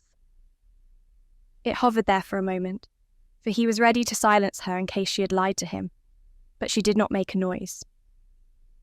"I am sorry for startling ye," he said with a warm smile, trying to put her at ease. She staggered back, stunned. "What are you doing here? I saw you leave," she said in a harsh whisper. After she spoke, she jerked her head around, afraid that someone had overheard her. "I did, lass, but I have worked today here." "What about the others?" "Oh, last I saw they were making their way back.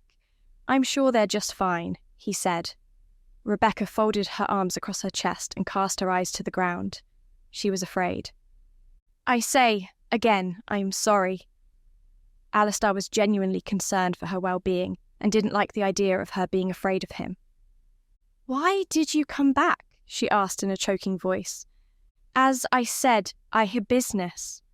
"What is your business?" "Well, I had to come back and thank you for all you did over the years," he said, trying to make her smile. "It worked, albeit only briefly." "You seem troubled, lass," he continued.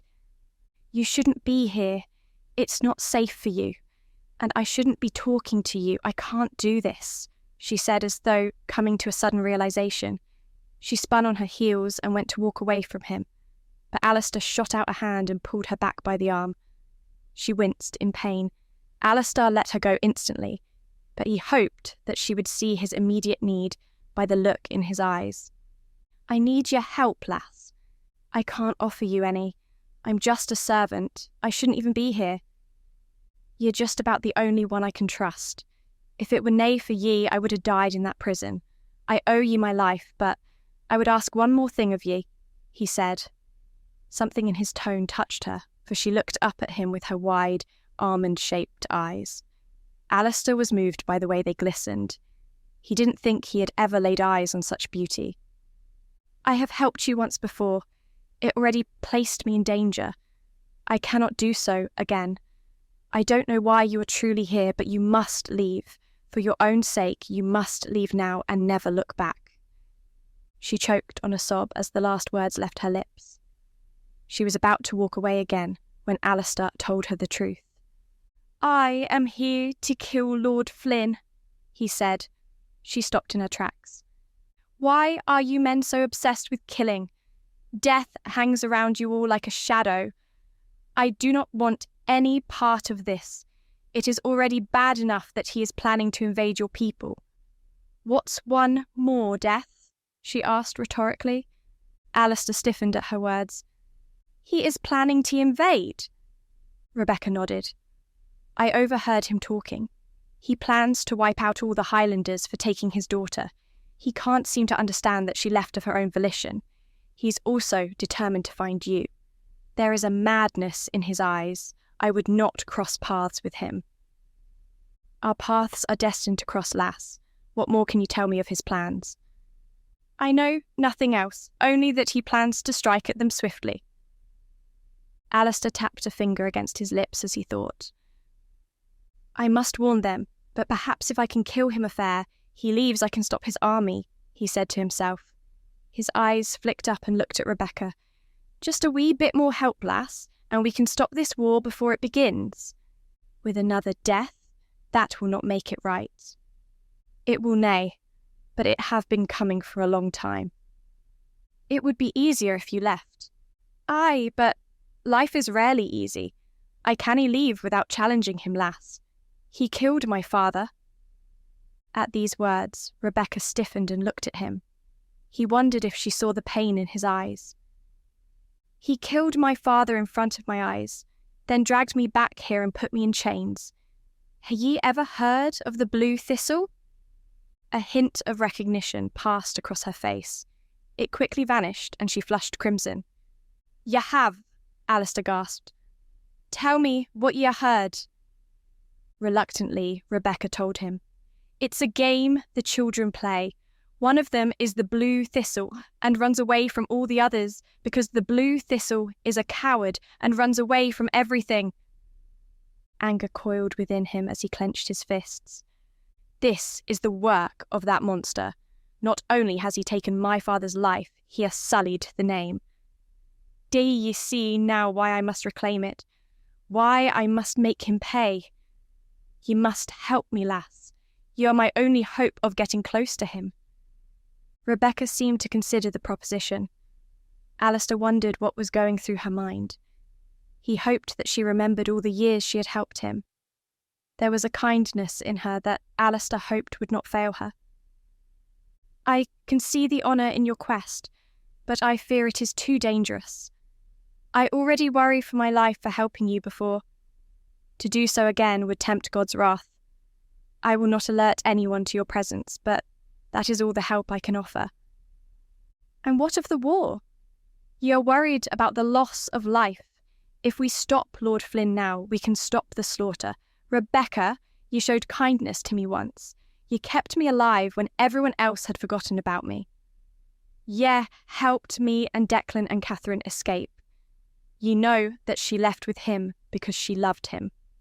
Lord Flynn is angry, and he will not stop until all the Highlanders are dead. You know in your heart what is right.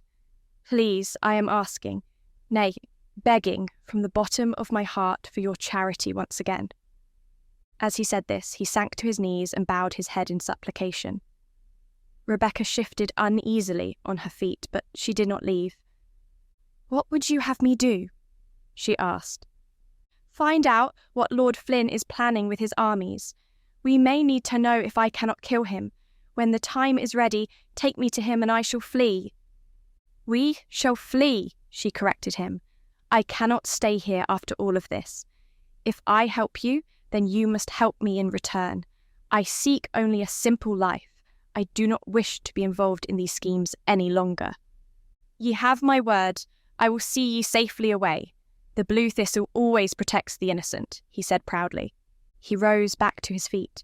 In doing so, he moved a little closer to Rebecca. He could feel the heat from her body and smell the sweetness of her hair. For a moment, time seemed to stand still as he was transfixed by her glorious beauty, and his breath was taken from him. You should not stay here. You will be found, she said, breaking their gaze.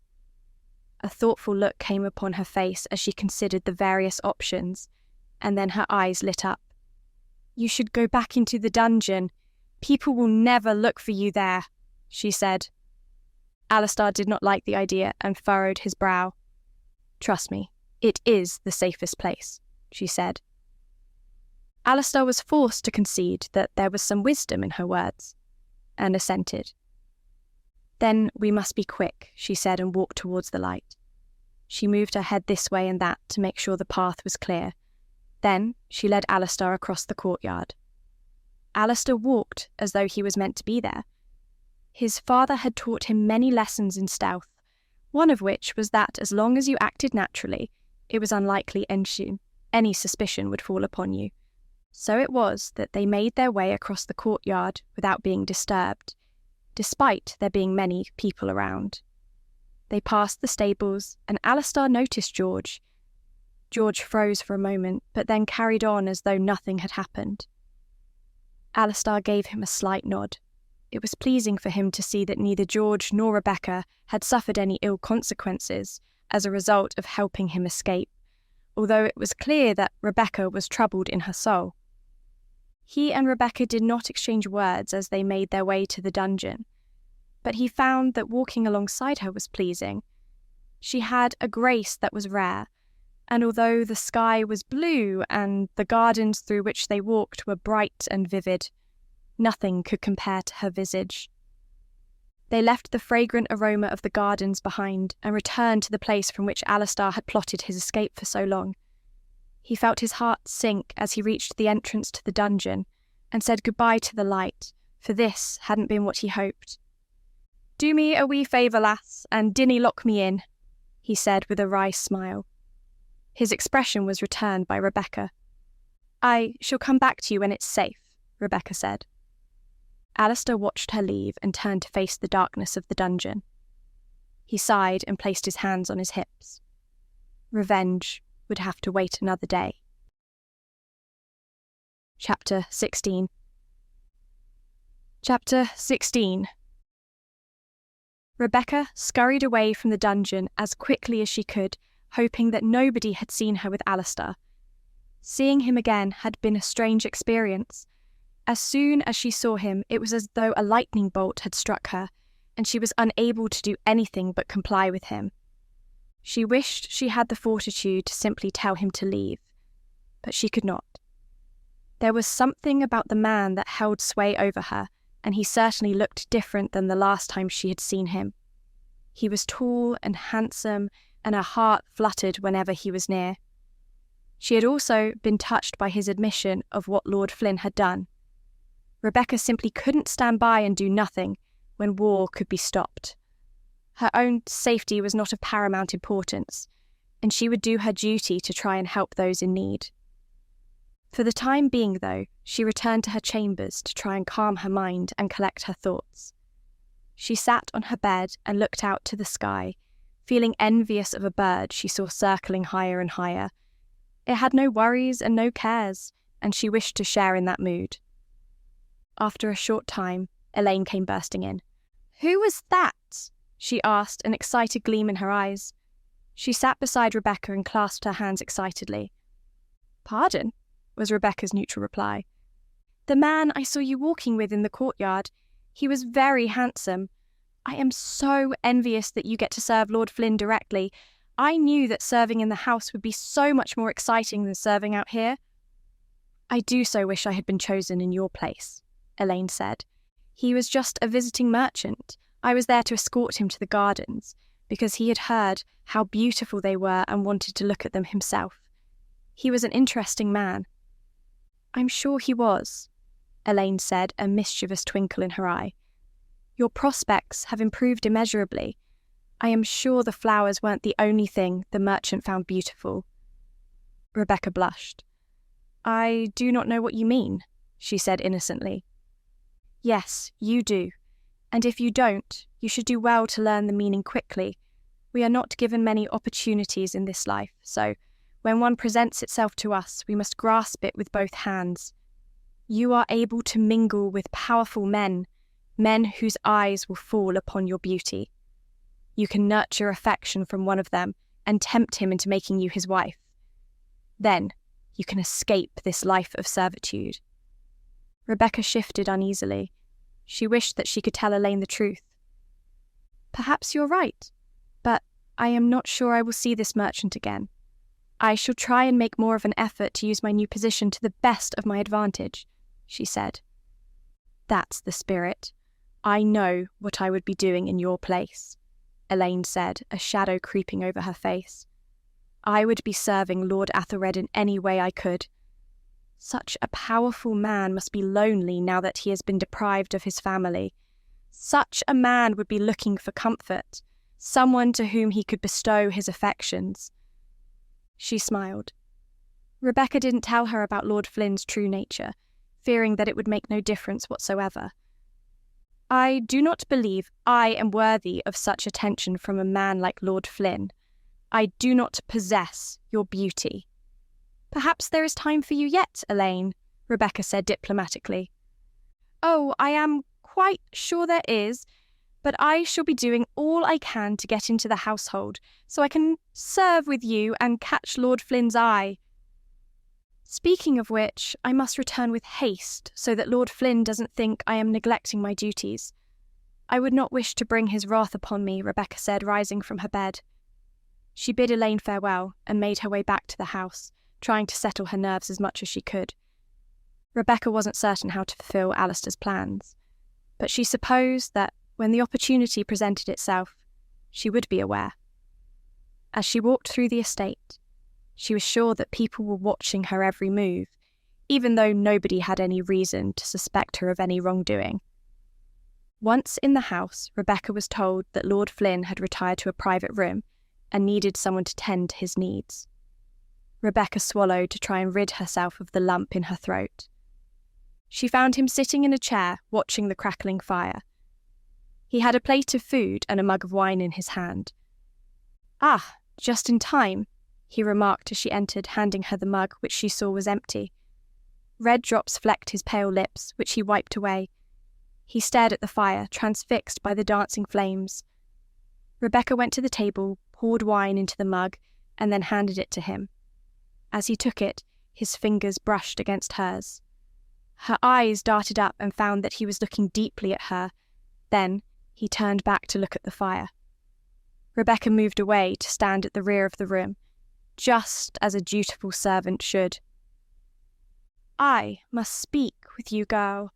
I know that there is news that travels through this estate of which I am unaware. You servants carry whispers around like rats carry disease. Have you heard anything of the man who escaped from the dungeon?" "No, my lord," Rebecca said. Lord Flynn visibly tensed at this. "I knew I should have killed him when I had the chance, but I wanted to punish him." "If you don't mind my asking, Lord, what did he do?" Rebecca asked, hoping that she wasn't overstepping her boundaries. Lord Flynn looked up from the fire. His eyes were cloudy and grey. "His father was my nemesis. Over and over again, he was a thorn in my side, halting my plans, raiding my armies. I could not capture him in the war, but I found him afterwards. He was always a nuisance, and I had him stamped out. But his son? That was another matter. What was I to do?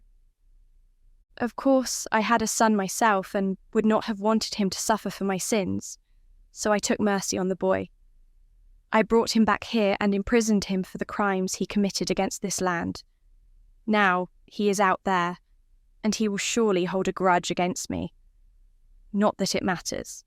I shall be marching to war soon, and if he chooses to fight, he will die like the rest of them. They're a plague, girl. Have you ever met one of them?" "Not to my knowledge, my lord," Rebecca replied dutifully, "and the better for it you are. They're monsters. They live like animals. They're a plague that needs to be wiped out, and I shall see an end to them. I should have continued the war years ago. I underestimated them then. I shall not make the same mistake. They have taken too much from me already. My son, my daughter, even my wife." "Your wife, sir?" "My wife," Lord Flynn said, straightening his back. "I was at war when she fell ill and died. I missed the opportunity to say goodbye to her because I was busy dealing with their petty rebellion. I can never forgive them for that. You'll get to see them soon enough.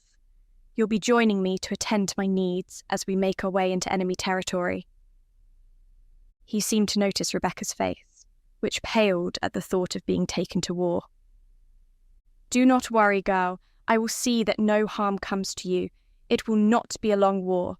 My commanders think we can simply march up to their territory and win by sheer force. My son thought the same. Sadly, he didn't inherit my tactical expertise. I shall ensure that his mistakes shall not be repeated." "Do you believe you will rescue your daughter?" Rebecca asked, her voice trembling, for she wasn't sure if it would make him fly into a rage. To her relief, Athelred remained calm. "She will have a choice presented to her. If she chooses to stay with them, then she is truly lost, and she is no daughter of mine," Athelred said cruelly. Lord Flynn rose from his seat and took a swig of wine. Some of the crimson liquid missed his mouth and trickled down his chin, looking like a trail of blood. Rebecca went rigid with tension and held her breath as he approached her. "I never realized how lonely it would be without them. I spent years raising my family, preparing them for the future, making sure that they knew their responsibilities to my legacy. I tried to arrange good positions for them, but both my children decided to turn their back on me. Harold, I can understand, for he only wanted to prove himself in battle and didn't know when to stop. Catherine, though." He shook his head. "Despite her betrayal, I do miss her. I wish that she was here now so that I could have some family with me." His tone was pitiful. For the first time, Rebecca saw Lord Flynn as an old man rather than the powerful lord of the estate. She knew his words to be false as well. If Catherine did return, Lord Flynn wouldn't waste any time with her here. He'd arrange a marriage for her and see the back of her as soon as he could. "How do you plan to beat the Highlanders this time, my lord? How will you ensure that you do not make the same mistakes as your son?" she said. The corners of Lord Flynn's mouth turned up into a wry smile. "Unlike my son, I have years of expertise, and I have fought them before. They like open warfare. They are brutal and savage. They give in to their rage easily, and it is usually enough to see them through to victory. I shall not give them the opportunity, however.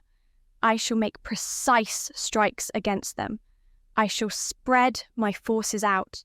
I shall learn from what the blue thistle taught me," he said, his face twisting into something cruel. Rebecca still hadn't relaxed, and it took until this moment for Lord Flynn to realise that she was tense. He stood before her, his broad shoulders dwarfing her, and placed the mug of wine on the table. She looked up at him with wide eyes and breathed in the scent of wine that was heavy on his breath. She had never been this close to a monster before. "It is lonely here, but it is made all the better by your presence. You remind me of my wife in some ways." "You are pure," he said, and caressed her cheek with the back of his hand. Rebecca's stomach churned as a wave of revulsion swept over her. All she wanted was to flee, but she dared not flee from Lord Flynn. She knew well what he was capable of. He dipped his head so that she was drowning in his presence. He looked like a giant against her. Red rivers swam through his eyes, and he swayed slightly. He hadn't taken his hand off her cheek. Her skin was so soft, and his was leathery and calloused. Rebecca wondered if Elaine would truly be envious of her in this moment. "Yes, just like her. So pure," he said, dipping his head towards hers. His lips opened for her, and a warm breath wafted over her face. He closed his eyes, and if she hadn't turned her face away, he would have stolen a kiss from her. He opened his eyes, a dim fury growing in them. Lord Flynn was a man used to getting what he wanted. "My apologies, Lord, but I would not wish my virtue to be taken in this manner, especially if it is what you so admire about me," she said. For a moment, she thought that Lord Flynn would simply take what he saw as his right. But then he pressed his lips together and moved to stand before the fire again. "Perhaps you are right. I would not wish to rob you of what makes you so appealing, but I will have your virtue when the time is right, he said. Rebecca saw this as more of a threat than a promise, and quickly begged to be excused. Lord Flynn was gracious enough to grant her request. He waved her away with the swift gesture of one hand, but as he looked at Rebecca, she knew that she would not be allowed too far from him. Lord Flynn had set his sights on her, and what Lord Flynn wanted he usually got. When Rebecca was out of the room, she pressed herself against the wall and gasped for breath. Never before had she been so scared. Doom hung about her, for she was afraid of what Lord Flynn would do to her.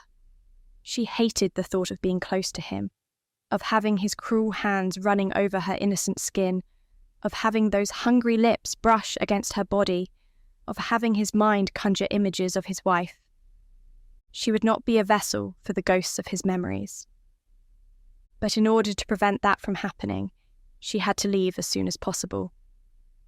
The sun was beginning to set. A red streak slashed across the sky. It was as though someone had struck it with a sword, and blood was now pouring out. Rebecca rushed to the dungeon to seek out Alastar. He was her only hope of escape, but she could not stay in this dank prison a moment longer. Her feet pattered against the stone steps, and she gasped for breath as she found him standing alone. A look of concern came upon her face, and she was swept away by the strong desire that flowed through her like a river. When Lord Flynn had been standing before her, she'd found herself wishing that it had been Alastar. Like this video and hit the subscribe button because it helps very much with YouTube's algorithm. If you want the audiobooks ads free, visit our website and select our bundles to save more. Thank you again. Now back to our story.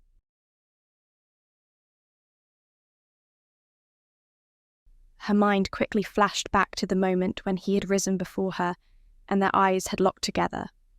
There was something about him that made arousal swim in her stomach. Never before had she felt anything like this. In truth, she wasn't sure what she was feeling, only that she wanted to be with Alastar, only that she knew he could keep her safe.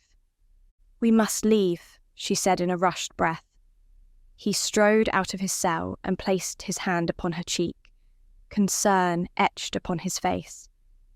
Unlike the revulsion that had swept through her with Lord Flynn, there was nothing but warmth in her heart from Alastar's touch. Her heart opened, and a sense of serenity flowed through her. Chapter 17. "Already?" Alastar asked. Rebecca nodded vehemently.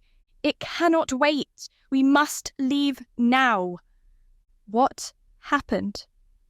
Alastar wasn't going to leave without knowing what was going on. Rebecca was clearly troubled. Her cheeks were flushed, and she was still panting for breath. Alastar was so close that he could feel the powerful beating of her heart as well. Whatever had occurred had made her quite agitated. "It's Lord Flynn. He has made his intentions clear with me. It seems as though he has taken a liking to me.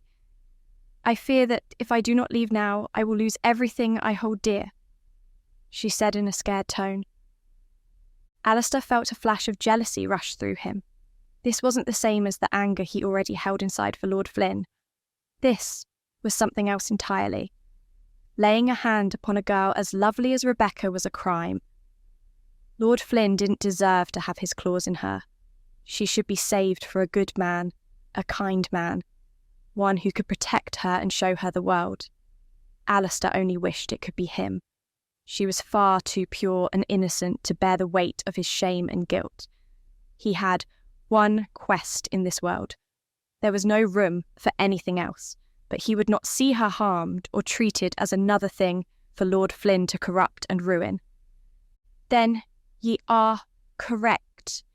We must leave, but nay, before I had confronted him," Alastar said with grim determination.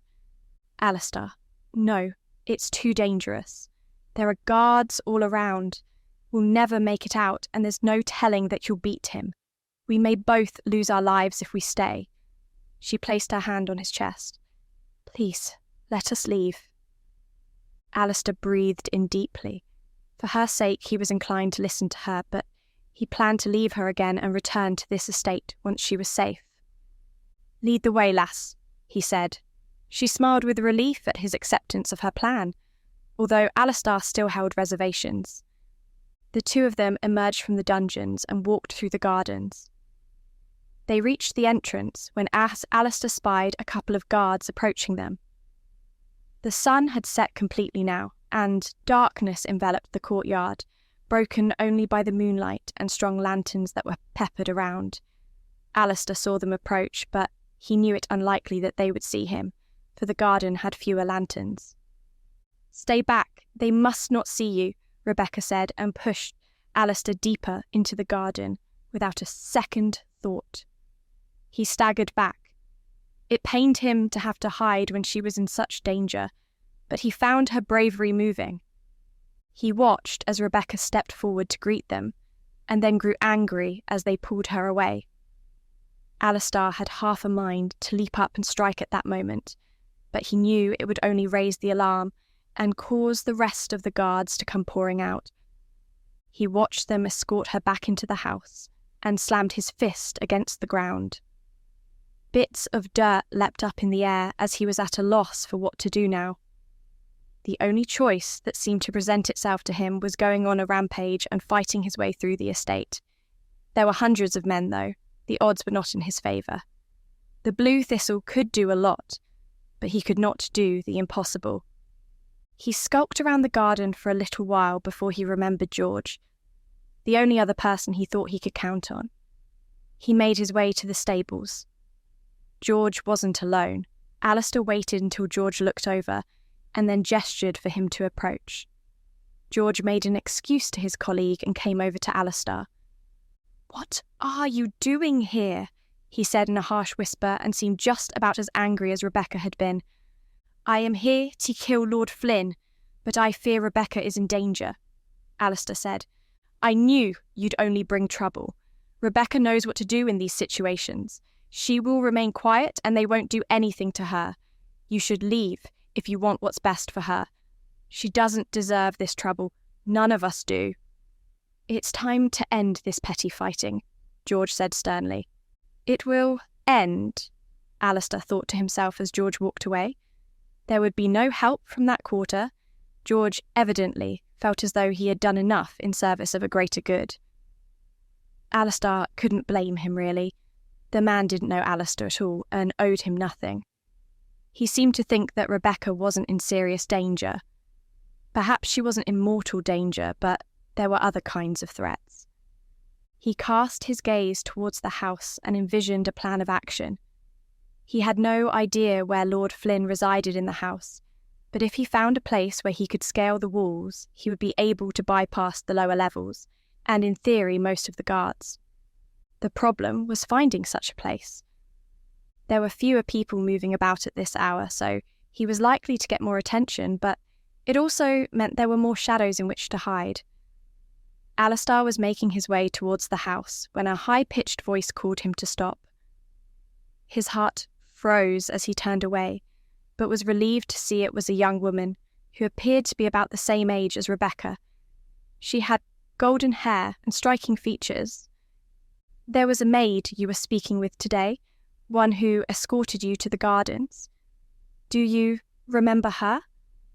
Alastar nodded, being careful not to speak lest she raise the alarm. Alastar couldn't yet be sure of her sympathies. "She's in danger. You must help her. I saw her being taken away by 2 guards. I fear that she has earned the wrath of Lord Flynn. Please, she is my only friend, and I would be so upset if something were to happen to her."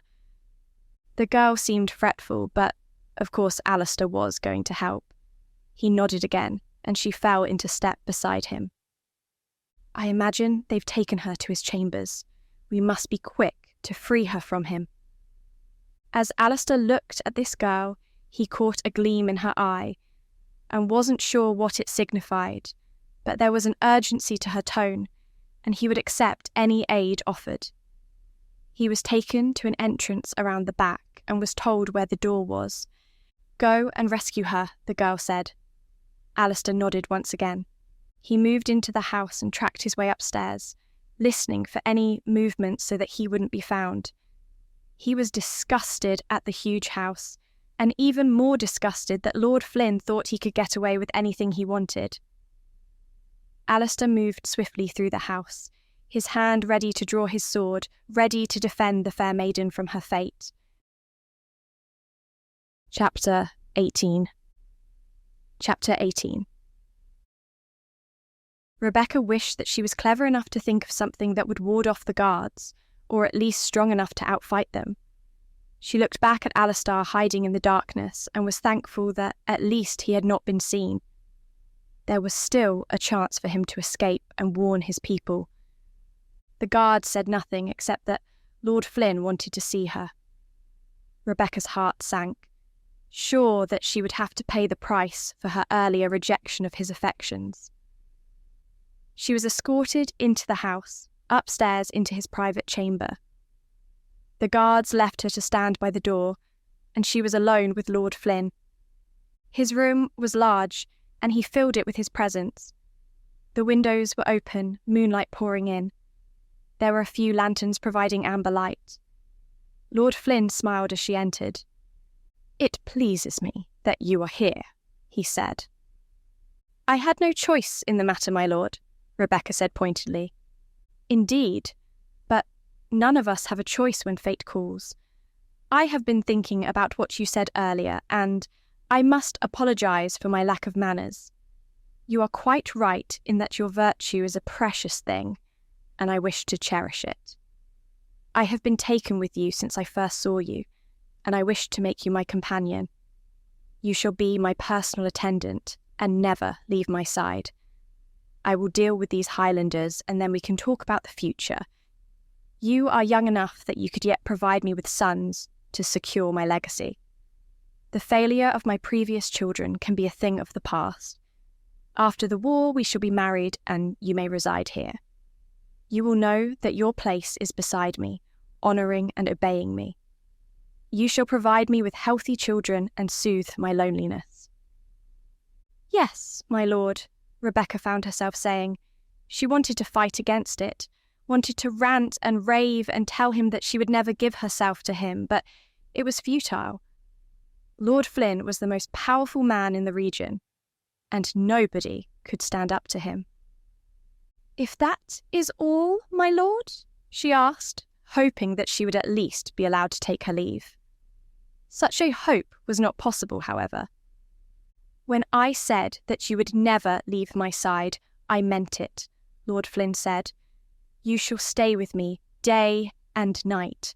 I shall have your belongings moved from your current chambers to this house.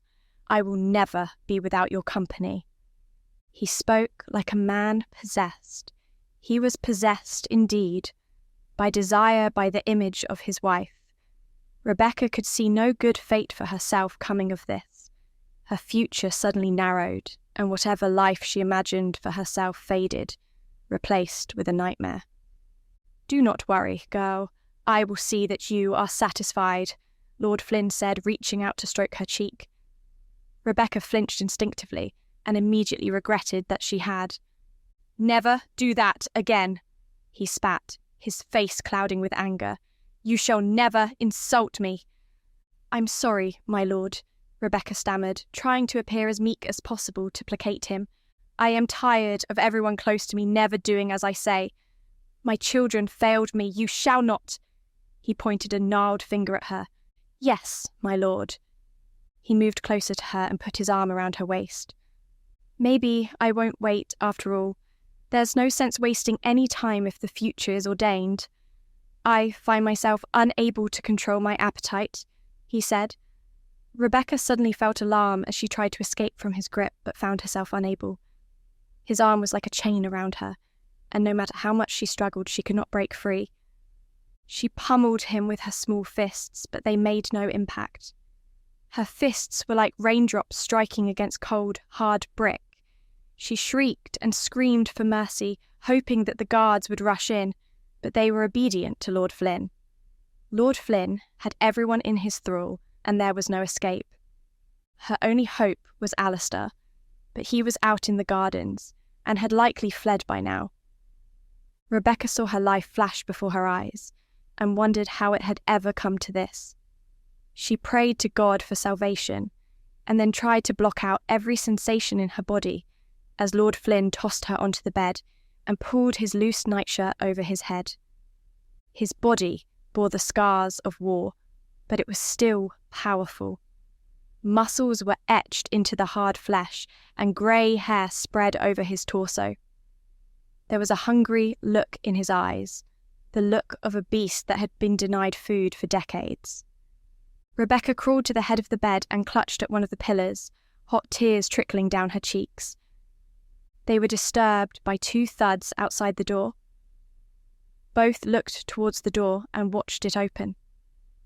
When Alastar emerged, Rebecca's expression was one of delight, while Athelred scowled. "You!" he spat. "Aye, it's me," Alastar said, wielding his sword.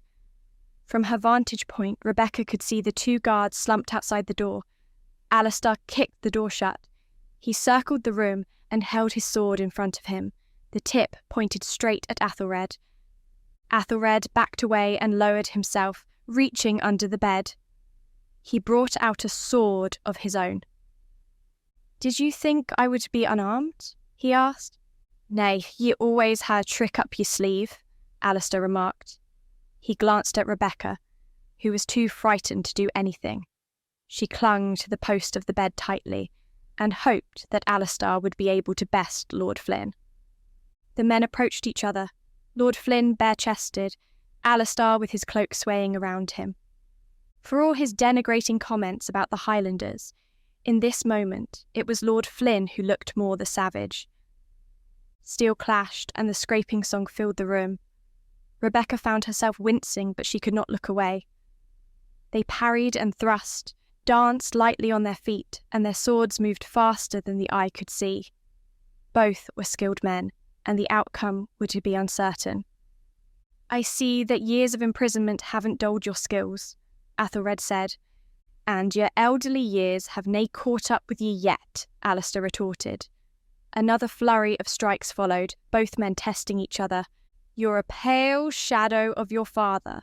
I bested him, and I shall have no trouble doing the same with you," Athelred said. At the mention of his father, Alastar flew into a rage and roared. He battered Athelred with his sword, pushing the older man back. Rebecca was certain that Athelred's sword would snap under the pressure of Alastar's blows. But Athelred was coy.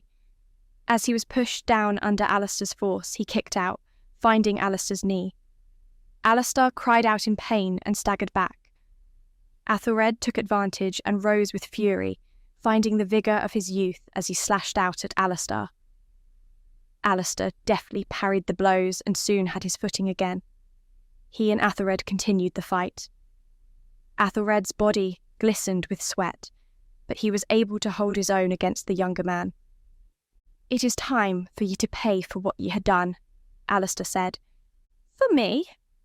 What about you?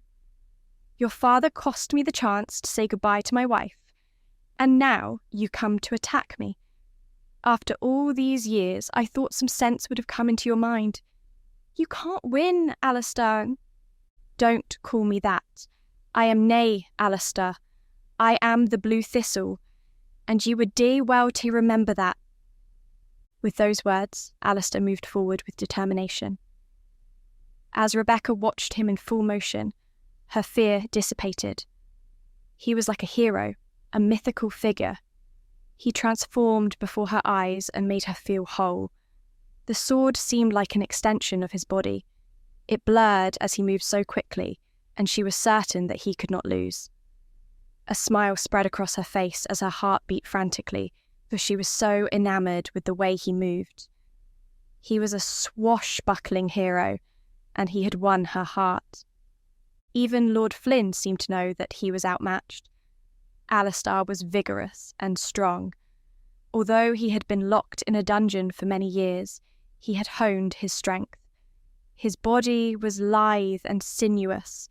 It had been forged for one single purpose since he was a child. And what's more, he seemed to be enjoying it. He battered Lord Flynn back, and it was surely now only a matter of time. Indeed, Alastar showed no mercy in his vicious blows. Steel clanged against steel, but Lord Flynn was forced to the floor. He held his sword up over his body with both hands, struggling to brace himself against the onslaught of the blue thistle's blows. Alastar's face was a picture of anger. All the rage that had been simmering in the pit of his stomach was unleashed in a burst of vibrant fury. Lord Flynn was entering his final moments. The bed shook as he fell against it. Rebecca stood upright, afraid that she would get wounded by the flashing blades by mistake. Alastar was too skilled for that, though. With a deft flick of the wrist, he ran his sword along the blade of Lord Flynn's and disarmed him. The sword clattered against the floor, thrown across the other side of the room. Lord Flynn groaned, clutching his wrist. Alastar stood before him, ready to make the killing blow. But then the door opened. "There he is!" Elaine shouted. Rebecca was as surprised by her appearance as she had been at Alastar's. 3 guards poured in around Elaine, who stayed out of harm's way. Alastar was cursed as he was forced to take his attention away from Flynn. He swung his sword around and threw himself at the guards. His hackles were raised, and he was fully in the heat of battle. It was majestic to watch. Even though he was outnumbered, the guards could not match his skill, and were quickly sent through the door. Elaine rushed in and fell to Athelred's feet.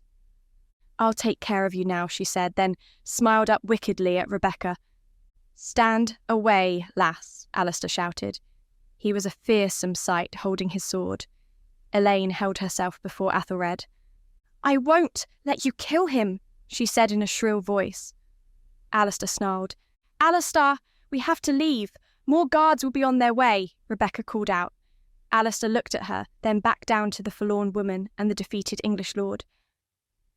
Alastar sheathed his sword and leaped on the bed, picking up Lord Flynn's sword as he did so.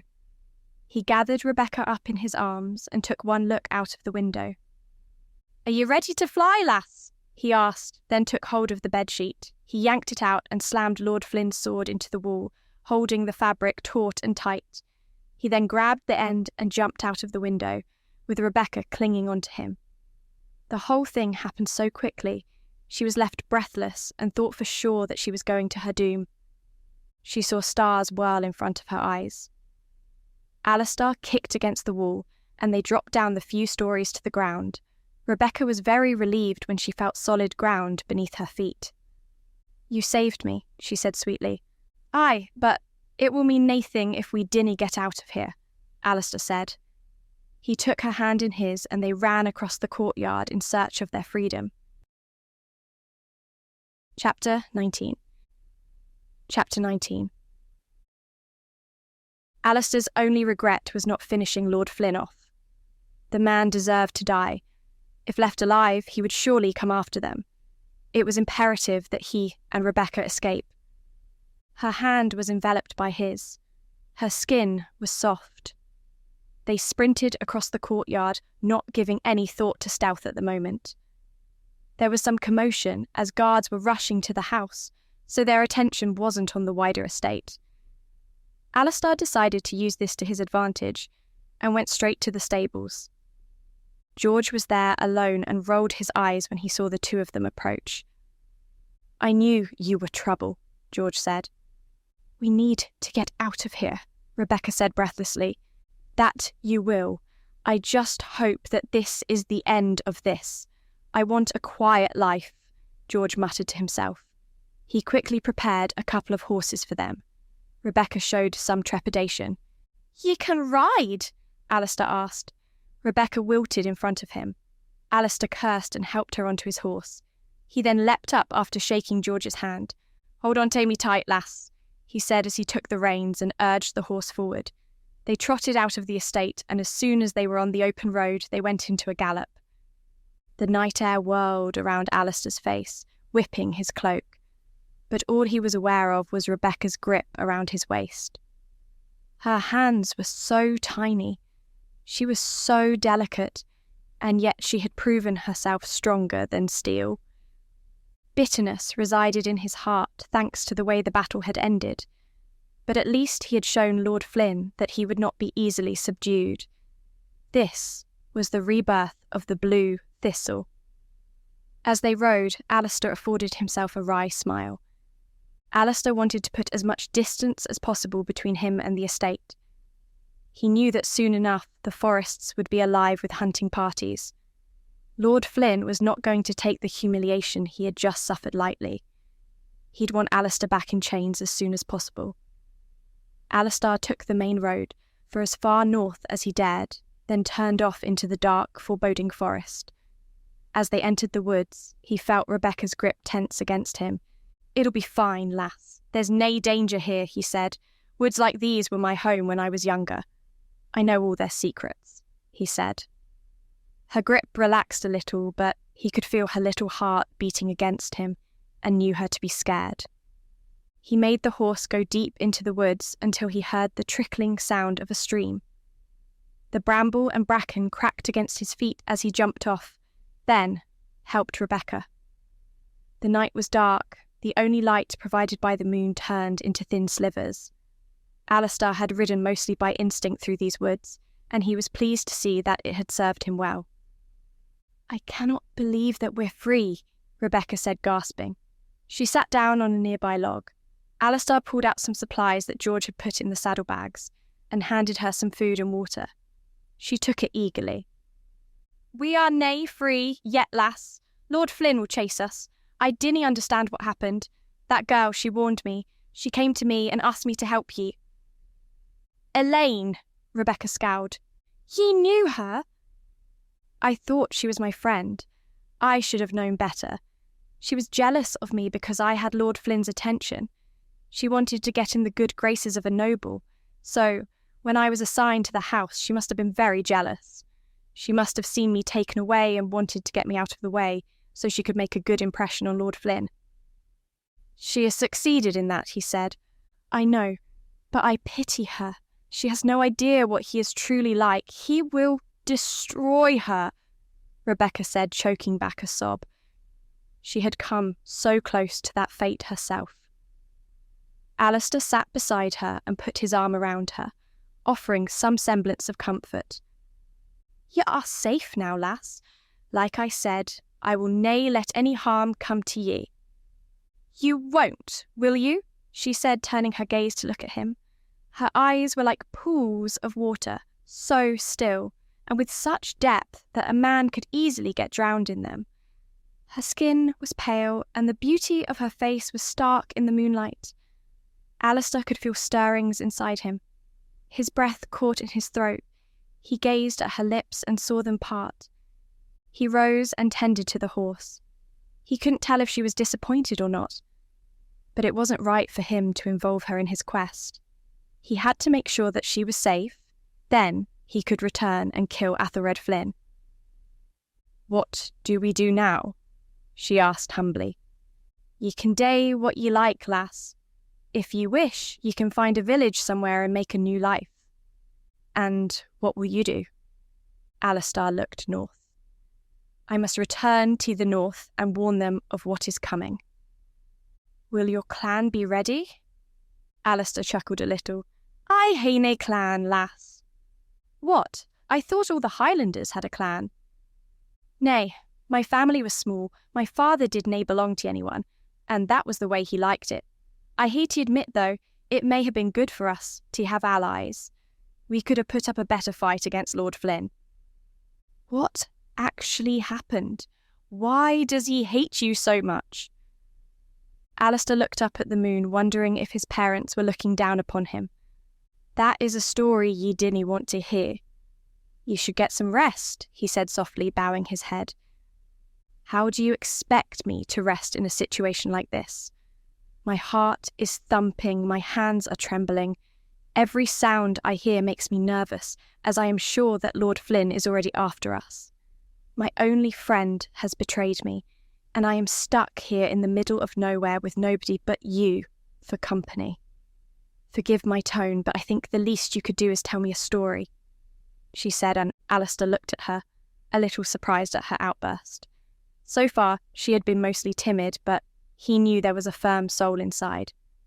"Ye are brave," he said as he made his way over to her, but he did not sit down. "I hardly feel that way.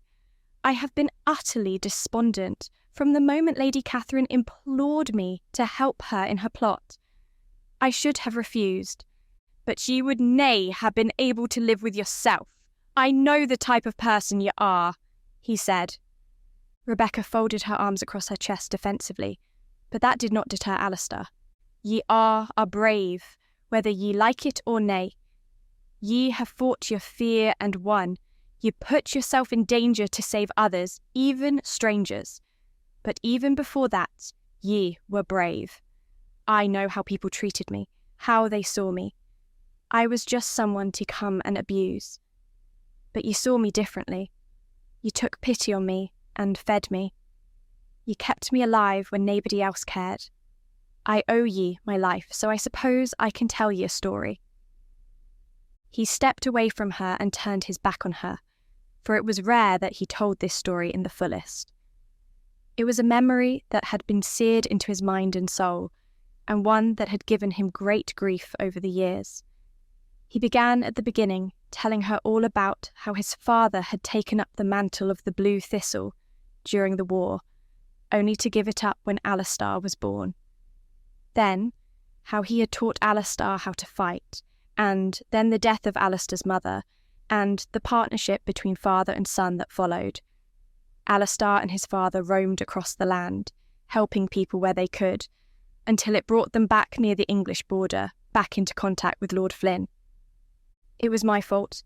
I insisted we stay and help the people, even though my father said we should leave. I was too stubborn. Lord Flynn and his men came. We nae stood a chance. We fought, of course, but it was nae enough. After years of avoiding capture, the blue thistle was finally defeated, and it was all my fault. He killed my father in front of me, and then brought me back in chains. He said that I would never know freedom, only the torture of knowing that I am the reason my father is dead. Alastar swallowed after he finished speaking. He heard movement behind him, and then felt Rebecca's arms around him again. It was a warm, comforting embrace, and he slipped into it with ease. It felt natural to be with her, and the stirrings of his heart told him that he should welcome her affection. Yet his mind told him that he would only lead her to her doom if she remained close to him.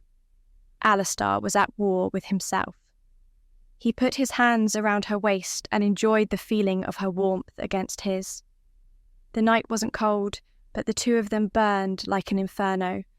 He breathed in her sweet scent, felt the soft trembles of her body against his. Her hair brushed against his chest, and she seemed to melt into him. For so long Alastar had been alone, and now he had a pretty lass ensconced in his arms. The most surprising thing to him was that it felt entirely natural, as though this was the place where she belonged.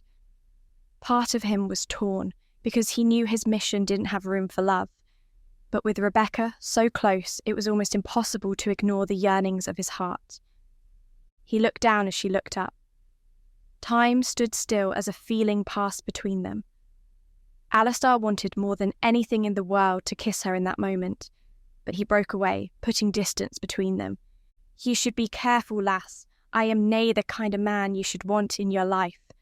Death and loneliness stalk me, and if ye are nae careful, they will be companions to ye tae. I already told ye that I would nae let anything happen to ye, and that includes danger from me." Rebecca shrank back, hurt.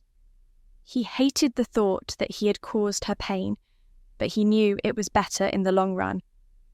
He only had one thing to do in his life: kill Lord Flynn. Perhaps, after that, there was a chance, if she was still willing. But a sweet flower like Rebecca deserved more than he could offer. Chapter 20. Chapter 20. Rebecca's heart was bruised by Alastar's reaction. She was far from home and felt the stirrings of desires for the man who had rescued her. After everything she'd been through, she wanted to be close to him, to feel the warmth of his skin. Something about him had tempted her, and although the sensations she was experiencing were scary, she felt as though she had to act on them. His masculinity inspired desire within her. She felt safe in his arms, as though nothing in the world could harm her. His skin was taut and leathery, his muscles bulging, and his heart beat as powerfully as a drum. It was steady and lulled Rebecca into a safe sense of security. In his arms, the night did not seem cold at all. She was hot enough that she would have let him strip her of her clothes if he had asked. Yet, evidently, Alastar did not feel the same way, and she was a fool for having risked herself by giving in to the moment. It had been a rash action, as though her body had been possessed by another force, and now she felt utterly foolish. But there was nowhere she could turn to escape the awkward tension that now rested between them. Alastar pulled down some blankets from the horse and made a rudimentary sleeping area. "Wrap up warm, lass. The night will be cold, and I dinna want to risk a fire in case it attracts the wrong kind of attention," he said. Rebecca merely nodded. She had no idea what to say. This lifestyle was completely unknown to her. Somehow she knew that she could never return home again. She was an outlaw. Alastar handed her a blanket and gestured to an empty spot on the floor, which he had worked hard to clear of stones and sticks. Rebecca lay down, pulling the blanket over her. Her bed at the estate had never been the most comfortable, but it was luxurious compared to the ground. Uneven lumps dug into her skin, and she wondered how she was ever going to get to sleep. While riding away from England, her heart had been in her chest, and she had been so afraid that she could barely think. She'd pressed herself against Alastar's body and clung on for dear life. Now, the thoughts were rushing through her mind. She shuddered when she thought of Lord Flynn's hands upon her, and then burned with anger at Elaine's betrayal. Tears began to stain her eyes, and she had to stifle a sob, for she did not want Alastar to know that she was crying. She turned away from him and closed her eyes. Sniffing softly, she wiped her cheeks on the rough blanket and wondered where life was going to take her next. She was out here, alone in the woods with a Highlander. The strange thing was that she didn't feel scared of him at all. She was just worried that the English would find them and that she would be hanged, probably with Elaine smiling up at her. Despite all Elaine had done, Rebecca couldn't help but pity her. She wanted the prestige of being by Lord Flynn's side, but soon she would learn how cruel a master he could be. She wasn't sure how much time had passed when her body surrendered to the tiredness. Her eyelids grew heavy and she began to fall asleep. But she was interrupted by a grunt. At first, her entire body went rigid, afraid that it was some wild animal before she realised it was actually Alastar. He turned, grunted more, and then started speaking incoherently. Before too long, his entire body trembled and he lashed out. Rebecca turned and, in the pale moonlight, saw him throw aside his blanket as he cried out in defiance. Terrified, she wondered if he had lost his mind after being imprisoned for so long, until she realised that he was still asleep. He convulsed violently. His legs and arms kicked out and his head jerked back and forth. Rebecca assumed that it would stop in a moment, but after some time it became clear that it was not going to. Rebecca crawled over to him quickly and shook his body, trying to wake him. She had to struggle and dodge the blows of his flailing arms. Then his eyes flashed and he went rigid as though there was a demon in him. It lasted only a moment though, and then he seemed to regain his senses. When he recovered them and realised where he was and who he was with, he exhaled and leaned back on the ground. Rebecca didn't move, like a frightened bird, unsure of how he was going to be. Alastar placed a hand upon his head and rubbed his temples. "What happened, lass?" he asked in his deep Scottish burr. The tone had a magical effect on her, making her quiver all over. "I do not know exactly. You were having a nightmare, I believe. Your body was shaking and you were calling out. I was scared. I am sorry for scaring ye. I didn't know what happened." he said, bowing his head away from her. Looking at him, Rebecca was filled with a need to help him and nurse him. She helped him to a sitting position. As the moonlight slanted across his face, he looked entirely different from the swashbuckling hero that had rescued her from Lord Flynn's chambers. Here, he looked like a weary warrior, a man burdened by guilt and shame. I was back in that village. I saw my Da being killed, and I tried to help him. But I could nay. I failed him again and again. Have you had the dream before? Alastar hung his head. Every night since it happened. Rebecca wanted to fling her arms around him, taking his pain away, but she was hesitant.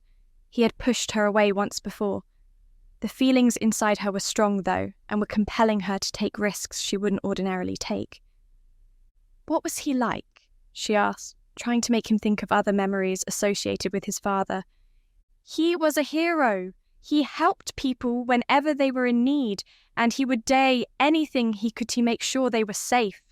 All I've ever wanted is to be worthy of him. You are. It is kind of ye to say, lass, but I hain't done anything to be worthy of him yet. You have. You saved me. I will always be grateful for that. If you hadn't come in when you did... She trailed off, not wanting to think of the fate that would have been in store for her. Ye speak kindly, lass, but there is still much I must date I honour, doth. He seemed pensive for a moment, then spoke again, presumably to take his mind off his own horrors, she thought. What are ye parents like?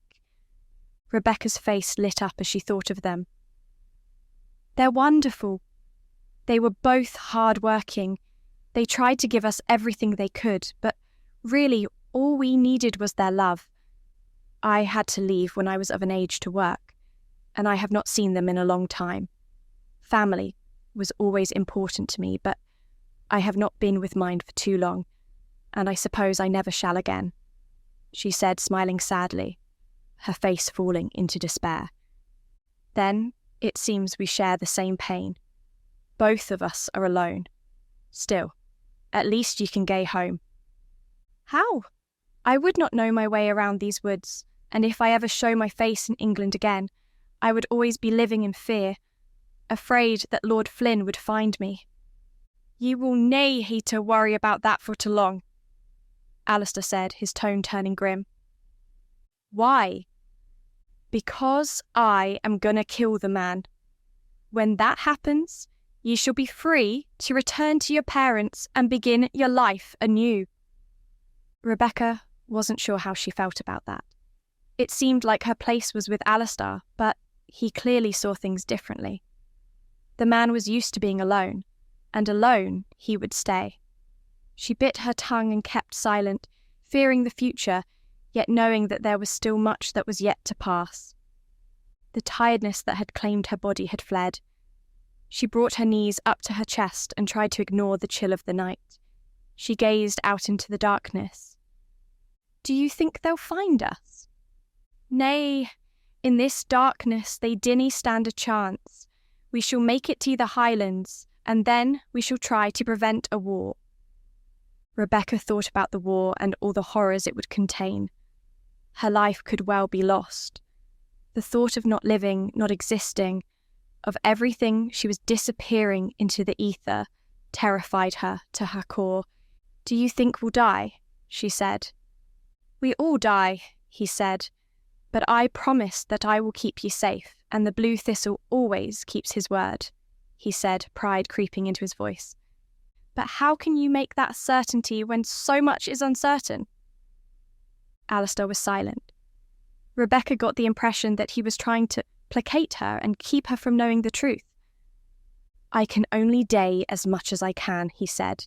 How did you cope with it? What do ye mean? With being in that prison for so long? How did you spend every day and night in there without losing your senses? Knowing that each day brought you a little closer to death, knowing that at any time Lord Flynn could have called you up and hanged you. I had no choice. I was ready to die if that's what the gods had planned for me. I had lost me, da. I had nae family. But for as long as I was alive, I kept myself going with one purpose, to kill Lord Flynn. I will nae rest until that is done. But there was one other thing too. Yeah, lass, you reminded me that there was at least one person who still cared. I would have died if it had nae been for ye. Rebecca suddenly became overwhelmed with emotion. The fatigue came back with a vengeance, and all this talk about death and imprisonment only served to remind her of all the horrors that awaited her. This was never the way she wanted her life to go, and there seemed only one inevitable end. As much as Alastar promised that he would keep her safe, she was not confident he had the power to do so. He was only one man set against the eternal tide of war, and if that came crashing down upon their heads, they would all be dashed against the shore, their bodies wrecked and broken.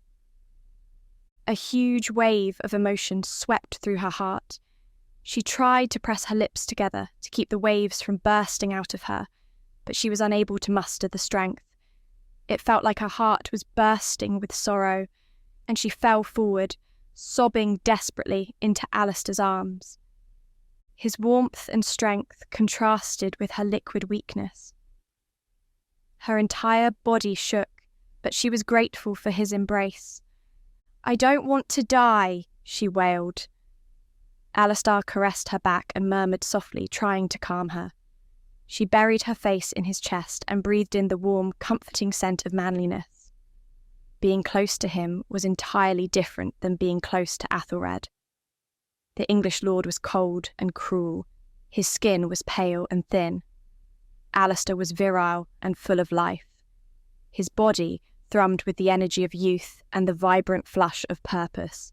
His strength seeped into her, as though he was sacrificing his own energy to take care of her, to support her, and when she breathed it all in, she felt heat and warmth spreading through her body.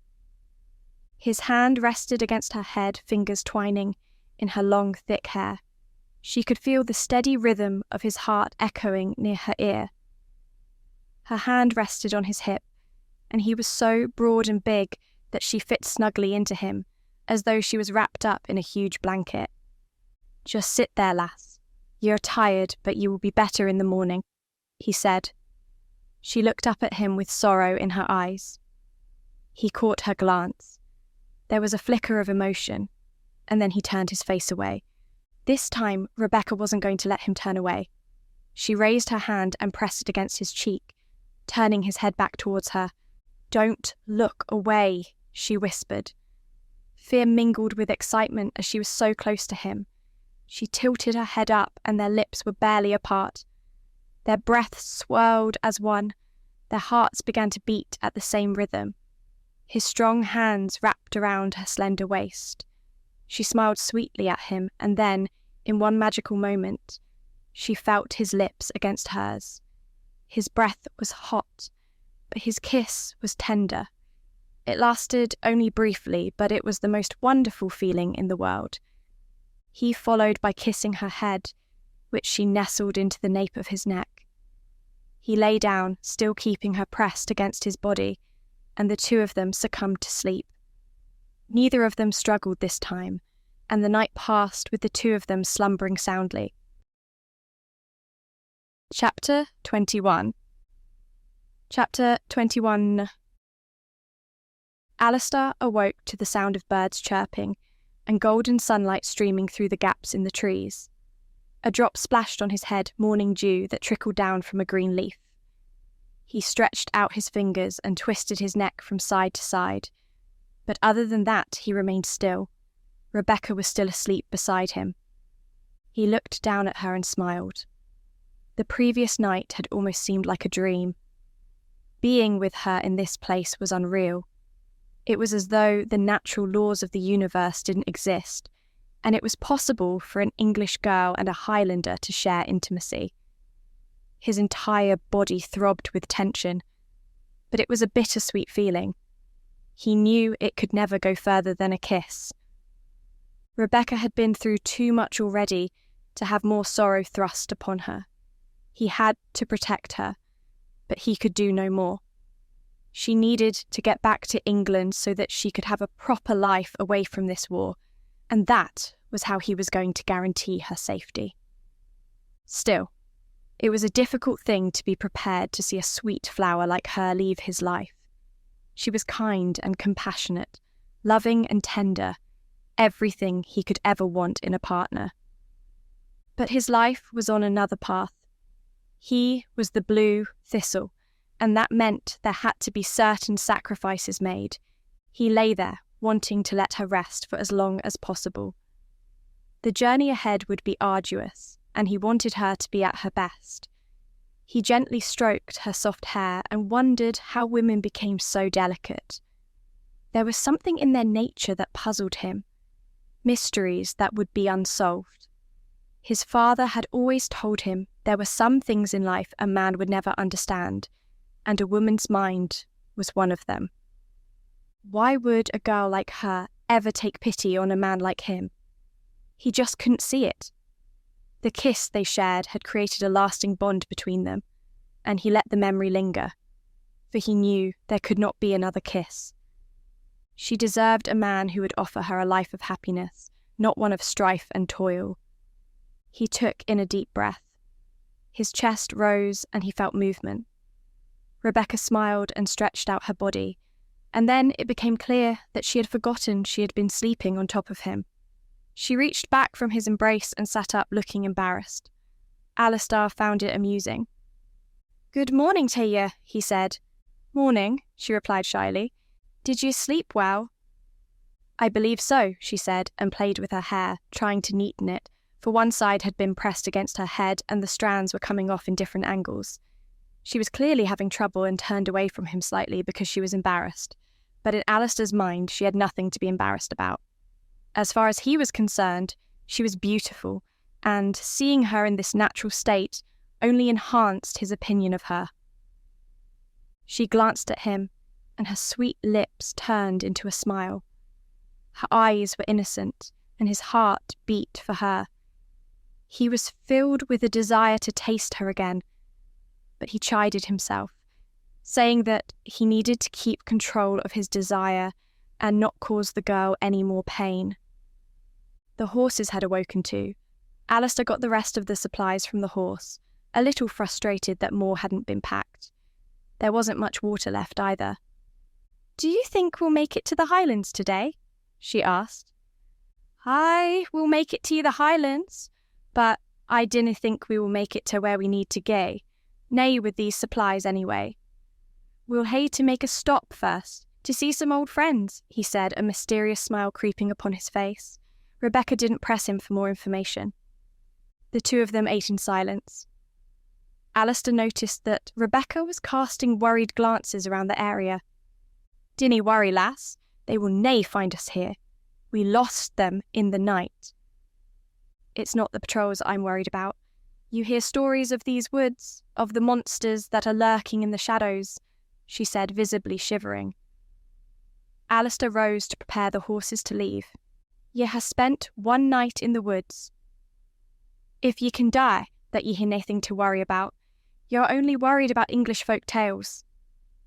"You were never told stories like that." "When I was younger, but as soon as I was older, my dad told me the truth. The only things to really be scared of are the beasts, but I know how to track them." Rebecca seemed to be satisfied with this explanation. He quickly finished preparing the horses and then told Rebecca they were ready to go. She had finished gathering up the blankets, and the two of them straddled the horse once again, making their way through the forest. Since the trees were so thick, they could not gallop regularly, but they moved along at a brisk trot. The air was fresh, and Alastar was glad to be back in the place he knew so well. "It is a joy to be here after being locked in that dungeon for years," he said. Even Rebecca had to admit that it was beautiful, although she had always been used to living in towns and villages. Alastar kept his ears and eyes peeled for any threats that would come their way. Although he had told Rebecca that Lord Flynn's patrols wouldn't find them, he wasn't entirely sure of that fact. there was always the chance that some rogue bandit would come up to them as well, not that anyone could stand up to the skill of the Blue Thistle. After the combats he had participated in, Alastar was confident that he had lost none of his skill, and that he could duel anyone and win. The lessons his father had imparted were strong in his mind, and as he rode he thought about the positions he should take in a duel with Lord Flynn, so that when they met again he would be able to deal with him swiftly, even though the man didn't seem deserving of a swift death. Even though it had been years since Alastar had stalked these woods as the Blue Thistle's sidekick, he knew them like the back of his hand, and was glad to know that his knowledge had not deserted him. One of his fears while imprisoned was that he would have lost the things that made him special, but that had not turned out to be the case. There was a firm flutter of wings as a flock of birds flew away from a tree. Rebecca gasped and tensed. Her arms gripped him tightly. Alastar chuckled. "Ye are on edge," he said, and implored her to try and calm her anxieties. The ride was pleasant and peaceful, and Alastar found himself feeling calmer than he had been for a while. It was easy, when riding along, to forget that a war was coming. Lord Flynn was gathering his forces, and soon there would be a sea of Englishmen rushing up the Highlands, and then blood would flow, most of it Highland blood, unless Alastar could succeed in his mission. At the thought of this, he spurred the horse on, reminding himself that he should not lose himself in the wonder and beauty of nature, not when there was such a pressing threat. Chapter 22. Chapter 22. Rebecca held on to Alastar tightly as they rode through the woods. The rhythm of the horse made her stomach jump at first, but after riding for this long, she had gotten used to the motion. She rested her head against Alastar's body, enjoying the comfort it gave her. The flock of birds made her jump, but that was only because she had been so lost in thought. All her life she had been told that the wild woods of the Highlands were filled with magic and danger, and that under no circumstance should she ever delve into them. However, riding through them, she was in awe at the beauty and vibrancy of nature. It was like being back in the gardens of the Flynn estate, although there weren't as many exotic flowers in the woods. What it lacked in diversity, it made up for in sheer grandeur, though. The woods stretched on for eternity. There were so many thick trees, all different shades of brown, and the lush green that accompanied them gave everything a serene feeling. The shade provided by the trees also meant that the air was cool and sweet. The thumping of the hooves against the ground soon became background noise. Rebecca reached out with her senses and closed her eyes, trying to lose herself in the sounds of the forest. She heard the rustle of bushes as animals scurried about their business. She envied them, for they did not have to be burdened with thoughts of the war. She heard a babbling stream as well, and this sound she found calming. Then she felt the horse beginning to slow. She opened her eyes and saw that the trees were clearing. A village made up of small huts appeared before her, and people came out to greet them. Alastar had told her they wouldn't reach their destination today, so she wondered where they were. Alastar alighted from the horse and helped her down too. Rebecca didn't want to let go of his hand, but he pulled it away and turned towards the village. The people there were wearing simple clothes. Wisps of smoke curled up into the blue sky from squat chimneys. There was a well in the middle of town. "Greetings," Alastar boomed. "Ye may nae recognise me, but I passed here a long time ago, as did my father, the Blue Thistle." At the mention of the name, the crowd gasped. The children didn't know what was going on, but many of the adults rushed up to him and greeted him with great excitement. Rebecca stepped back, feeling overwhelmed at the attention he was receiving. He was like a folk hero.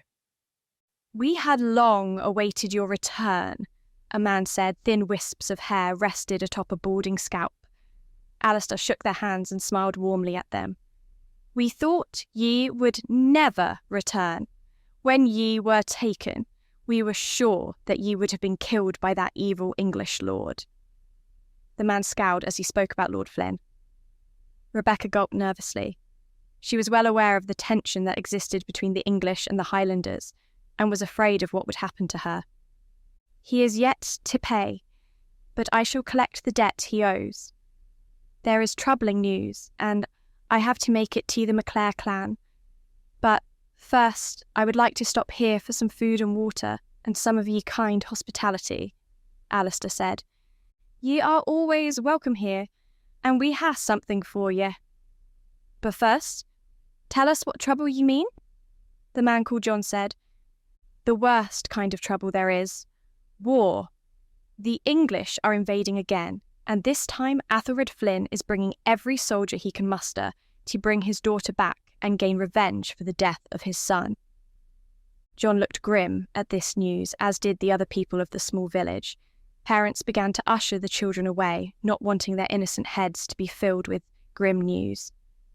"Some say it is poetic that he lost his boy when he took Yida," John said. "Aye, there must be balance in the world. Oh, and this is Rebecca. I rescued her from Lord Flynn.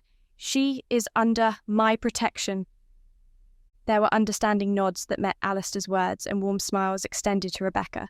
She liked the sound of being under his protection and moved a little closer to him. "Let's get you settled then," John said, and welcomed them into the village. Chapter 23. Chapter 23. It was strange for Alastar to be back in this village.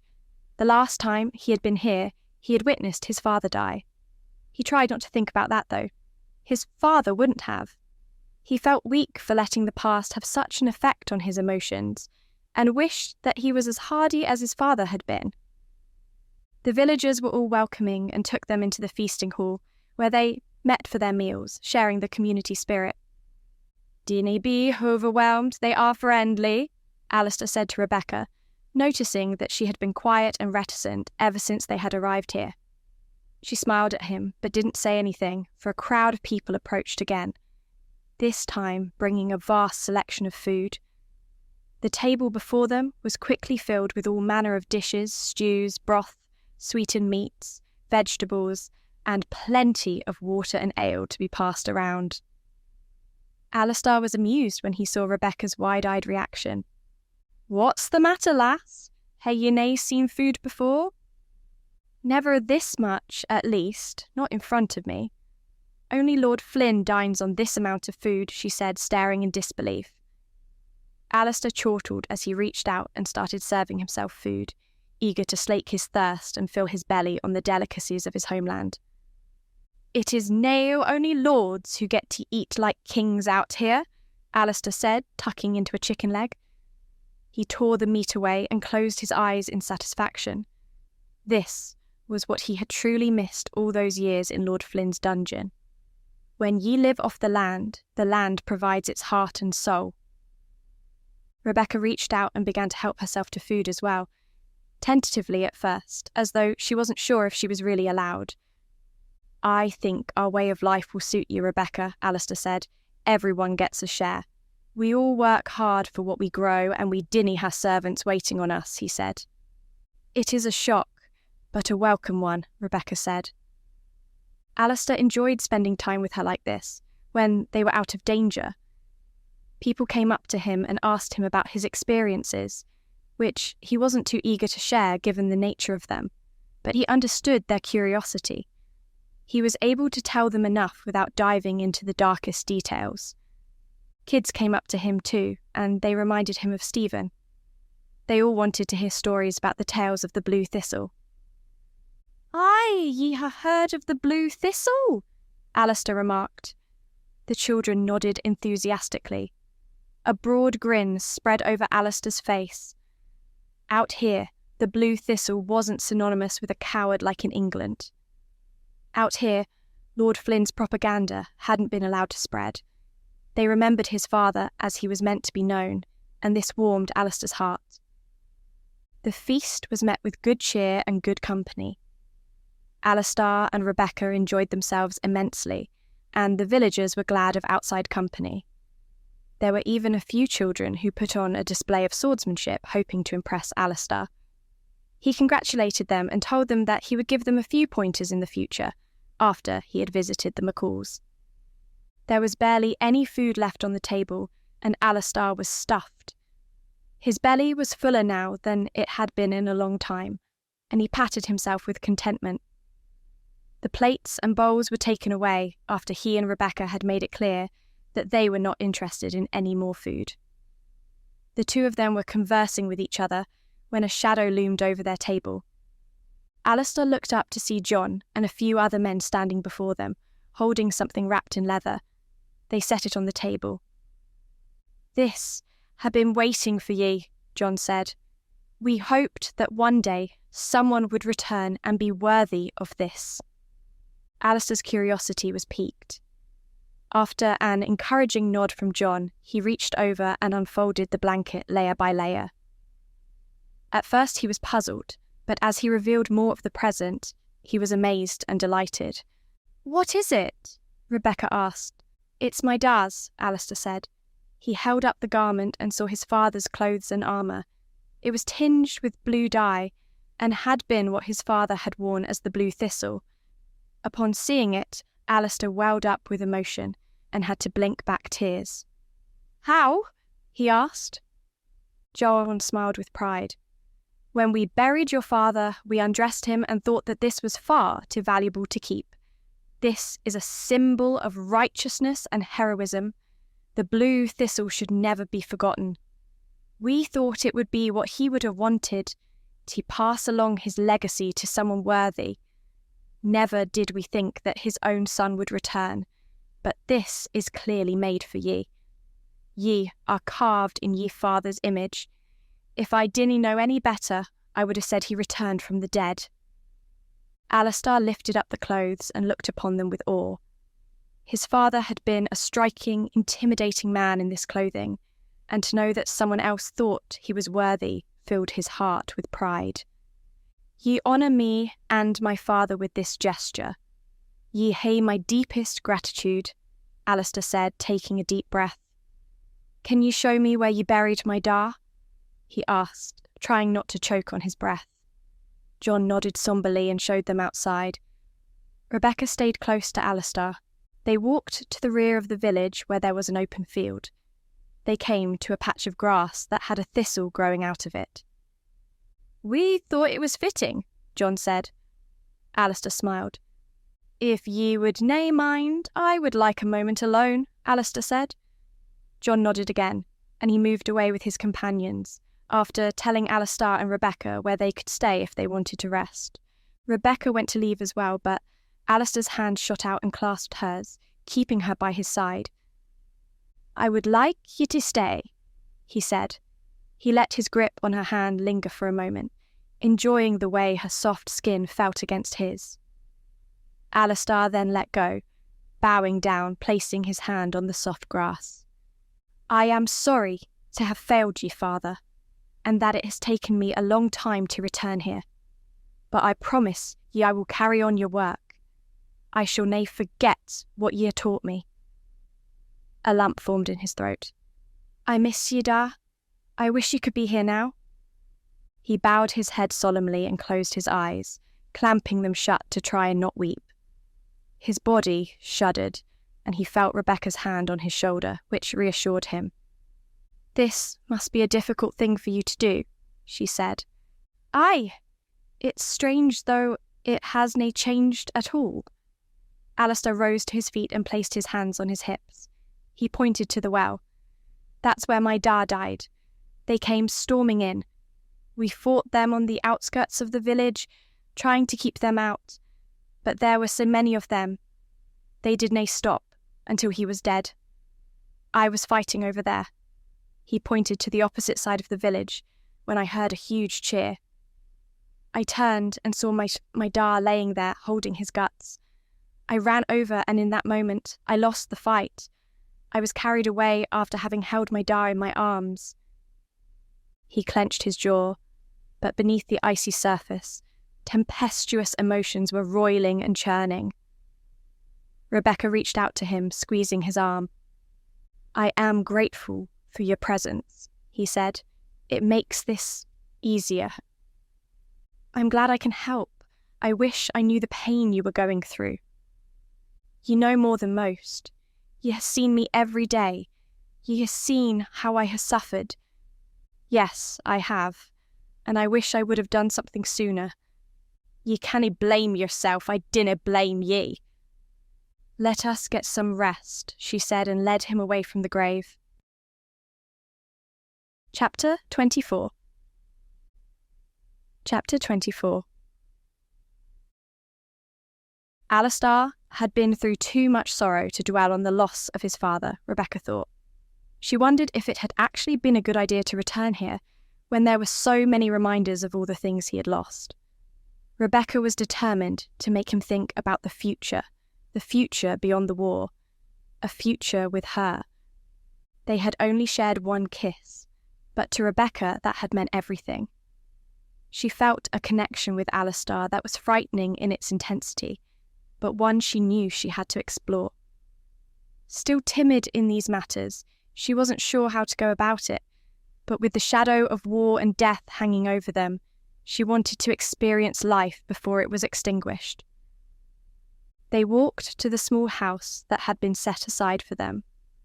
The blue thistle was held in such high esteem that Rebecca wouldn't have been surprised if Alastar had been given any house he wanted.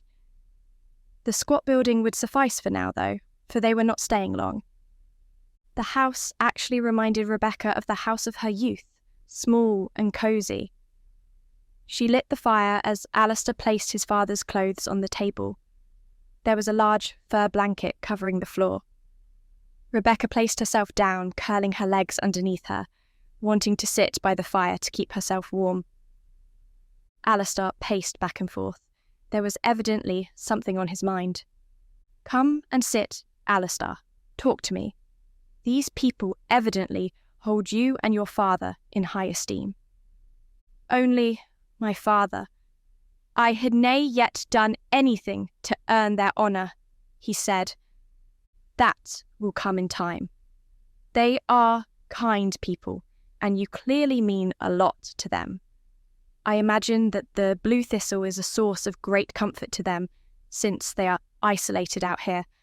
They must have been in a lot of danger over the years. Aye, that they were. My father and I could always count on a meal and some water when we came here.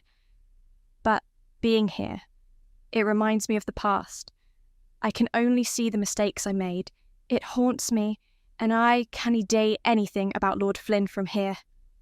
He will come, unfortunately, Rebecca said.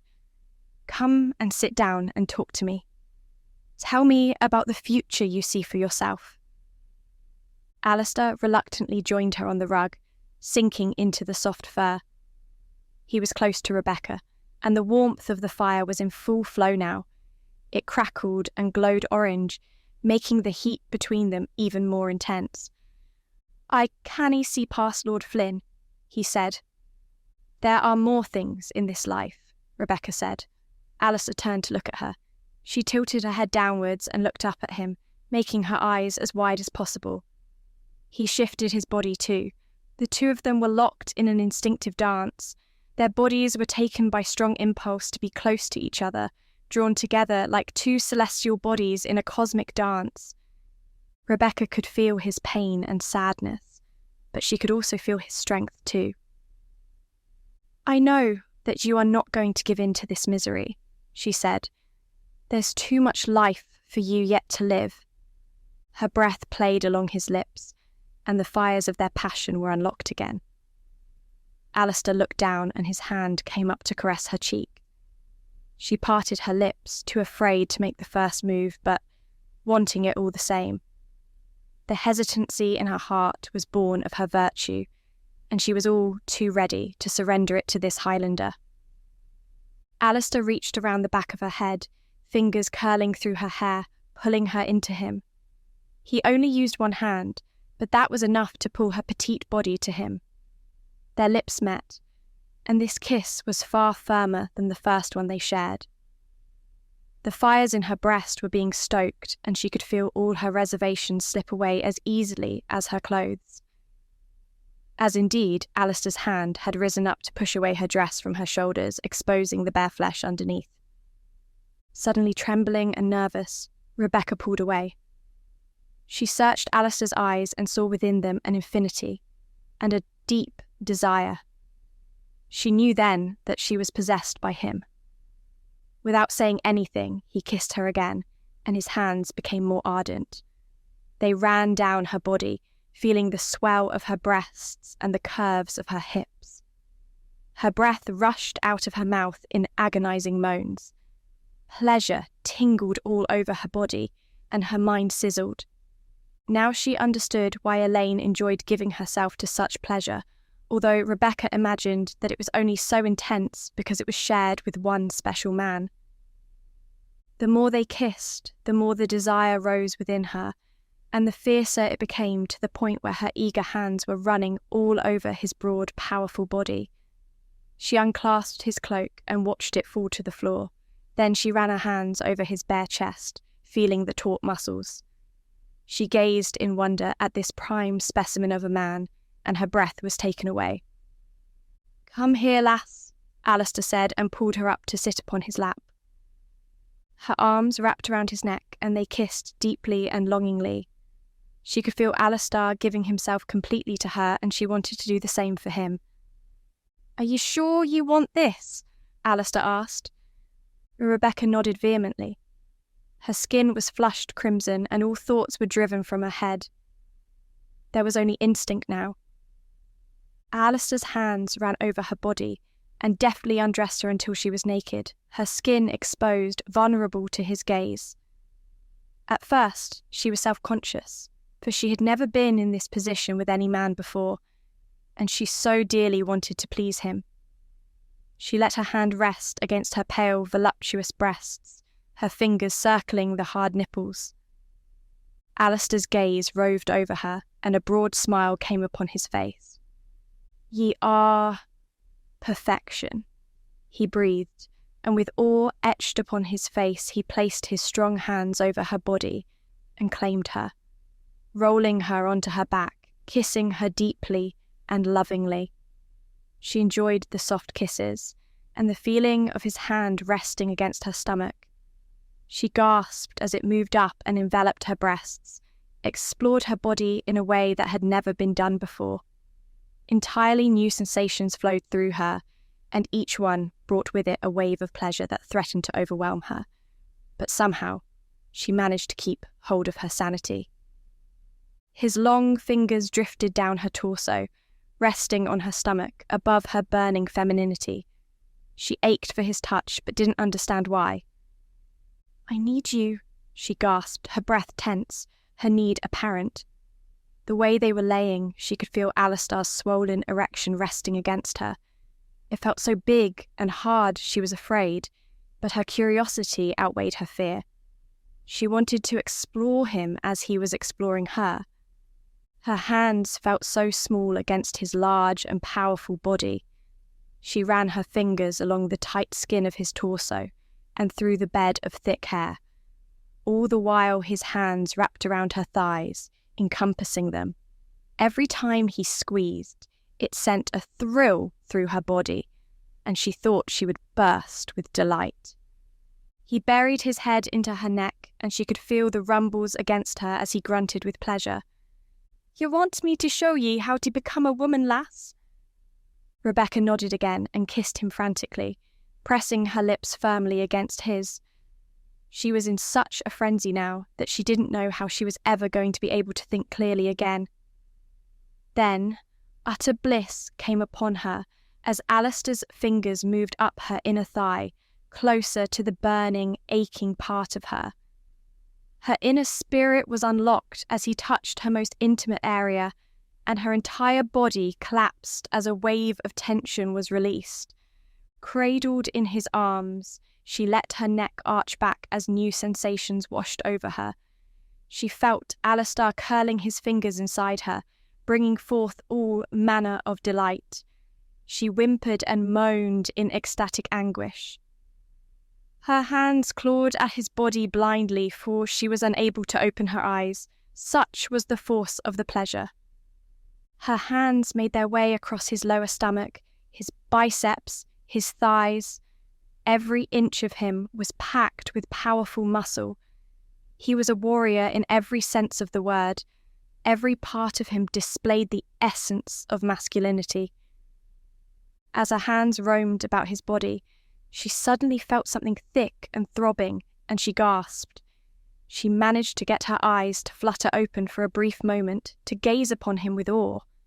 He was beautiful, smooth and long. She was instantly in love with his manhood. Her fingers curled around him as she let her eyes fall shut again, feeling as though she were dreaming. As his finger stretched and writhed inside her, as his hot breath washed over her tingling neck, her breaths came out in short, sharp bursts. Her fingers tightened, stroking and squeezing him. She ran her thumb over the rippling veins and felt the power and tension within him. All his strength was focused on this glorious piece of himself, and it drew her desire. Her mind swam with delight as the passion and intensity cascaded around her soul. Alastar was touching her in places that she hadn't even known existed. It was as though her spirit was being lifted from her body, and she was ascending to become an angel. This delirium must have been what heaven was like, she thought, for she was certain nothing else could compare. Alastar held her tightly, praising, calling her all manner of sweet names, most of which were lost in whispers. She gripped him tightly, quickly learning how to pleasure him, using his grunts and moans to guide her. Alastar seemed like a master, though, knowing exactly what to do already. She knew in that moment her body was his. Suddenly, a spike of desire shot through her body, and it seemed to hold all of her in its grasp. It struck her like a lightning bolt, and her entire body shuddered. She curled her arms around Alastar and clung to him desperately and closely. Her breath rushed out of her, and she felt weak. Gazing up at him, she kissed him softly again. He smirked at her, then pressed her against the floor, slipping his arms from underneath her and shifting his body so that he was over her, dominating her. He leaned down to kiss her. His arms were tensed, biceps huge either side of her head. Rebecca felt so small underneath him, but she knew this was where she belonged, close to him, willing and ready to share desire and love. She felt Alastar close to her, and then suddenly she was filled with the most glorious sensation. Her body shifted to accommodate him, and her eyes widened as she took him inside her. Her eyes clamped shut as pain stabbed at her. Her virgin body was unused to these sensations, and fear suddenly shot through her. It was all happening so fast, and while she enjoyed it, the fact that this was a wholly new experience filled her with trepidation.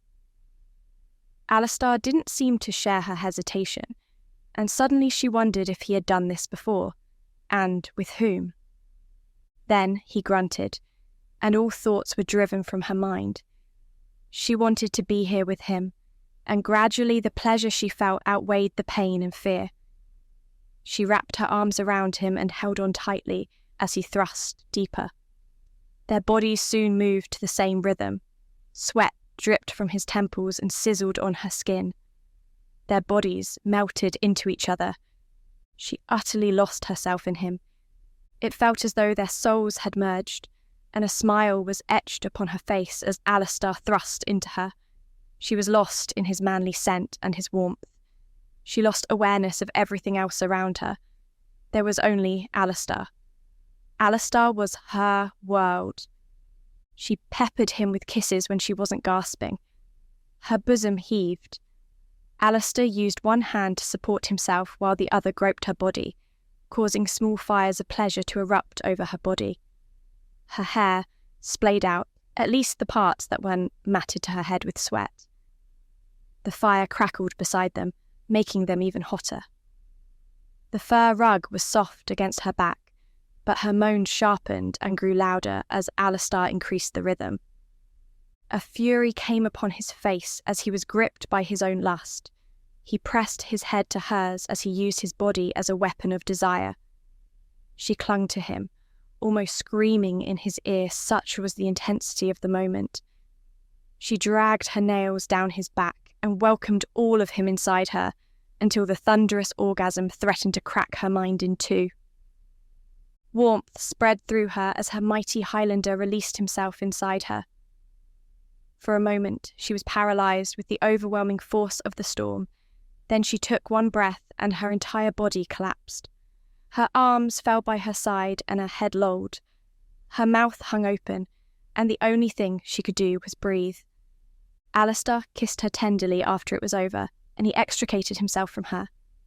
He slid by her side and pulled his cloak over the two of them to cover up their naked bodies. He took her hand and dragged it across her torso, holding her nice and close. She snuggled into his warmth and wondered if she would ever recover from this feeling that forced her into a delirious haze. She wasn't sure if she would be any good for anyone again, but as long as she was in Alastar's arms, she didn't mind. While she was so close to him, it didn't seem as though anything else mattered, not anything at all. Chapter 25. Chapter 25. As Alastar lay, holding Rebecca's body, a million thoughts ran through his head. He tilted his head down to kiss the top of her head, and he felt her kiss his chest in return. Their chests heaved, and their bodies glistened with sweat. Alastar looked across at the fire, and began to lose himself in it, for he knew it would burn him eventually. His life was one of war and death, and it wasn't something that Rebecca should be made vulnerable to. He'd enjoyed every moment of making love to her, and he wished that he could stay with her in this small hut forever. But duty called. He glanced to the table. The garb of the blue thistle was calling him. He remembered the strife that had existed between his parents because of his father's need to be the blue thistle, and he didn't want a repeat of that fractious relationship. He wished things could be different, and he hated the feeling of his heart breaking. Every moment that occurred meant that he was another moment from leaving her. Perhaps he should have been strong and resisted his manly urges, but she was the loveliest girl he had ever seen, and he knew that he wouldn't be with anyone else again. "Are you going to try it on?" Rebecca asked. She'd noticed him looking up at the table. "I dinna know if I'm ready," he said honestly. Rebecca pushed herself up on one elbow. Her breast rested against his chest, and his arm relaxed against her waist. It was a comfortable position, and he was tempted to have her again now. Such was his manly vigour. Her eyes danced with delight. Something had changed inside her, been awoken, and he could see it upon her face. There was a newfound confidence or courage, and it pleased him to see her embrace what they had shared. "You should. Come on," she said, and pulled him up. She wrapped the cloak around herself to cover her exposed flesh, and picked up the clothes that his father had worn, handing them to him. Alastar ran his hands along the cloth. "He always looked sae imposing in these," he said. He unfolded them and examined them more closely, running his fingers along where the holes had been stitched. "This is where he had been stabbed," he said sadly. Rebecca squeezed his arm in comfort. "They did well to mend it. I'm sure your father would have wanted you to wear it. I know it will be strange, but this is perhaps the greatest honour you could pay him. It has been here, waiting for you. This is your destiny, Alastar. You must claim it." She said it with such urgency and such determination that he was swayed. He took the clothes and carefully put them on, treating them with the reverence they deserved. All his life he had wanted to be like his father, and now it was finally happening. The only shame was that his father wasn't there to witness this moment. "You are the blue thistle now," she said admiringly when he had finished getting dressed. Alastar knew the clothes had no magical properties, but he couldn't help but feel endowed with a sense of grandeur and strength by wearing them. His purpose in this world was clear, and he wondered if his father had felt the same when he had worn them. "No man shall stand against you," Rebecca added, placing a hand on his heart. With a heavy sigh, Alastar bowed his head. Then, I must go and meet my destiny, he said. He gathered his things and walked towards the door. Rebecca came to follow. This was going to be more difficult than he had ever imagined. He turned to Rebecca and took her hands in his. My sweet English flower, it is time for us to part, he said. Disbelief ran across her face. Her lower lip quivered. I don't understand, she said. Ye canna come with me. It is too dangerous for ye. I have rescued ye, and if ye stay here, ye will be safe. It is the only way I can make sure of it. As soon as ye hear word that the war is over, ye should return to England. I swear to ye that I will kill Lord Flynn, and then ye will be free to return and make whatever life ye want. You can't just say goodbye like this. Not after we... She gasped, looking back towards the fire, towards the rug that was now bare. I know it is hard for ye to hear. I wish it could have been another way. Maybe I should have been stronger to resist ye, but ye are so beautiful, he said, reaching out to caress her cheek. Her eyes glistened with tears. His heart broke again. I have shamed ye, he said. You would take my virtue and then just leave? I thought this was the beginning of something, Alastar, not the end. I should have been clearer with ye on that. In the moment, I could nae think straight. I mean, ye nae dishonour, lass. I promise ye that I am daying this for ye own good. I will always cherish this memory, and I shall never love another lass. I know what the path of my life had to be. I hate to be alone. No, you don't, Rebecca said after a few moments' pause. You don't have to be alone at all, and I don't know why you'd ever think that. Her words were tremulous, and he could tell that it was taking all her strength to hold herself together. Alastar gave her a small, resigned smile. I have seen what this life does to people. I remember my parents. My da had to give up this life to keep himself from danger, and he was never the same. There was something taken away from him, even though he loved me and Ma. I know I had to be the blue thistle, and it is nae fair to ye to force that life on ye. And what about if I volunteer for it?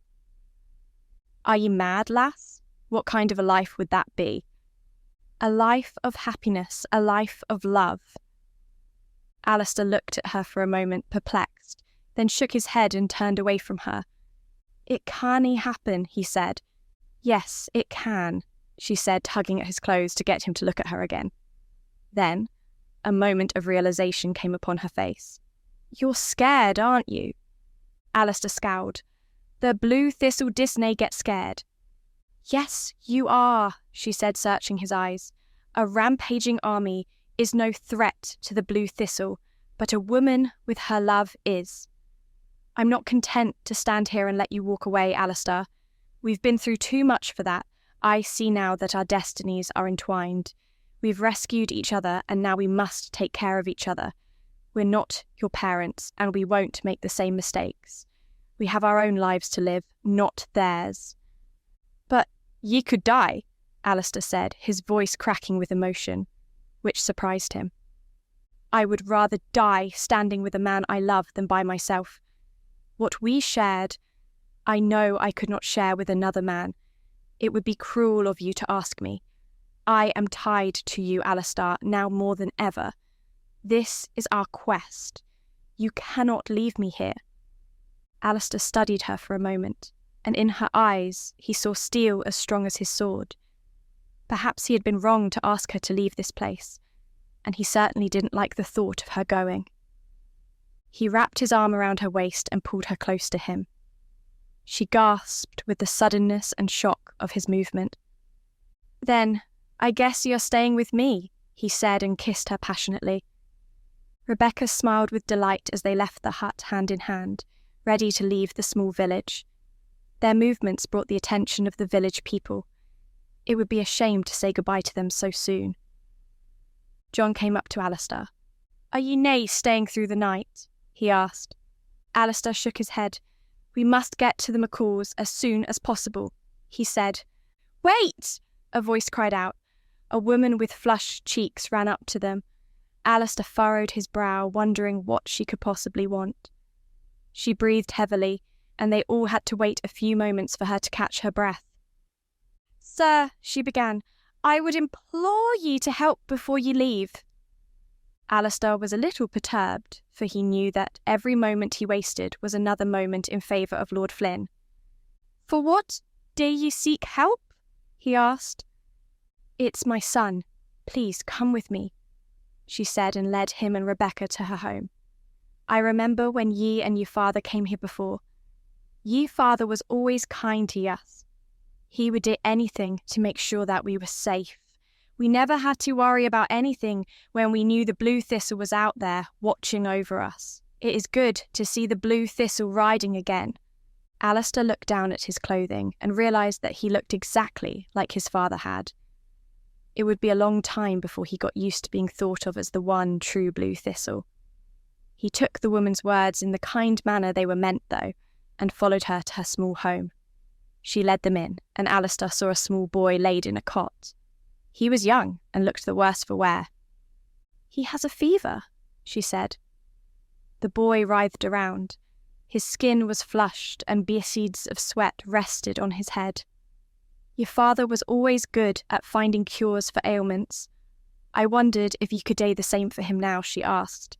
Alastar was torn, for he knew that if he delayed his journey, many could die. But as he looked at the boy and heard the pain in his mother's voice, he knew he had to help. "I can try," he said. The mother's face lit up. He and Rebecca asked her a little more about his symptoms, and then left the village to go and walk through the woods around them. "It's a good thing you are doing," Rebecca said. "I know how badly you want to carry on north."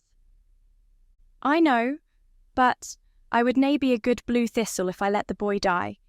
My father always said there are some quests an army canny day, this being one of them. We canny take long," he said. Chapter 26. Chapter 26. Rebecca followed Alastar out of the small village into the forest. They were not on horseback this time, for Alastar said that it would only slow them down as they needed to find a specific herb. Rebecca was in awe of him. Compared to him, she had lived a sheltered life, and she looked on with wide eyes as they made their way through the forest. Alastar peered at the scenery, looking for something specific, something that Rebecca just could not see. When she followed his gaze, she saw mere plants and weeds, trees and bushes and bramble. Alastar saw something completely different. This was his world, and she was beginning to see it through his eyes. It was wonderful. "Do you think he will be cured?"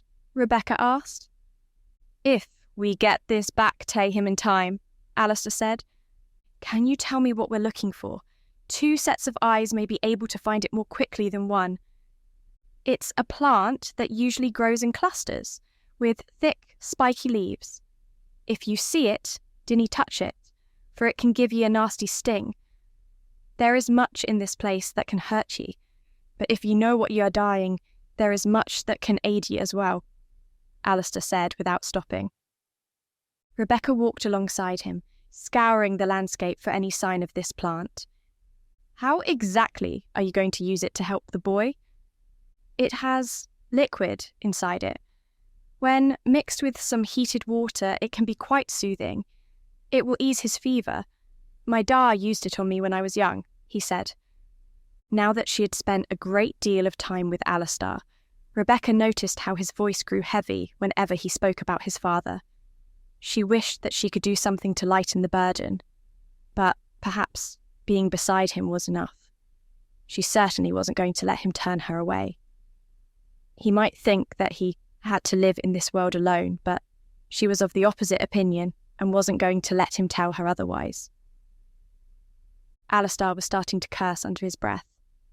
At one point, Rebecca exclaimed for joy, thinking she had found the plant they were looking for.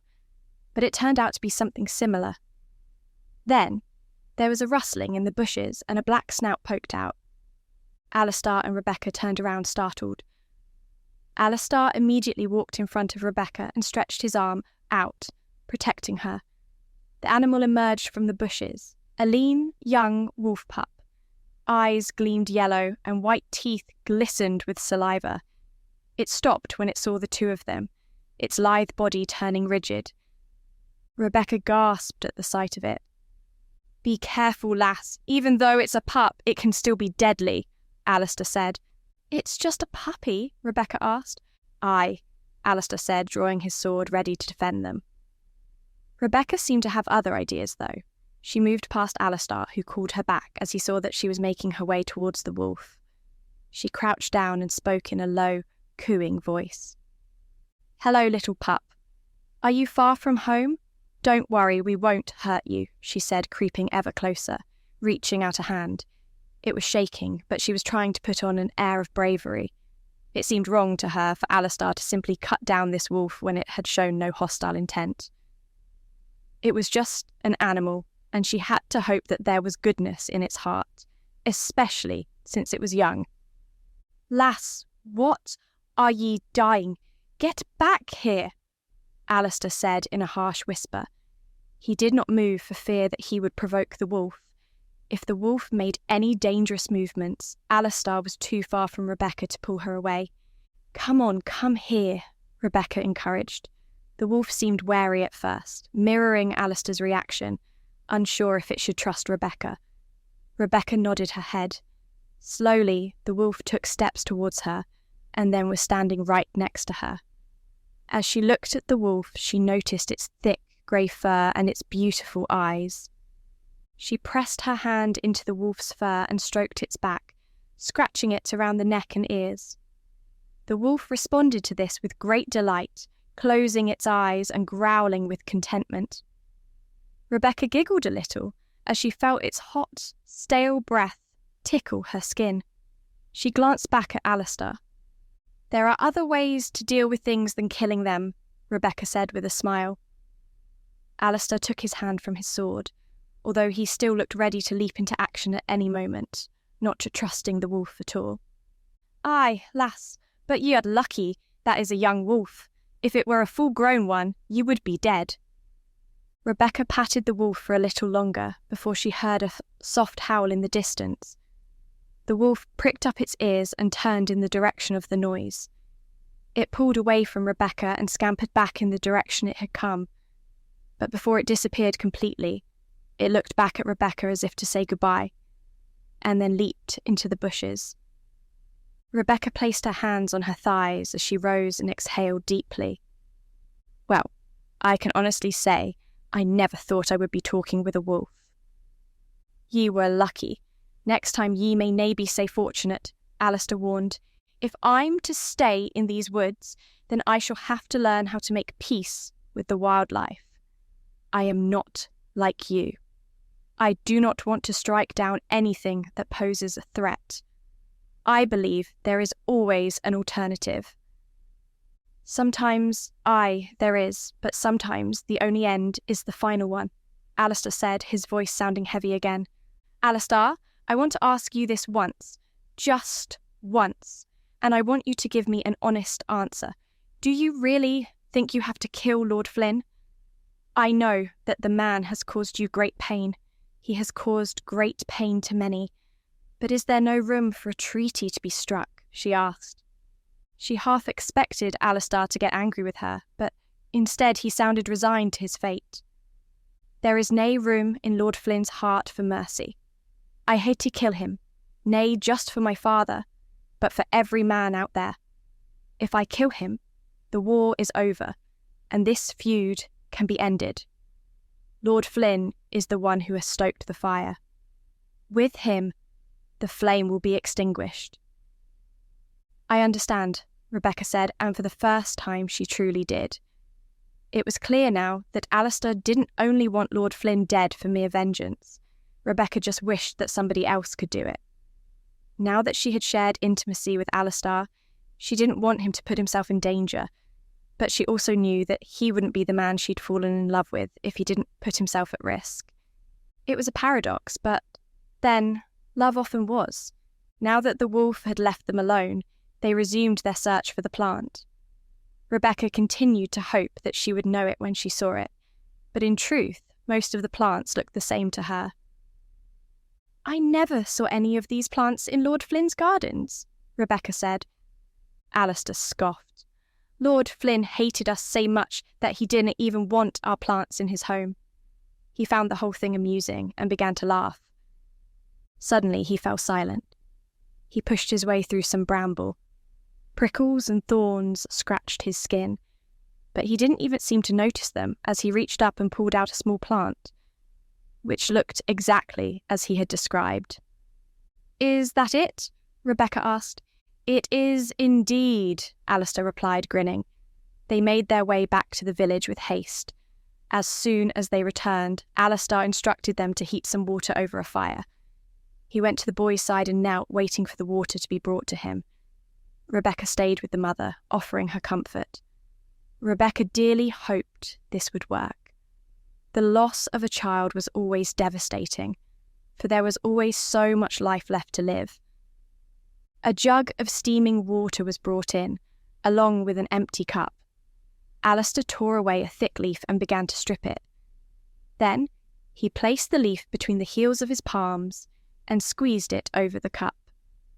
Rebecca looked on with interest as she watched the thick, viscous sap drip from the leaf. Alastar did this with all the leaves and then poured in the water. He swirled the mug around and dipped his finger in to ensure that it was properly mixed. Then he tasted the remnants that lingered on his finger before he tilted the boy's head up and placed the cup to his lips. Since the boy was so weak, much of the liquid fell around his chin and onto the bed, but enough of it seemed to get into the boy's mouth. He coughed a little, and then Alastar placed his head back onto the pillow. What she witnessed almost seemed like a miracle, for Rebecca saw the boy's colour improve before her eyes.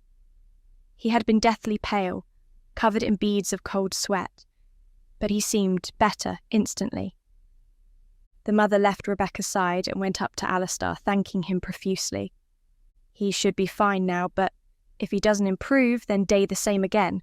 He'll soon be causing you trouble again," he said with a smile. The mother was almost crying with relief and embraced Alastar tightly, her small body shuddering with emotion. Alastar managed to extricate himself from her grip and made his way out of the small hut where the horses were waiting for them. "It is time for us to leave," Alastar said. "Farewell, Alastar," the leader of the village said. "Farewell, Blue Thistle." He took Alastar's hand and shook it vehemently. Alastar was proud to be called the Blue Thistle.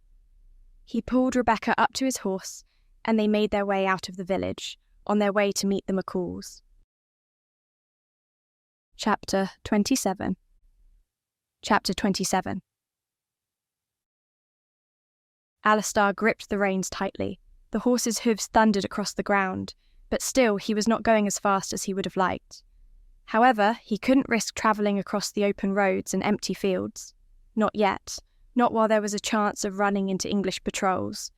They were still in dangerous territory, and if they didn't make it back to the McCalls, then the Highlands were doomed, and Alastar would not let that happen. The feeling of Rebecca's arms around his waist brought him great comfort. In the end, he was glad that she had defied him and chosen to stay. He only hoped that it would not cost her life. The sun travelled across the sky as they rode the horse to exhaustion, only stopping when they were in dire need of food and water. Alastar hardened his heart to their plight. He had endured years of imprisonment. He could endure a tough journey as well. It was taking its toll on Rebecca and the horse, though, but he could not afford to give them too much leave. Alastar was the one who told them to keep moving, cutting short the respite they had earned. He pushed them forward, knowing that a matter of moments could be the difference between life and death. He had hoped to make it to the McCall clan before nightfall, but that had been a generous estimate. They fell short and had to make camp in the darkness, the moon shone upon them and the night was quiet. Although Rebecca had spent some time in the forest, she was still afraid of what lurked in the shadows. She cuddled up to Alastar and they shared a blanket, using the warmth of their bodies to heat each other. The night fell away as they lost themselves in soft kisses. Alastar held Rebecca's soft body against his, enjoying the weight and companionship. He understood now why his father had placed so much importance on his relationship with Alastar's mother, and why he would have gone to the lengths of giving up his role as the Blue Thistle. Alastar waited until Rebecca had fallen asleep before he closed his eyes and let himself fall into slumber. This time he had allowed them the risk of having fire. The farther they got into Highland territory, the more unlikely it was that they would find an English patrol. Most likely, Lord Flynn was summoning all his forces together to make one onslaught on the Highlands, a swift strike to end the threat of the Highlanders for generations to come. The fire crackled and danced beside them. Rebecca looked beautiful, her chest rising and falling with each breath. She had shown much fortitude, and Alastar hoped she realised how strong she truly was. She would be tested in the coming days. They all would. That night, Alastar was not haunted by nightmares. He slept soundly, and when he awoke, he smiled as he gazed upon Rebecca's beautiful visage. It was tempting to let her rest for the time being, but they had to make haste. He nudged her awake and welcomed her into the rosy morning. She stirred, yawned, and then kissed him lightly and lovingly on the cheek. "Did you sleep well?" she asked. "Better than I have in a long time," he admitted. "I am pleased to hear that. You should not be plagued by such horrors night after night, especially when the threat of war looms. That is horror enough." The two of them remained quiet for a few moments. Then Rebecca spoke again in an attempt to get their minds away from the fate awaiting them. "Do you think we'll make it to the McCall clan today?" "If we make good time, we should be there for an evening meal," Alastar replied. He noticed that Rebecca looked a little nervous. "Are you well, lass?" "I am, although I am somewhat anxious about going to this clan. I am English, after all." "Aye, but it seems as though they have a soft spot for ye. I am sure you will be most welcome," he said, trying to reassure her. Rebecca smiled at him, although it was clear that her fears were not allayed. "In truth," Alastar added, "I think you shall be more welcome than I." "Why do you say that?" Rebecca asked, surprised. "I am a Highlander without a clan. The strength of a Highlander is usually derived from the size of a clan, which is why the McCalls are the strongest. If ye are a strong clan, then ye may include others, nay of ye family, and ye will get even stronger. But your father chose to live alone." "Aye, our family was nae big. Da could have sought distant kin to make us strong. But he wanted to walk his own path, and sae shall I. But other Highlanders dinna understand." "I'm sure they will if you explain it to them. And don't forget that you are not alone," Rebecca said, placing her hand upon his. Alastar smiled and was instantly taken by a desire to have her. He wrapped his strong arms around her and hauled her to the ground. They rolled over, ending up beside the ashen ground where the fire had died. Rebecca was on top of him. His arms were around her waist, pinning her to him. Strands of her hair tickled his face, and he had never seen a more beautiful sight. She leaned in to kiss him, and he felt the manly stirring surging through his body. There was nothing he wanted more than to take her, but he had a duty. She kissed him ardently, but he pulled his face away. "I wish we could, lass," he said, caressing the side of her face. "But we have to get to the McCalls," she said, finishing his thought for him. She bowed her head, pressing her forehead against his, then kissed him deeply. "But I will be waiting and anticipating," she said, lowering her voice into a very teasing and tempting tone. Alastar smiled and kissed her again. "Ye will be the death of me, lass, and a very welcome death it will be." She rolled off him and stood up, then held his hand, helping him off the ground as well. They ate a little bit more food, and it was a mercy they were close to the McCalls, for they were almost out of supplies, and they had been rationing them out carefully as well. It had been a long time since Alastar had been around his people, and he found the prospect rather daunting. They got back on the horse and started to make the final part of their journey. There were no incidents on the way, for which Alastar was extremely grateful. They only stopped once, in the afternoon, to give the horse some much-needed rest and to finish off the last of their rations. "Ye have been a sturdy companion," Alastar said, patting the horse on its neck. The mighty beast had carried them a long way. The more he looked at Rebecca, the more he wished he could take her then and there without having to wait until they had reached the McCalls. But although his primal impulses were strong, he could not allow himself to surrender to them. There was far too much at stake, and he wouldn't be a very good hero at all if he allowed his personal desires to get in the way of his mission. So, reluctantly, he composed himself and held his body firm, telling himself that as soon as he was able, he would take Rebecca again, and there would be no end to the passion they would share, for as long as he was alive, at least. He tried not to think of it too often, but there was a chance that another blue thistle could fall at the sword of Lord Flynn, if he wasn't careful. Alastar slapped Rebecca on the rump as he helped her on the horse, and she gave him a coy smile. She had certainly lost some of her demure nature as she had become more comfortable with him. In many ways, she was beginning to reflect the Highlands, hard and beautiful, and he wondered if she realised how much she fit in. They rode hard, and then, as the sky was beginning to burn red and the sun was dipping below the horizon, the McCall Castle came into view. The stout, rocky building, set against a valley, filled Alastar with pride and yearning. The small castle was grey and dark, and its windows looked like shadows. On first sight, it looked a grim place, especially compared with the grandeur of Flynn's estate. But Alastar knew they would receive far better hospitality from the people here. They rode up. There were people camping outside the castle, feasting on meat and ale.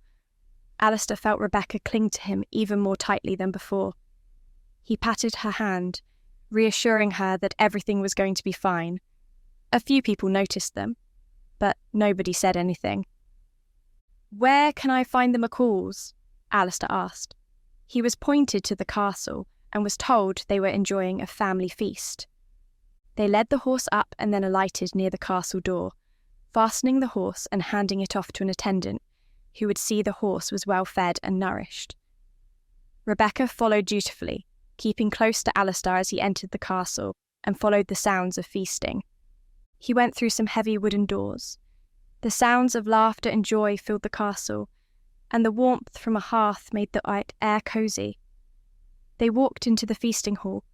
At first, nobody paid them any attention, for they were all caught up in the merriment of being together. Alastar saw Declan sitting with Catherine. The others he did not recognise. It was Catherine who saw them first. "Rebecca!" she cried out and rose. Alastar smirked. Catherine's words silenced the rest of them.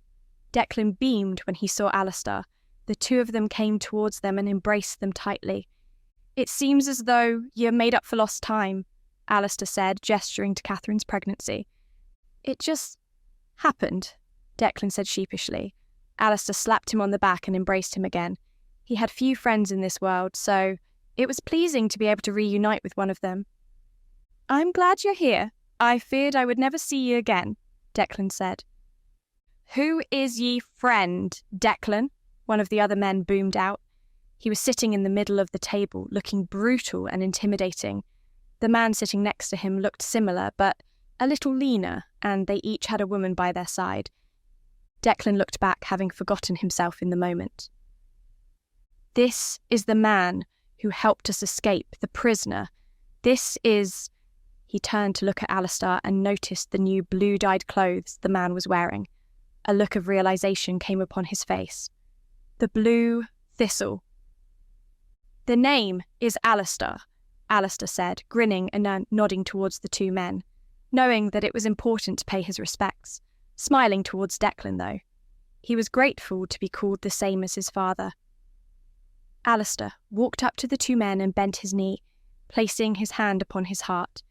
Declan scurried after him and made the introductions, telling Alastar about Blair, Rosemary, Drew, and Sarah. "I am sorry for interrupting your supper," Alastar said. "The blue thistle, you say? I heard about you during the war," Blair said. "Declan, fetch Alastar and Rebecca some food," he added. Alastar nodded in thanks. Rebecca was led forward by Catherine and perched on a chair. Declan quickly brought over some food and placed it in front of them. Alastar took one mouthful, but what he had come here to say could not wait. "That was my da, but ye do him honour by remembering him. I can only hope that I live up to his example," Alastar said. "I come here with grave news. War is brewing. Lord Flynn is determined to see an end to us." "That fool," Blair said, clenching his fist. "We beat his forces once. Dinna he know we can do it again?" That was his son. This is his father. The same man who led the English forces in the last war. He seeks vengeance for his son, and he wishes to see his daughter return, he said, turning his eyes towards Catherine. A hand shot to her mouth. Then she composed herself.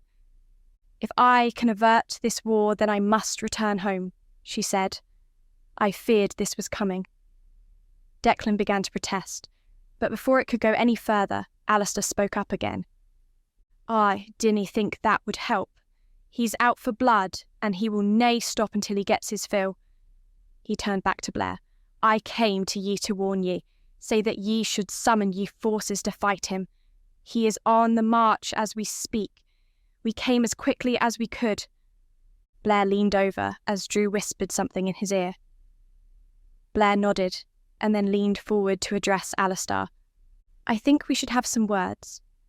Women, will you mind leaving us?" "You should show Rebecca where she can stay," Blair said, his gaze fixed on Alastar.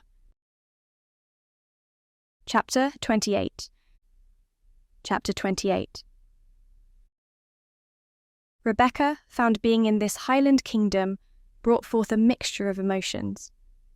The castle was foreboding, the hall noisy. The Highlanders themselves were glaring and brooding, at least outside. She had remained quiet while addressing the McClares, as she found the prospect of being in this place daunting, although she was glad to see a friendly face in Catherine again. In truth, she was glad that she was dismissed with the other women, as she wasn't sure how comfortable she should feel. There was still a sense of danger from the Highlanders. While she felt safe around Alastar, years of hearing how dangerous Highlanders were had taken its toll on her, so she welcomed the company of the English girls. They left with tittering laughter. "I don't know how you can let him speak to you like that," Catherine said. Rosemary waved a hand in the air. "You know, Blair, some habits die hard. At least he asked us this time, rather than demanding," Rosemary said. "I'm Sarah," Sarah said, introducing herself and the others properly to Rebecca, who felt as though she was intruding on this group. "Is this another one who has fallen under the spell of a Highlander?" Rosemary asked. Rebecca blushed. "Don't feel a need to be ashamed. We have all left our native land to come here and be with them," Sarah said. "What made you leave England?"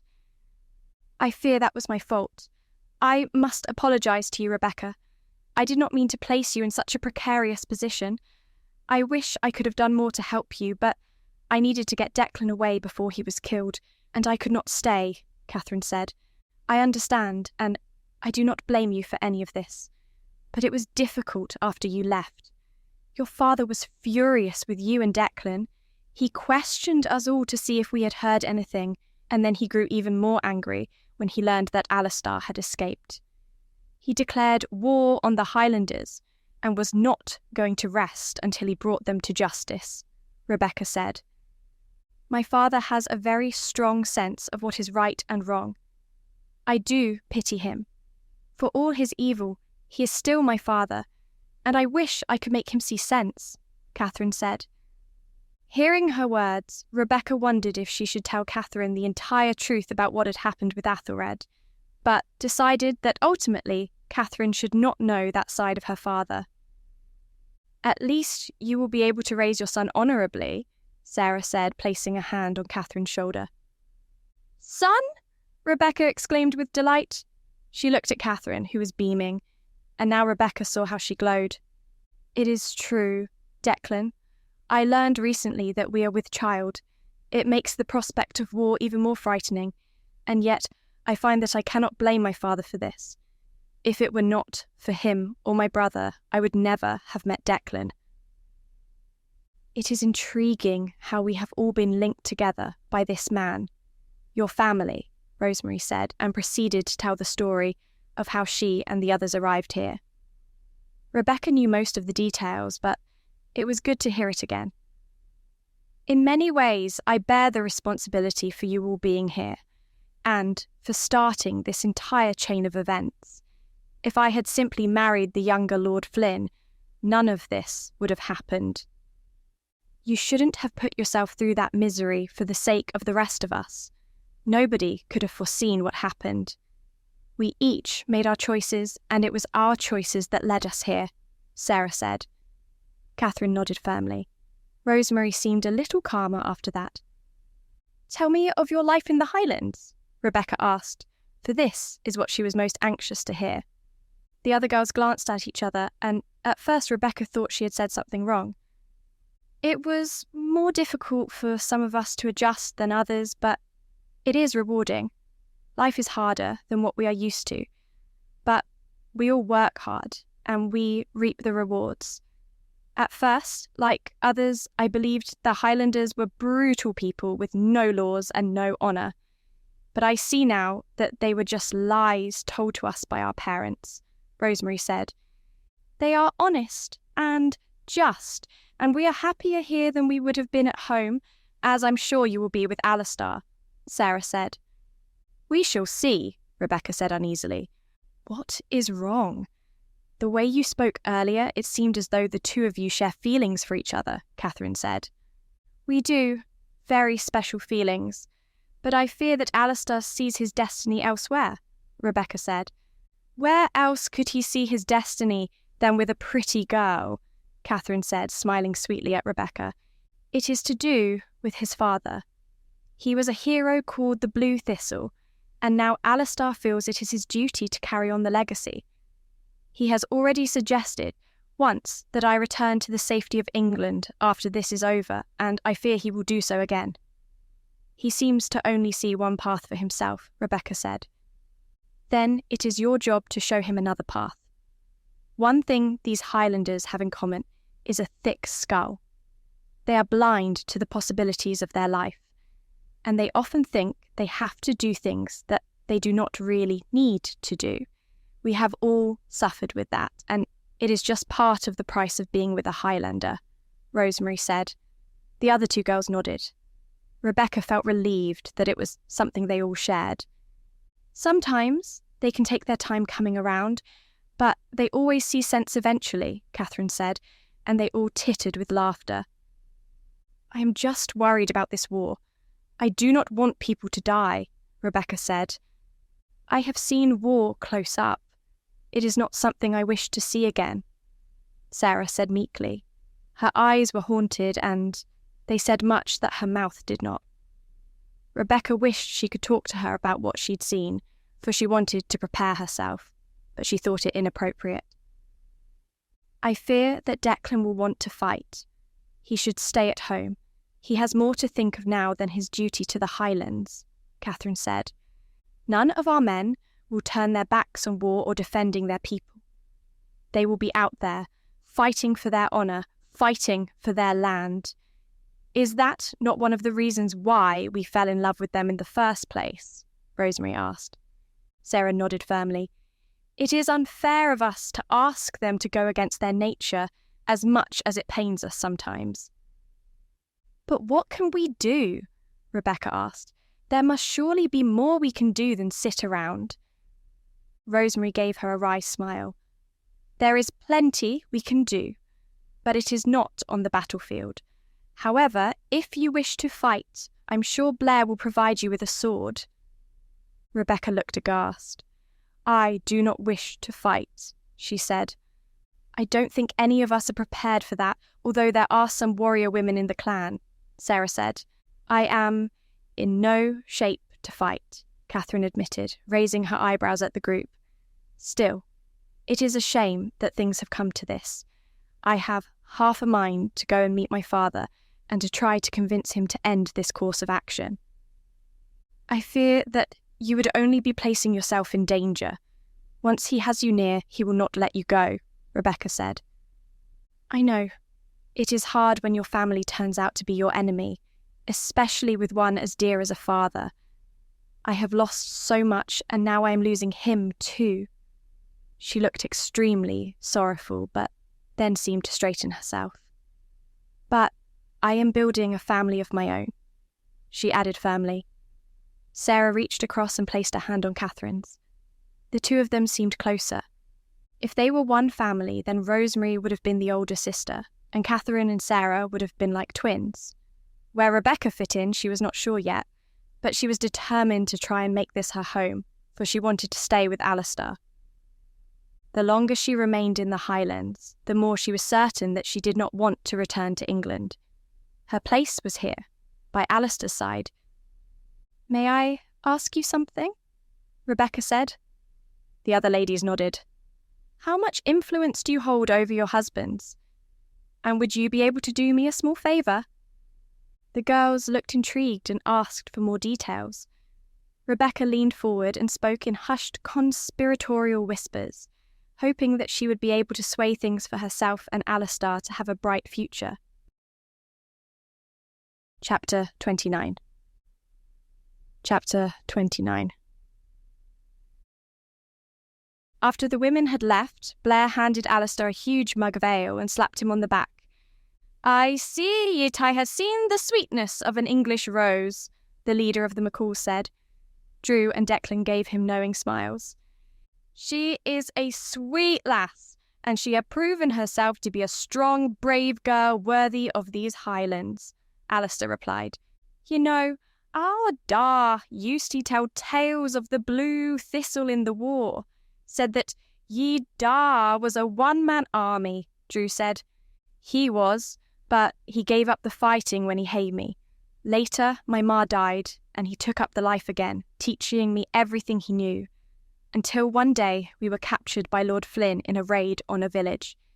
He killed my Da, then took me for prisoner, Alastar said. Aye, Declan told us of your tale. Ye he suffered much at the hands of the English, Blair said, as hey we all. The shadow of war comes over us again. Is there nae way to avoid it? Drew asked. Not with Lord Flynn in his current state of mind. He once to lead his army of death across the land, and he will nae stop until we are all dead, Alastar said. Then let him come. We will beat him back again.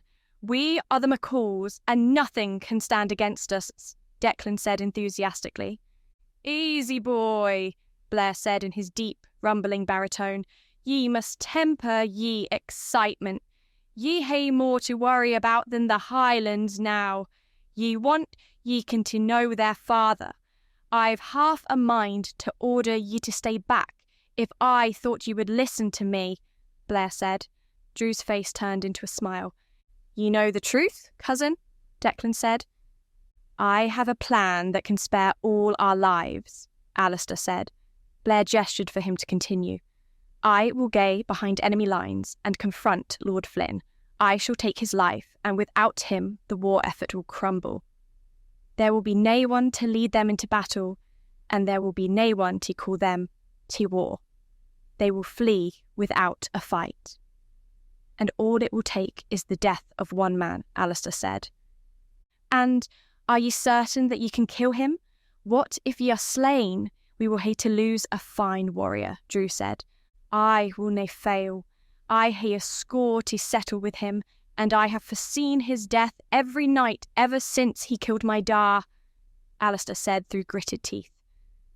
Blair and Declan glanced at each other. I am nae sure that I can let ye go. How are ye going to make it past the English army to Lord Flynn?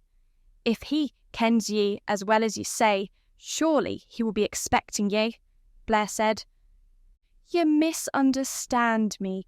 I respect ye, Blair, and I came here to warn ye ye can prepare the other clans and defend our land, but I am nae here to ask for permission. I am gonna meet Lord Flynn, and if you want to stop me ye can try, but you will nae succeed," Alastar said gravely. Blair looked thoughtful. It had been a long time since Alastar had spoken to a man that was due such respect, and he hoped that he was once again proving to be a good example to his father. Blair sat back in his chair and rubbed his jowls. "I cannae tell ye what ye can and cannae dae. Ye are ye own man, but I would ask ye to reconsider. Ye can fight with us," Blair said. "I cannae. The Blue Thistle fights alone," Alastar said, and that was the end of the matter. "As ye wish," Blair said. He turned to Declan and told him to send word to the other clans. "The night will soon be filled with fire and ash, and the sounds of dead men will ring out for the gods to hear." Blair and Drew were in deep discussion about future plans, which gave Declan the opportunity to sidle up to Alastar and have a private conversation with him. "I kent ye would come back. I kent it," Declan said excitedly. "I owe ye a great deal, Declan. Without ye, I would have been rotting in that prison," Alastar said. "I am glad you're alive. Did you kill any English?" "Oh, aye. They sent a patrol after ye, but I saw to it that they would never reach ye. I almost killed Lord Flynn when he was attacking the wee lass Rebecca, but he managed to escape. I shall nae let him escape again," Alastar said. "I ken you want to gae after him, and it is a brave thing ye are dying, but ye dinna have to. Ye can fight alongside us as brothers." As Declan said this, he clasped Alastar's forearm. Alastar felt a deep regret that he had to decline the invitation, but it was important for him to fight alone, just like his father. "I thank ye for your kind words, but ye must ken I hae to dae this myself." "Then let me come with ye." "I can help," Declan said. "Ye hae more things to worry about now, boy. Ye must think of ye family and ye wee child that is waiting to meet ye," Alastar said. "And ye hae much to worry about as well," Declan said. "Ye mean Rebecca?" "Aye. She is a fine lass, but she canna be a part of this life. She deserves to be happy." "And what if she wants to be happy with ye?" Declan asked. Alastar gave him a sad smile. "Then she is a fool," he said. "Ye canna mean that. How can a lass be happy with me? Ye are different. Ye hae this castle, this family, ye hae days ahead of ye. I only have misery behind me and before me. Well, this is nae life for a lass like her. She needs a man to love her, nae one who gaes around the woods fighting evil," Alastar said. "How do ye know, hae ye asked her?" Declan challenged. "Well, Alastar, if there is one thing ye should ken about these English lasses, it is that they like to make their own decisions. They are nae as weak as ye think. Rebecca, I'm sure, kens what she wants from life, and if you truly care about her, then you will let her make that decision for herself." "When did ye get this wise?" Alastar asked, smiling warmly. Declan laughed. His hair had grown longer since Alastar had last seen him, and it drooped over his face. Declan swept it back in one smooth motion. "It must be that I am becoming a Dar," he said. "Ye will make a great one," Alastar said. "Ye ha' been through more than most men your age, and I am sure it will stand ye in good stead." "It has. I have been spending more time with my Dar since I have been back, and we have been a close family. Being imprisoned made me realise how important these things were in life. I would have thought ye would have seen the same. I dae, but I also know that I hae nae family.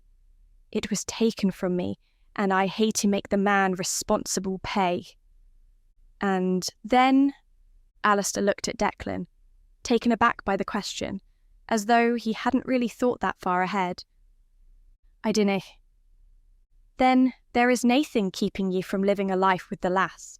I saw the way she looked at ye, and I see the way your eyes light up when ye speak of her. Dinna stop yourself from being happy, Declan said. We shall see what happens after I come back from facing Lord Flynn, Alastar said, his face set in grim determination. Declan looked back at his cousins and then at Alastar. Ye ken, my cousins are good people, he began. Alastar nodded. My da spoke highly of their da, he said. And if they dinna think it is a good idea, ye can trust their judgment, Declan continued. Listen to their counsel. If they think ye should stay here and fight, maybe ye should. Before Alastar could respond, the doors opened and the women came back in. Alastar glanced at Rebecca, who wore a strange expression. Declan had given him much to think about, but all he wanted to think about was stopping Lord Flynn.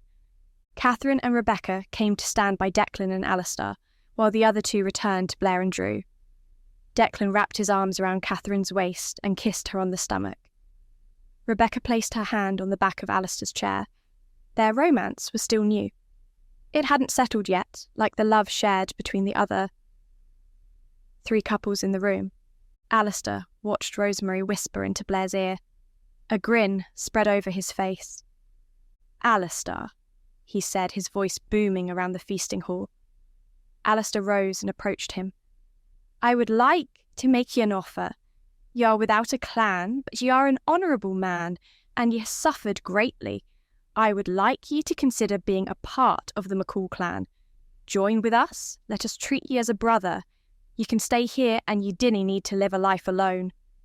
Alastar pursed his lips and glared at Rebecca, knowing that this was her doing. I thank ye for your offer, but as I told you before, the Blue Thistle fights alone. Your clan is mighty, but I'm proud to be the Blue Thistle, and I would ask that ye respect that, he said, then spun on his heels and marched out of the room, his heart burning with ire that Rebecca would try and press him in such a matter. Chapter 30.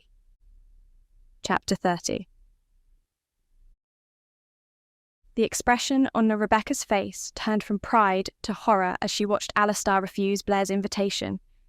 She had been so proud of herself when she first came up with the idea. It seemed to her that Alastar had been feeling lonely, and that being a part of a clan would restore his honour. Rosemary had been all too happy to help, but when she heard Alastar refuse, her heart sank and she felt like a fool.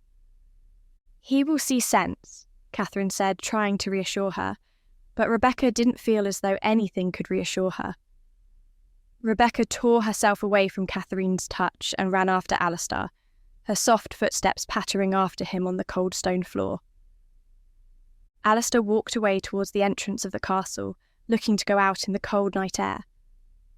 Rebecca called after him. He turned. Come with me. Let us stay inside. We have spent too many nights under the stars recently. I long to lie on a proper bed, she said. For a moment she thought he would ignore her and leave, but at the last moment he turned and followed her upstairs. There was so much Rebecca was unsure about, so much she wanted to say, but she wanted to wait until they were alone before she opened her heart to him. He led the way until he reached a point where he didn't know where to go. Rebecca moved in front of him and led the way up the stairs to the guest quarters that Rosemary had arranged for her. They were actually nicer and larger than the room she had been used to while living on the Flynn estate, although the air was colder here. Alastar shut the heavy wooden door behind him. I arranged with Rosemary for you to have your own room, if you would prefer, Rebecca said, folding her arms. She cast her gaze away from Alastar, fearing that he was angry with her. He didn't say anything in response to that, but he walked across the room and took off his outer shirt and unclasped his sword belt, putting them both on a chest. He unlaced his boots, and once he was done, he finally turned to her. Why did ye dae that? He asked. Was it really so bad? If ye are asking that, then maybe ye dinna ken me as well as ye think. Then, perhaps you should tell me, she said, trying to stop her voice from trembling. Rebecca hated confrontation, especially with someone she had strong feelings for. I am the Blue Thistle Rebecca. I cannae change that. My life is best lived alone, just like my father before me. But you are not your father, Alastar. You do not have to repeat his life, and you do not have to sentence yourself to loneliness just to live up to his ideal. Sometimes I do not understand you, she said, her frustrations boiling over. What do you mean? You have missed out on so much life because of Lord Flynn. You want to kill him, I understand that, but you have spent so much time focusing on killing him that you cannot see a future for yourself afterwards. Do you think you'll be happy roaming the land until you die of old age somewhere? That is not the life of a hero. That is the life of a bitter old man who didn't know how to open his heart. That was a lovely gesture from Blair. I know how important family is to you, and I thought that it would help you feel like you're at home here. I wanted you to feel like you had a future with me. And why would you want a future with me? Can ye nae see that I cannae offer ye what a man should? I hae nae castle. I hae nae family. Have I ever once asked you for that? You seem to have imagined some conversations between us. I have asked you for none of those things. They are not important to me. What I want is you, Alastar, or the confusing, frustrating mess of you. I would be happy living alone with you in the woods, or in this castle, or on an island anywhere else. I do not care where we live, as long as we live together. But you would seek to send me away for my own good. I thought that if you were a part of this clan, it might make you feel better about keeping me around. I could stay here while you went off adventuring, and you wouldn't have to worry about me being safe. You would have a home to return to, and if anything went wrong, you would have allies who would defend you and rescue you if need be. You seem to think that your loneliness gives you strength. I'm here to tell you that it doesn't. It's a weakness, Alastar, one that you have suffered from for far too long, and one which you don't have to suffer from any longer. She said this all without hardly taking a breath, so at the end, she inhaled a deep lungful of air. You mean you would nae stop me from being the blue thistle? He asked. Rebecca was dumbfounded. Why would I want to do that? It is important to you. It is the way you're respecting your father. Aye, but I thought... There you go again, she said, this time a little more relaxed, moving towards him. Thinking again, rather than asking me how I feel. Is that why you thought there was no future for us? Aye, I thought we would both have to give up something we wanted. You thought I was going to be your mother, Rebecca said. It was a passing thought to which she gave voice, and it was amazing how much it made sense after everything he had told her, although she hadn't thought of it before. Alastar turned away, ashamed. I should nae think that, he said. It's nothing to be ashamed of. My father loved my mother, but she gave him an impossible choice. He had to give up being the blue thistle, and I didn't want to do that. I can understand why he did it, but the fact that she would ask, did she nae know how much it meant to him? I'm sure she did, Alastar. Unfortunately, we can't go back and ask them, but we can make decisions for ourselves. Our futures don't have to be defined by the people who raised us. We get to make our own choices. We get to choose the direction of our own life. I know you are a hero, and it wouldn't do you any good to live a quiet life. You have been imprisoned. It is time for you to fly. What I'm trying to show you is that you do not need to do so alone. Alastar nodded, understanding coming over his face. I will think about it, he said. Rebecca smiled and placed her hand against his cheek, her palm resting against the rough stubble. She kissed his lips lightly and let her breath brush against his before retreating to the bed. Alastar looked at her for a moment before he followed her path and knelt before her in supplication. Rebecca took his head in her hands and stroked it affectionately. What future do you see for yourself, Alastar? "I canna see anything past Lord Flynn." "You expect me to believe that through all those lonely nights you only ever thought of Lord Flynn? Surely your mind must have turned to things after that, to a life beyond hatred and vengeance. Even as a child you must have had dreams." "All I ever wanted was to be like my father," he said. "Then think about it now," she said, tilting his head up so that their eyes met. Breath caught in her throat as she lost herself in the deep pools of his eyes. There was so much pain and torment in them, yet so much love as well. For all the suffering he had endured, he had not been stripped of his humanity, of his capacity to love. She wanted to nurture that flame and see it rise as high as the most dramatic pyre. "I want ye," he said, sounding drunk. "What else?" "I want ye to be happy. I want to make up for lost time. I want to have children and teach them all about my da. I want them to be as proud of me as I am of him. I want to hear a clan of my own," he said. "Cute." Rebecca smiled and kissed him deeply. "I want that too," she breathed. Alastar smiled widely and let his hand slide around her waist. He fought against her clothes, struggling to get to the skin underneath. Rebecca smiled as she felt his breath come upon her. They had delivered their message now, and finally, they were alone again, and could be one with another again. Her body had been burning for this ever since their last union had ended, although she hoped that this time it wouldn't end with him asking her to be apart from him. Rebecca lifted her arms and let him undress her. She let her head fall back and felt her long hair brush against her shoulder blades. Alastar's strong hands curled around the middle of her body and pulled at her clothes while he pressed his mouth against her exposed skin. Her heart pounded in her chest as he found the hollow of her neck, and the heat that emanated from his body was so intense it almost alarmed her. She ran her fingers through his hair and occasionally brought his head up, kissing him deeply and lovingly, wanting to feel his body next to hers again. Nothing had compared to the desire she felt when she was with him, and for all the worries of the war, they vanished from her mind and were replaced by the striking passion of lust and love mingling together. She ran her hands down his back as his mouth moved down her body, kissing her breasts, catching her nipples in his mouth.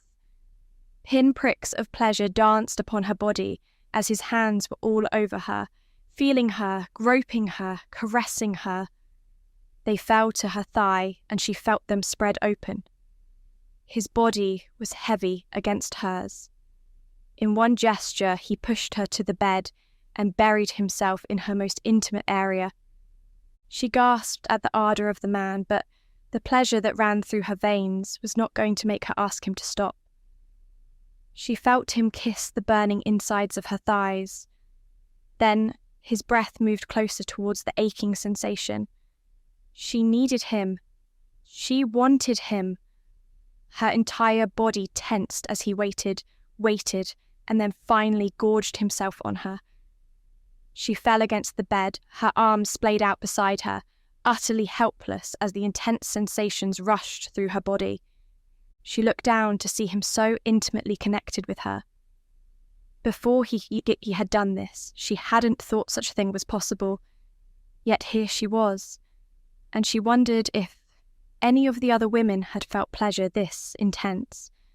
The room was filled with her ardent moans, and sweat soon streamed down her temples. She reached down and grabbed his head, holding him in place, her face contorting with every anguished moan. Alastar looked up and grinned at her. He was covered in her wetness, and he seemed to find her delicious. His hands held her thighs tight, and although her body convulsed, she was unable to move. The strength of the Highlander was such that he had her pinned to the bed, yet she knew she was utterly safe with him. Rebecca would trust him with her life. She could feel Alastar's tongue whirling and dancing inside her. Her eyes fluttered shut as the pleasure almost became too much to bear, and it was like a lance shooting through her body. She was seized by ecstatic delight, and a shuddering, rumbling force thundered through her body. Her thighs broke free of Alastar's grasp, and her body was flung to the side, trapping his head between her thighs. It took her more than a few moments to realise what she had done. Alastar was tapping against her legs for her to free him. When she opened her legs, he gasped for air and climbed up the bed. "Are you trying to kill me, lass?" he asked, his eyes twinkling with a mischievous glint. "It would be quite a way to go," Rebecca said, pulling him in for a deep kiss. Alastar rolled on top of her, his heavy weight pressing her down onto the bed. She ran her fingers across his sinewy muscles and enjoyed the feeling of his dark, thick body hair against her skin. She reached down and murmured with delight as she felt his arousal, which was just like the rest of him, big and strong and thick. Alastar adjusted his body as he kissed her, not wanting to interrupt the flow of love between them. Rebecca shifted her body as well, curling her arms around him, holding him as tight as possible. He was so strong and mighty, and it made her feel so aroused to think of him taking her, of being her protector, her hero.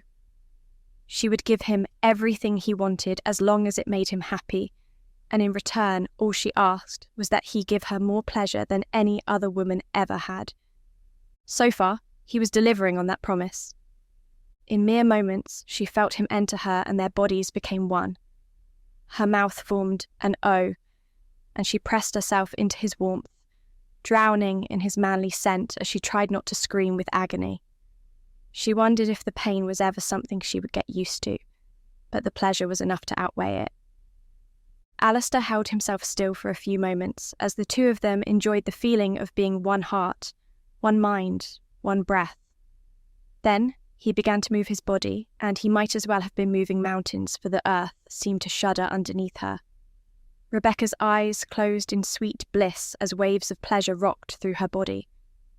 Rebecca clung to him tightly as he moved back and forth, his strength causing the entire bed to creak. They kissed each other hard and whispered vows of love to each other.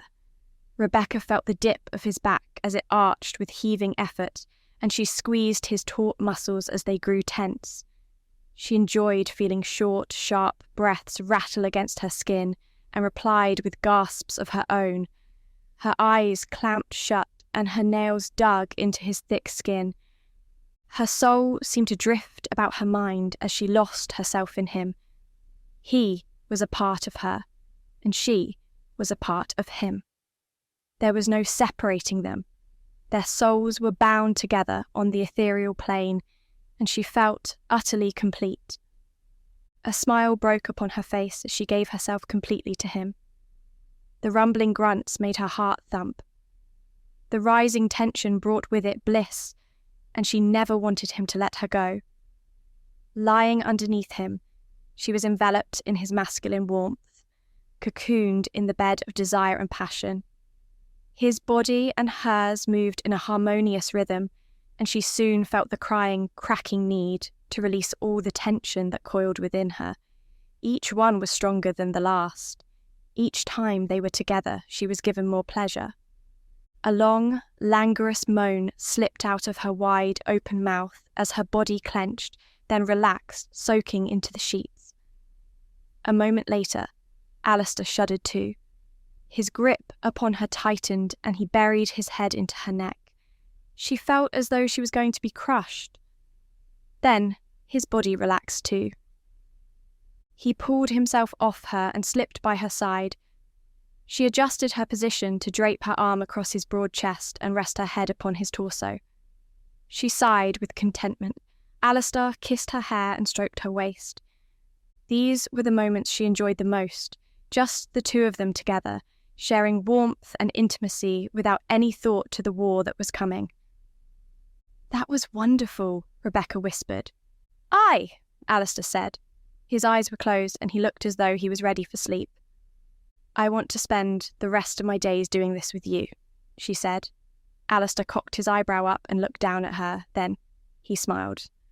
"That is a future I would be happy to see come true," he said and squeezed her affectionately. will you reconsider Blair's invitation? I know that you have lived your life a certain way, but that doesn't mean it's the only way. And it is my life too. And I would prefer to stay here where we could have friends." Alastar tensed a little, and Rebecca was afraid that they were going to erupt in an argument again. However, Alastar let out his breath in one long exhalation and spoke calmly. "I will think about it, lass, but I cannae promise you one way or the other. I cannae think too much of the future until I meet Lord Flynn. Then my destiny will be decided. I'll either get to live a happy life or—" He trailed off, not wanting to finish the thought. Rebecca stifled a sob. She pressed herself closer to him, as though just by her will she could keep him alive. "Are you sure this is the only way?" "Aye, lass, it is." Rebecca was resigned. She knew that she could not change Alastar's mind. Part of her wanted to run away deep into the forest and leave all this behind completely, but neither of them were that type of person. The Highlands were under threat, and while they were here, they would do all they could to ensure that everyone remained alive. Chapter 31. "What is your plan?" Rebecca asked. Alastar's mighty body was loose and relaxed. Rebecca was draped over him like a blanket, and he loved the feeling of her naked body against his. The intense pleasure she brought him rendered his mind quiet and content. It calmed the torment, and for this, she would never know how grateful he was. They had spoken a great deal about matters, and she had given Alastar a lot to think about. Perhaps he had been too rigid in his thinking and had assumed too many things about her. He would not make that mistake again. He ran his hand along his chest and caught hers, letting their fingers twine together. Her hand looked so small in his, and yet in many ways she was stronger than he would ever be. "My plan," he asked, "to get to Lord Flynn. I will sneak in at night and find his tent. Then I shall challenge him to a duel. Then I shall see him meet his end." "How can you be sure he will duel you and not simply alert his army to take you prisoner again?" "Because I know the man. I have escaped his clutches. I have wounded him. He will nae want to let anyone else get their hands on me. Nay, this time, he will want to prove himself the better man, but he will nae succeed. I'm worried. I don't think it is going to be as simple as you seem to believe. It will be, lass. I was taught by the best, remember?" Rebecca remained quiet for a moment or two, and Alastar wondered if she was going to lash out at him again. In truth, Alastar didn't think it mattered what his plan was, because it was Destiny's plan for him to meet Lord Flynn in battle again. And with one swift strike, he could end the war before it even begins. "I'm coming with you," she said. Alastar could barely believe her words. "What do you mean?" "I mean that I'm coming with you." "I already brought you here against my better judgment. I cannae take you into the heart of their army," Alastar said, propping himself up on one elbow. "I've been thinking about this a lot, Alastar. I feel safest when I'm with you, and I would rather be there with you than waiting here for your return. And I think you would do well to have me by your side too. With all due respect, and I mean this kindly, you would only slow me down. Ye hae nae been trained as I hae, and ye are nae built for fighting." "I know, Alastar, and I shall be careful. But there is something else as well." She seemed to have trouble finding the words, and it took Alastar to prompt her. "It's Elaine. I am sure that she will be there with him, and I cannot let her get away with her betrayal. I wish to have words with her again. I know her crimes are not the same as Lord Flynn's against yours, but I need to know why she betrayed me so brazenly. You cannot deny me the chance to confront her." "Nay, but ye could wait until the deed is done," Alastar said, even though he already had a sinking feeling that he was fighting a losing battle. "Or we could ride into battle together, side by side," Rebecca said, her eyes gleaming. Alastar had to admit that the thought did appeal to him. "For someone who acted so meek, you're showing steel," he said. Rebecca blushed. "I think you're bringing it out in me. I was never like this before. I didn't know I had it in me. I suppose that events have led me to be this way." "Ye ha' taught me much, Rebecca," Alastar said. "Ye ha' taught me that ye ha' your own path to walk, and that I should nae get in the way. I ha' been angry at my ma for asking my father to stop fighting. I would be daying the same tae ye. I am still worried for your safety, though, and if anything happened to ye, I could nae forgive myself." "Just as I could not forgive myself if anything happened to you, let me come with you, Alastar. Let me experience life as the blue thistle." The way she spoke touched his heart, and the thought of her coming with him made him feel good. His father had always told him that it was better to be the blue thistle with someone by his side.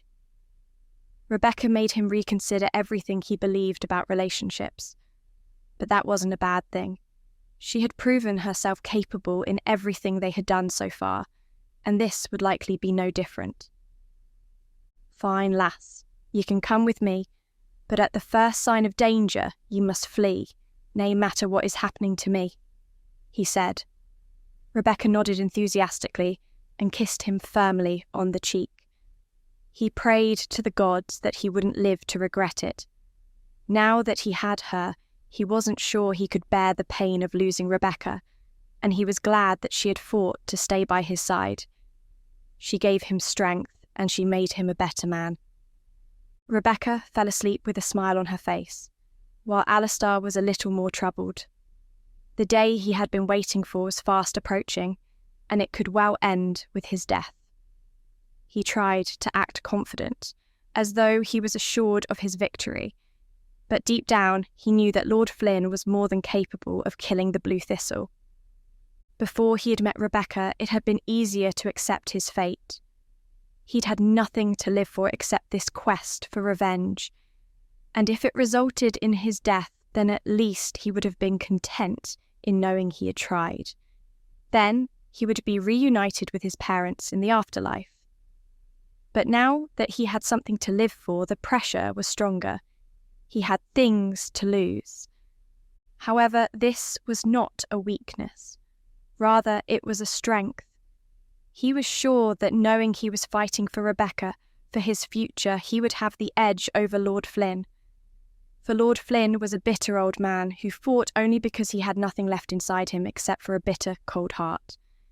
Eventually, Alastar fell asleep too, and instead of thinking about Lord Flynn, his father, or revenge, he thought about a future with Rebecca. He thought about spending their days in sunshine, exploring each other's bodies, taming the land, and taming each other. The following morning, Alastar awoke while Rebecca was still sleeping. He extricated himself from her and left her sleeping form spread out over the bed. He walked over to the window and gazed out at the Highlands, at the lush green valley and the beautiful blue sky. He was so lost in thought that he barely realised that Rebecca had awoken and joined him, wrapping her arms around his body and kissing his back. "It's a beautiful sight," she said. And there were so many nights when I thought I would never lay eyes on this again," he said. "And now you have, and you'll not have to say goodbye to it for a long time. Are you sure you want to stay here? Your home is in England," he said, turning to face her. "My home is where I'm happiest. It's where my heart is, and that's with you," she said, and pulled him in for a kiss. "Let us get breakfast, and then we can plan out our attack on the English," she said with relish. Then she laughed. The two of them went downstairs and joined the others in the breakfast hall. They were greeted with much joy, and Alastar was glad to see that his rejection of Blair's invitation hadn't made things awkward. They were eating heartily. Rebecca and Alastar tucked in with equal enthusiasm and filled their bellies. They talked among each other with joy. The girls were eager to share stories of their adventures, and Alastar wanted to know more about the recent war and everything that had happened in the Highlands during his absence.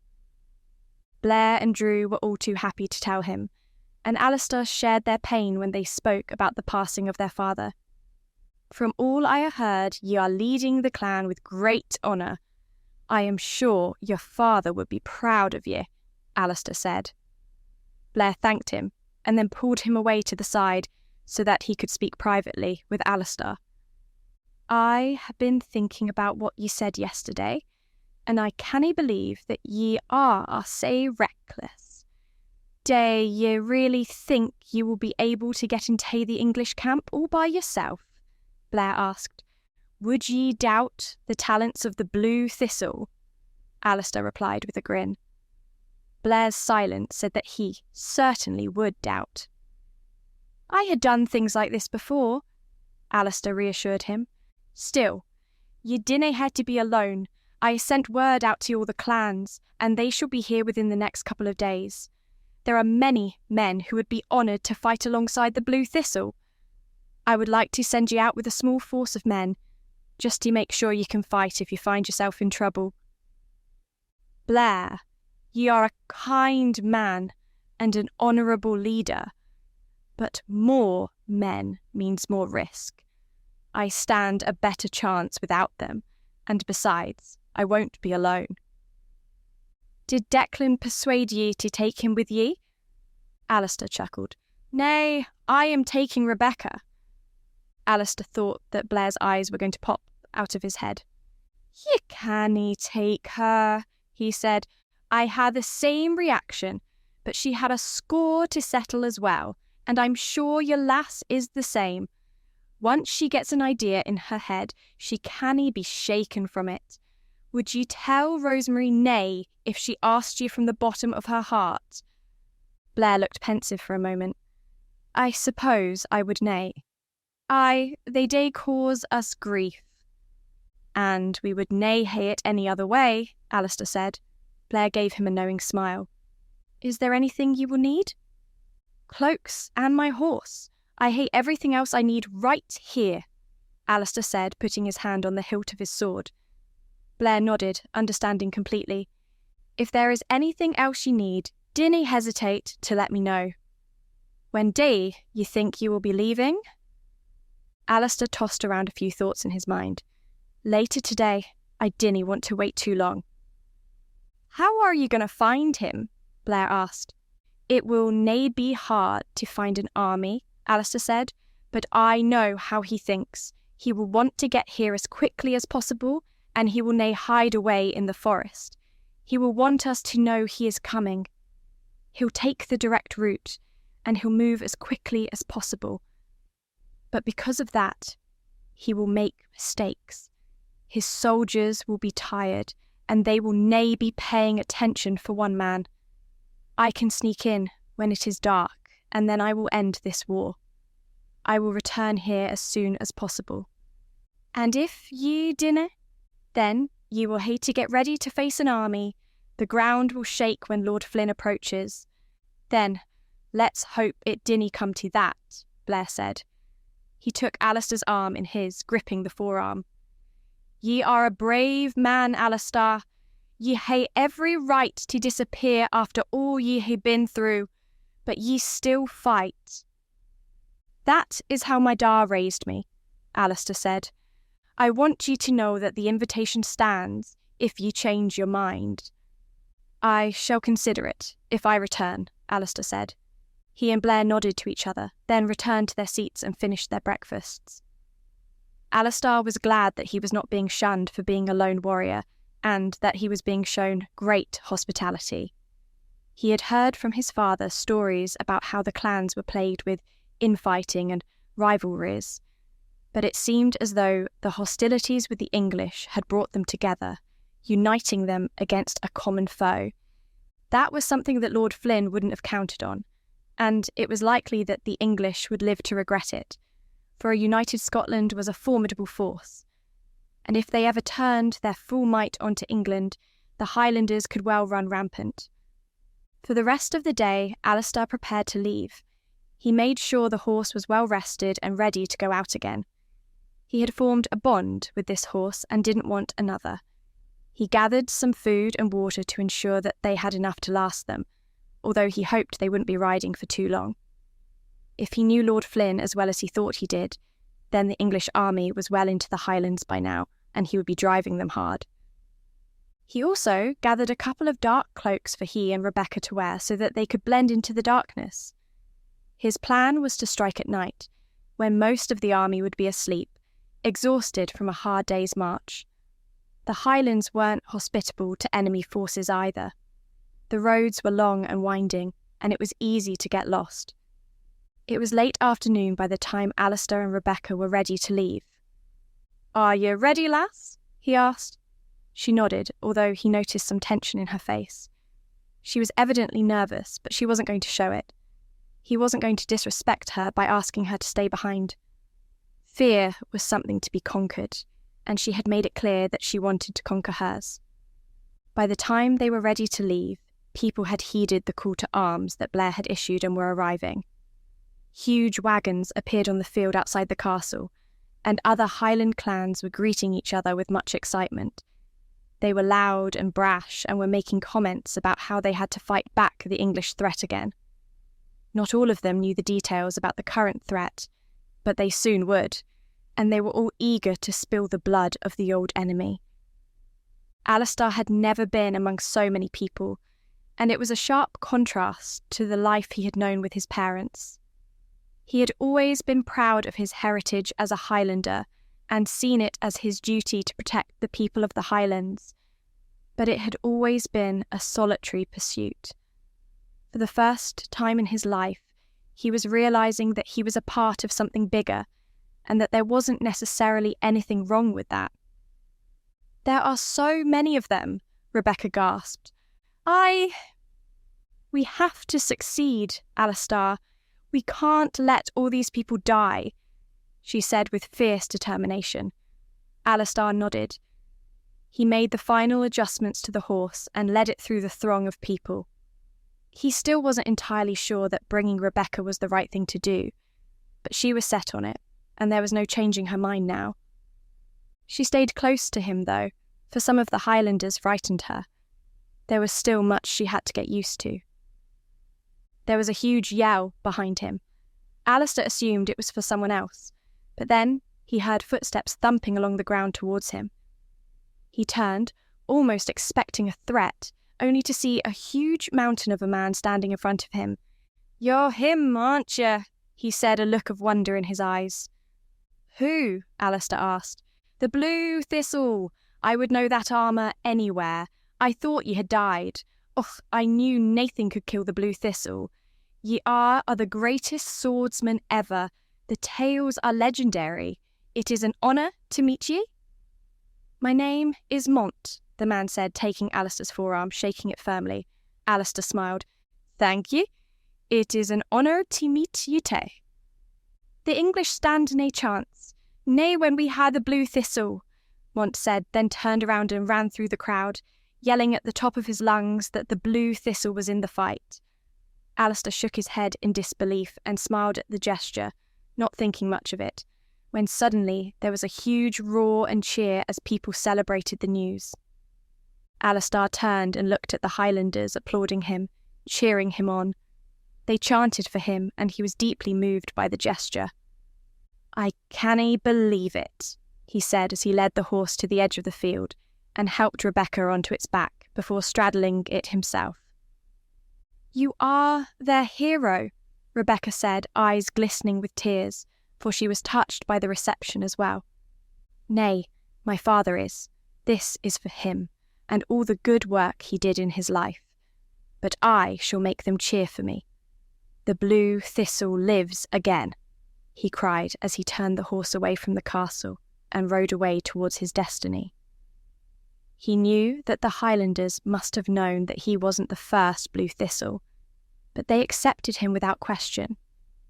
That meant more to Alastar than any of them would ever know. He had taken up his father's mantle, and he had been deemed worthy of it. Now, the only thing left to do was to finish what had begun so many years ago, and then he could begin his new life with Rebecca. Chapter 32. Their cloaks flapped in the wind as they rode. Rebecca had been quite emotional upon hearing the cheers of the Highlanders for the Blue Thistle. She knew that Alastar was a hero, but she also knew that he didn't quite see it himself.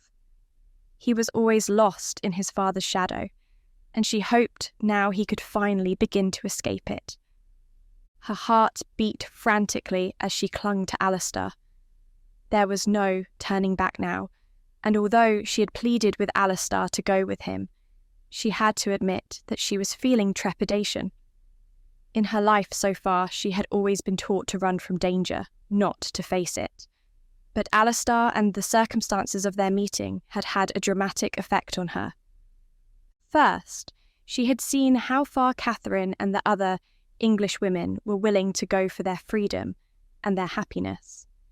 The Highlanders had a reputation for being fierce warriors, but in Rebecca's eyes, the English girls were just as fierce when they were given the opportunity to fight. And then, with what Lord Flynn tried to do to her, she realised that she needed to know how to defend herself. Alastar wasn't always going to be there to save her. The thought of seeing that cruel man again filled her with dread. But she wasn't going along for that. She was going along for Elaine, the friend who had betrayed her. If Elaine hadn't entered Lord Flynn's chambers when she did, Alastar would have killed Lord Flynn, and none of this would be happening, and she and Alastar could live in peace. They had been riding for a few hours, and still there was no sign of the English army, so Alastar suggested they take some rest. They had some food. It was early in the evening, and Rebecca's stomach had started to rumble. "Do ye ken what you're going to do when you see Elaine?" Alastar asked. Rebecca considered her response, for she had not settled on one course of action yet. "The only thing I know for sure is what I won't do. I will not kill her," she said. "You dinna think I should kill Flynn, do ye?" Rebecca pressed her lips together. "I don't think it's the only way, as you seem to believe, but I understand why you would want to kill him. It is nay, just for my father. It is for the good of all the Highlands. Lord Flynn has been a plague to us all his life. We are always in danger. Men like him should nae be allowed to live. He had killed and punished innocent men without any remorse. The world will be a better place without him in it," he said. Rebecca didn't say anything in response. She had been taught to be a good moral girl, but the Highlanders had a different way about them. Death was not the taboo subject it was for her, and, as far as Alastar saw it, he was doing the world a favour. Perhaps he was right, she thought. It wasn't as though Lord Flynn could be taken prisoner. If he was captured by the Highlanders, his army would come to rescue him. There could be no end to the fighting while Lord Flynn was alive, and there was nothing Rebecca could do to change that. Their respite was only brief, and they quickly got underway again. The trusty horse showed no sign of fatigue as the branches whipped by, for they were moving through the cover of forest, unwilling to travel straight down the road in case they ran into Lord Flynn's army. Rebecca didn't know how Alastar was going to know where he was supposed to meet the army. It seemed to her it was blind luck, but he had a sense about these things that she couldn't comprehend, like with the plant that saved the boy from fever. She would never have known to look for that plant, and she was truly amazed at all Alastar could do. She looked forward to him teaching her when this was all over. They rode as fast and hard as they could for some time, until Alastar suddenly brought the horse to a trot. Breath caught in Rebecca's throat as she scanned the surrounding area, looking for Lord Flynn's army. "I can't see them," Rebecca said in a whisper. "They will be near. If Lord Flynn had been driving them as hard as I think, then we should run into them soon," he said. Rebecca's body went rigid with tension, and a cold chill travelled down her back. The time for their personal war had almost arrived. "Of course, they may have been delayed by things such as a broken wagon wheel," Alastar said, thinking out loud. They moved forward slowly, peering through the gaps in the trees for sign of any scouts. They kept their ears peeled for the sound of an army, but all was still and quiet. Then, suddenly, Rebecca heard what sounded like the rumbling of distant thunder. "There they are," Alastar said with glee. He turned the horse and rode back the way they came. "I know where they are gonna camp for the night," he added. Rebecca wasn't of a military mind, so she did not know the importance of resting and keeping supply lines together. Alastar explained to her that a force the size of Lord Flynn's army couldn't afford to hide in the woods. They would need a large area to keep everything together, and there were only a few suitable spots. The two of them remained hidden as they watched the scouts ride past. Rebecca stifled a gasp, sure that they would be seen, but the scouts were riding so fast they failed to take proper care in searching the surrounding area, and only gave it a cursory glance. Rebecca and Alastar, with their dark cloaks, blended into the shadows of the forest. The scouts stopped when they reached the field and sounded a horn.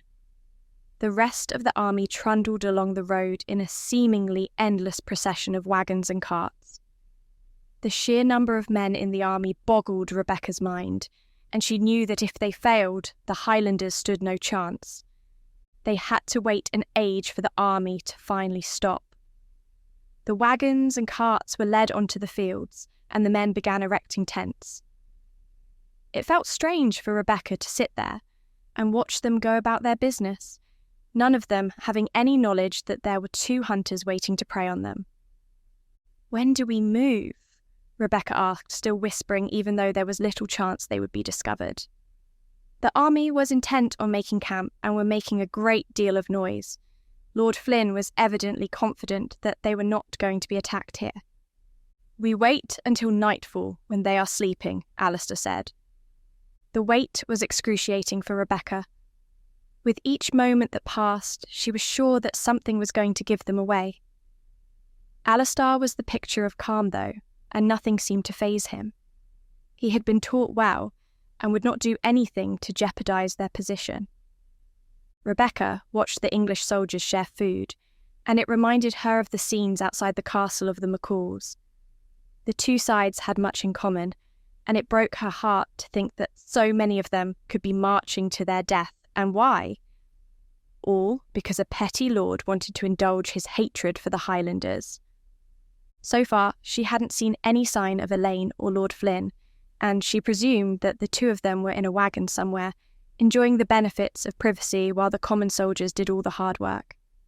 The thought of the two of them together sickened her. Elaine had spent her life trying to reclaim her position of privilege, and now she had finally achieved her goal, but at such a cost. "Are you well, lass?" Alastar asked, evidently noting her distress. She shook her head.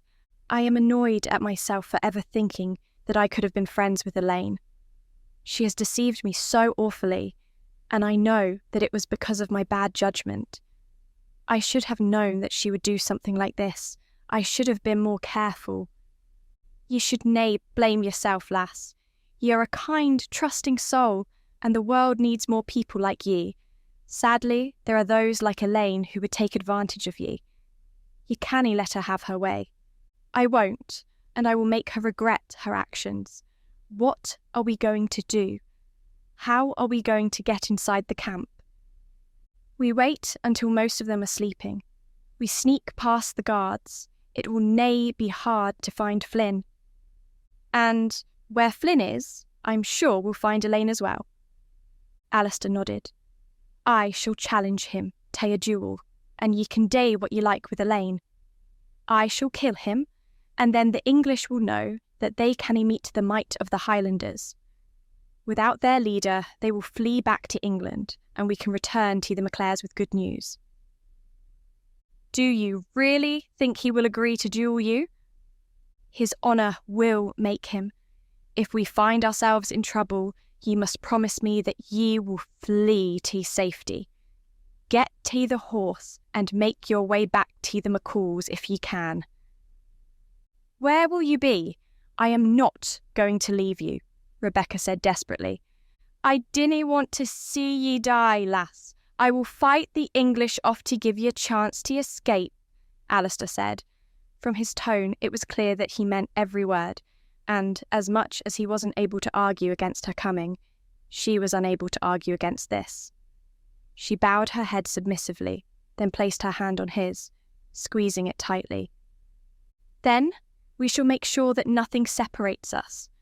Remember, you are the blue thistle, and you can do the impossible."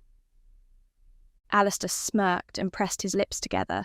Then their gazes turned back to the English army, waiting and watching like hawks, readying themselves for the moment in which they would strike and take their destinies into their own hands. Chapter 33. Chapter 33. To see the English having gathered an army of this size was somewhat daunting to Alastar. He had no doubt that, if they met in the heat of battle, the Highlanders could emerge triumphant, now that they had been warned to expect the enemy. But he was just one man, and if things didn't go the way he planned, he would be meeting his certain death. The Blue Thistle was capable of many things, but he could not take on these many men.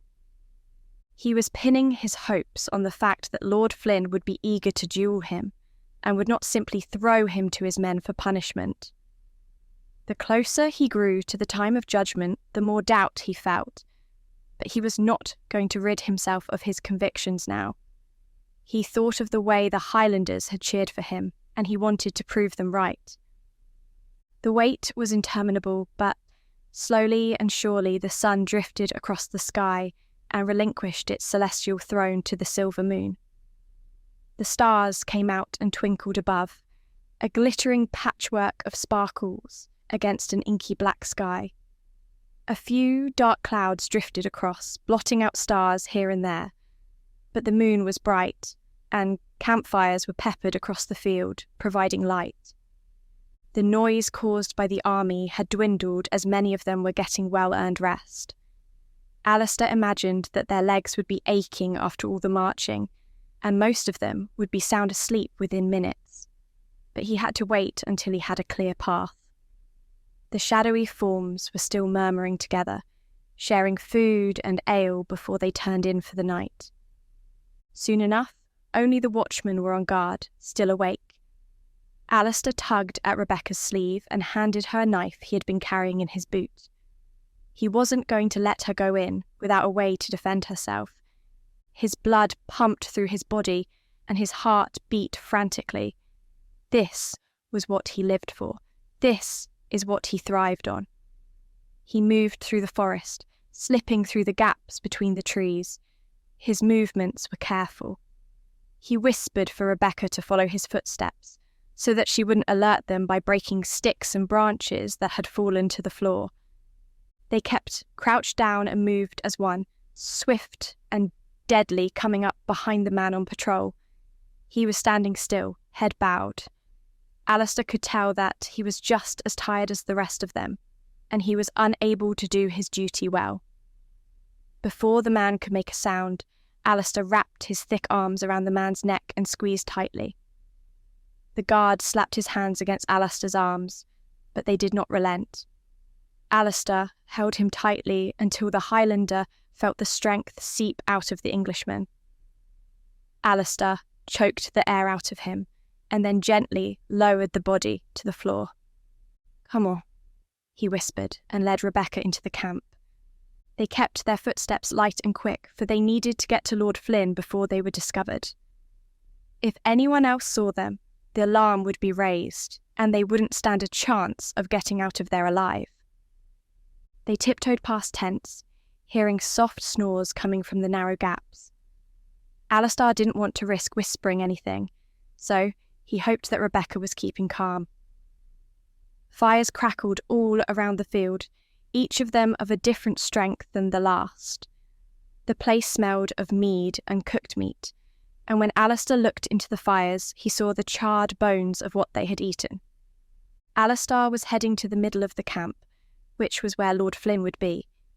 He would think it the safest place in case of a raid, protected on all sides, but he would never think that Alastar would come to him alone, in the middle of an entire army. In many ways, it was an insane plan, but in all the important ways, it was a genius one. Alastar was keeping his eyes on the path ahead when, Suddenly he felt some resistance meeting his boot. He looked down with horror to see that a leg stuck out of the tent he walked past. Evidently, the man inside was too long for the tent. Alastar froze, afraid that this moment of carelessness would cost them their lives. The man moved around in the tent. His leg bent and then stretched out again. Alastar was sure that the impact was enough to wake the soldier up, but after a few moments had passed, the sound of blessed snoring greeted his ears. Alastar breathed a huge sigh of relief, but inwardly he was cursing himself. He had to remain focused. There was no sense getting ahead of himself yet. There was still much treacherous terrain to traverse. However, after that one mistake, his attention was focused once again, and he was able to move through the field without causing any more disturbances. Everything was quiet and serene, and everyone was asleep. Nobody knew they were there. The camp was large, though, and it took them some time to get to the middle. It was difficult to keep his bearings in the darkness, but he had tried to study the camp as best he could from his vantage point in the forest, and used the stars to align his path so that he did not waver. Soon enough, the middle of the camp presented itself. A wide tent that was unmistakably meant for a man with the ego the size of Lord Flynn's stood erect, dwarfing the small tents and wagons that were scattered all around it. There were lights flickering inside from candles, indicating that perhaps Lord Flynn was still awake. That made his job easier, for Alastar did not want to kill a man in his sleep. The steps he took towards that tent were heavy with tension. This was the moment he had been waiting for ever since that horrible day that was etched into his soul, the day that his father had been taken from him. All through his imprisonment that day had haunted him, and he had thought of this moment endlessly, of finally confronting Lord Flynn.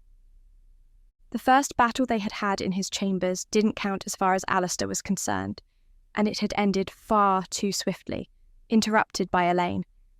There would be no interruptions this time. The two of them would see this until the bitter end, and only one of them would remain standing.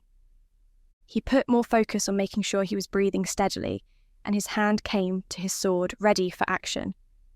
He led Rebecca around to the entrance of their tent, unsure of what he would find inside. He hoped that Lord Flynn was alone and not holding a meeting with any of his generals. Alastar was confident of his skills, but he only wanted to test them against Lord Flynn this night. He carefully held the flap of the tent open and crept in.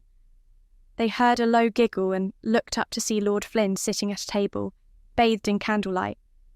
Elaine was at his knees, kissing his hand, looking up at him admiringly. Lord Flynn barely paid any attention to her, and the sight of it disgusted Alastar. No woman should debase herself by submitting to Lord Flynn. He was looking at maps and seemed to be working hard. As yet, he hadn't noticed Alastar's entrance. But then Elaine glanced towards them, and her eyes widened in fear. Her hand came to her mouth, and she went to scream, but before she could, Rebecca had pulled out her knife and warned Elaine not to make a sound. Alastar smiled with pride. Elaine pushed herself against the table, stricken with fear. Lord Flynn looked up from his desk wearily, and was the picture of calm, almost as though he had expected this. He arched an eyebrow as Alastar shrugged off his cloak and drew his sword. "I had a feeling I would meet you again," Lord Flynn said, rising from his chair. He began to get dressed. Alastar let him. "I suppose you would do me the courtesy of fighting me in proper dress," he continued, then seemed to look at Alastar more closely. "Those clothes are familiar. It seems you have mended the holes I made." He bared his teeth in a wolfish grin. "I come to collect the debt you owe me," Alastar said, pointing his sword directly at Lord Flynn. Rebecca was moving closer to Elaine, but she wasn't moving too far from Alastar. "You speak of debts. I am here to collect the biggest debt of all. You cannot claim that you are here for a righteous purpose. I killed your father, but he was just one soldier. I was taken from my wife hunting your father, and I missed her death. I never had a chance to say the final goodbye. My son's life was taken, and now my daughter has been abducted as well. The Highlanders have waged war on my family, and now I am going to see an end to it. Nay, before I see an end to ye, Alastar said grimly. Elaine was buoyed by Lord Flynn's calmness, so she pushed herself to her feet and stayed behind the English lord, rushing to the desk to pick up a knife. You are a brave man. I'll give you that, but like so many other brave men, you are a fool as well. Did you really think you could come in here and make these demands of me? You have just surrendered yourself. All I have to do is call out to my guards and have you strung up, although I do have to thank you for returning my servant to me. How are you, my dear? He asked, looking over Alastar's shoulder towards Rebecca. Alastar bristled at the comment, and he suddenly felt a little unsure of his belief that Lord Flynn could be tempted into single combat. But he wasn't going to show it. He stepped forward. I know ye are nae gonna day that. What will your army think of ye if ye dinna meet me in a duel? Ye will be branded a coward, Alastar spat. Lord Flynn's cheeks flushed red. I shall not... Will ye take that chance? Alastar challenged. Lord Flynn seemed to consider him for a moment as he picked up his sword from the desk and slung the belt around his waist. He was still in very good shape for a man his age, and Alastar knew that the outcome was not a foregone conclusion by any means. I probably can't, and I do have to teach you a lesson for last time. You Highlanders may think you are strong and fierce, but the English way is far superior. If you would just submit to our rule, you would be much happier, and until you do, I will have to go on teaching you these lessons. I beat your father, and now I shall defeat you as well. Ye murdered my father. Ye dinna beat him, Alastar said. Lord Flynn shrugged. Either way, he is dead, and I am alive. I believe by every measure that counts, I defeated him. You can have your single combat. It will not matter in the slightest. Either way, it will end with your death. And even if you kill me, there is nothing that can stop what I have set in motion. These men are loyal to me, and they will continue the fight until every last one of you is dead. There was a malicious intent in his eyes, and Alastar was surer than ever that he had to die today, before he could do any more harm to the world. Ye overestimate the loyalty of your men. They are fearful of ye. Once ye are dead, they will flee back to England. None of them want to die, Alastar said. Then let us begin, and we shall see who the best man is, Lord Flynn said, drawing his sword, beckoning Alastar to come forward. Chapter 34. Chapter 34. Rebecca had remained silent while Alastar and Lord Flynn spoke, although when Lord Flynn spoke to her, she felt her skin crawl. She kept her eyes on Elaine, who shot daggers at Rebecca. As soon as Alastar made his way to do battle with Lord Flynn, Rebecca moved forward as well, knowing that she had to keep Elaine preoccupied so that she could not raise the alarm. You shouldn't be here, Elaine said. The clash of steel echoed around the tent as Alastar and Lord Flynn did battle. Rebecca avoided the temptation to glance over. She knew that Alastar could handle himself, and right now, she needed to focus on the girl standing before her. The knife Elaine held gleamed in the soft glow of the candles, and Rebecca knew that even the slightest misjudgment on her part could prove to be her downfall. I'm here all the same. Did you really think you could come here without any consequence? Why did you betray me, Elaine? My betrayal? You were the one who betrayed me. Rebecca stared at her in disbelief, wondering how Elaine could have ever come to that conclusion. What did I betray? She asked. You betrayed me. All the time we were friends, you knew of my past, of what I was trying to accomplish. You could have arranged with Lord Flynn for me to meet him so that I could restore my family name. But you were selfish and greedy. You wanted him all to yourself. I never wanted him, Rebecca said, staring at Elaine as if she were mad. Oh, but he wants you. You're all he can talk about. Even after you left, your presence haunts me. What more can I do? The only way I can rid myself of you is to kill you. I will have him as my own, and I will make you nothing but a distant memory. You are nothing more than a common girl. And you may be of noble blood, but you do not have a noble soul, Rebecca said, brandishing her dagger. Then let us see what has greater strength, Elaine said, and charged at Rebecca. She moved with such force that she took Rebecca by surprise, and Rebecca had to twist her body to hold off Elaine's strike.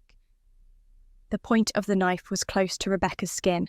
Her eyes were transfixed on it, knowing that all it would take is one slip and her life could end. Sweat beaded on her temples with the effort she was exerting.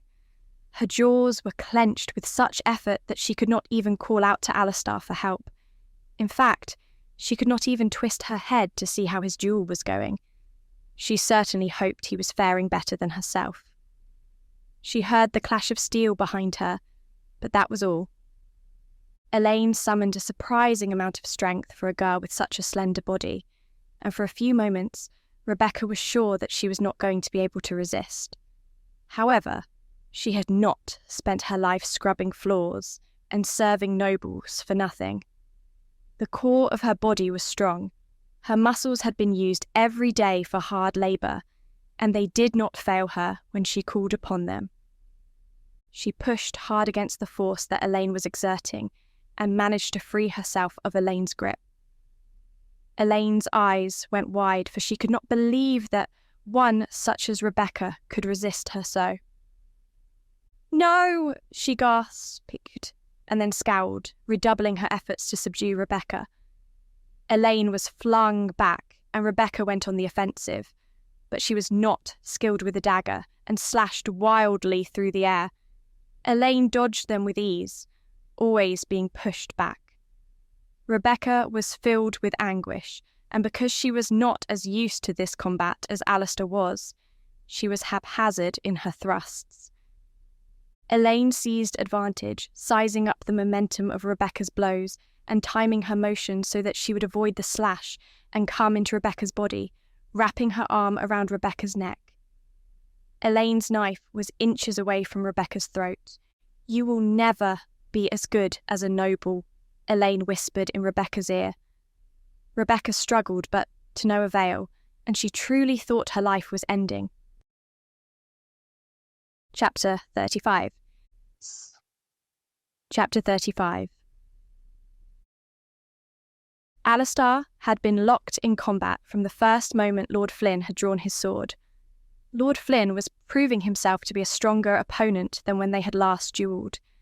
Alastar had to summon all his skills to meet Lord Flynn. He tried to look over at Rebecca, but Lord Flynn's thrusts were so swift that Alastar couldn't afford to take his eyes off his enemy, for fear that one of the deadly strikes would find a weakness in his body, and he would meet his doom. "This is the sword that killed your father. It will soon have your blood on it too," Lord Flynn said. This only served to anger Alastar, but he was not a brute. His father had taught him long ago how to use his anger, how it was a powerful force that he could channel to aid him in battle. Alastar's arms reverberated as steel struck steel. Sparks flew as the blades met each other, and so far they were proving themselves to be each other's equal. Lord Flynn seemed to be enjoying the battle at first, but when Alastar didn't go down as easily as he had assumed, he started to show signs of exertion, and realised that he would actually have to put in effort to defeat this man. Alastar was slicing through the air, trying to overwhelm the English lord with his blurring blade, but so far, Lord Flynn had been able to defend himself. The two men came together, sliding their blades down each other, meeting face to face so close that Alastar could taste the other man's stale breath. "I will nae die like my father," Alastar growled. "No, you shall die like a dog," Lord Flynn said, and pushed Alastar away, following it up with a flurry of blows that sent Alastar on the defensive. The fight ebbed and flowed like this, with neither man gaining the advantage. Alastar was sure that eventually his youth and vigour would win the day, but Lord Flynn was a tenacious opponent and was not going to relinquish his grip on life easily. Alastar tried to manoeuvre into a position where he could see Rebecca, for he hadn't heard much from her quarter. Lord Flynn made it difficult, though, but eventually Alastar managed to twist his head around for a moment and saw Rebecca, and his face went as white as a spirit. He saw Rebecca in the arms of Elaine, who held a dagger to Rebecca's throat and wore a murderous look in her eyes. Alastar, gripped by panic, slammed his sword towards Lord Flynn and battered him back, using his might to push him away. Alastar gave up the chance to kill Lord Flynn then and there, though, choosing instead to run to Rebecca and give her aid. He brought the flats of his sword down on Elaine's arm, making it sting, and the pain was so intense that Elaine cried out in anguish. Her hands dropped, and the dagger fell to the floor. "You just made your biggest mistake, Blue Thistle," Lord Flynn said derisively. "You shouldn't let sentiment get in the way of victory. It's surprising that a brute like you should let a tender heart interfere with your battle," Lord Flynn said, brandishing his sword like an expert, beckoning Alastar to fight him once again. As he spoke, Lord Flynn moved onto the table where he had the high ground. Alastar cursed inwardly. It gave the man a strong advantage, but did not make his victory inevitable. Alastar nodded towards Rebecca, then turned his attention back to Lord Flynn. He inhaled deeply and loosened his body, ready for the next phase of the battle. "Ye hae always seen yourself as above us," Alastar said, "but ye are the lowest creature in the land. Ye want naething but to destroy. Ye ha never understood us, and ye never will." He moved forward and started to attack Lord Flynn, even though the Englishman had the higher ground. It proved to make the fight more arduous for Alastar. He had to lean back and wave his sword above his head, meaning that his blows did not have the usual force, while Lord Flynn could simply bat them away. Lord Flynn laughed and seemed to see this as child's play. "You speak strong words, Highlander, but look at me. You can't hope to defeat me. I am merely toying with you." Then his face turned into a cruel sneer.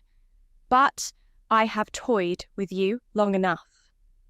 He raised his arms ready to strike down at Alastar, using all his force to end the threat of the Highlanders. Alastar looked up at him, wondering if his father experienced the same emotions all those years ago. As much as Alastar hated to admit it, he couldn't get up to Lord Flynn without opening himself up to being slain. Unless Lord Flynn made a mistake, all Alastar could do was defend himself, and he could not do that endlessly. But he was not going to give up either. He raised his sword, ready to defend himself to his last breath. Lord Flynn was arrogant. It was possible that he was going to make a mistake, and if he did, Alastar was going to be ready to capitalise upon it. Flynn brought his sword crashing down, and Alastar only just managed to keep his footing. The impact made his teeth rattle and his bones shake. He ground his heels down and took the blows that rained down upon him. Lord Flynn was thrashing down with glee, beating Alastar like a drum. Alastar's sword was equal to the task, but it could not hold up forever, and Alastar felt the strength in his wrists waning. He looked to either side of him, trying to see if there was anything he could use to even the odds. He tried to slash at Lord Flynn's feet, but Flynn deflected the blows easily. "You are about to meet your end," Lord Flynn said, and unleashed all the anger and rage he had been holding inside his black heart. Alastar tried to brace himself against the barrage of blows, but they came with such thunderous force that he was unable to prevent himself from bending one knee. Alastar didn't want to admit defeat, but every time he tried to counter one of Lord Flynn's blows, he found himself having to defend himself again. Lord Flynn was confident in his supremacy. He raised his sword again, ready to strike the final blows that would see the end of the Blue Thistle forever. Alastar didn't want it to end like this, but there seemed to be no other way out. He had let down the Highlanders. He had let down his father. But worst of all, he had let down Rebecca. With great shame, Alastar felt his strength falter and his head began to bow. The tide of battle had not gone the way he wanted, but as he prepared himself to meet his doom, he had no regrets. The turning point had been when he had gone to save Rebecca.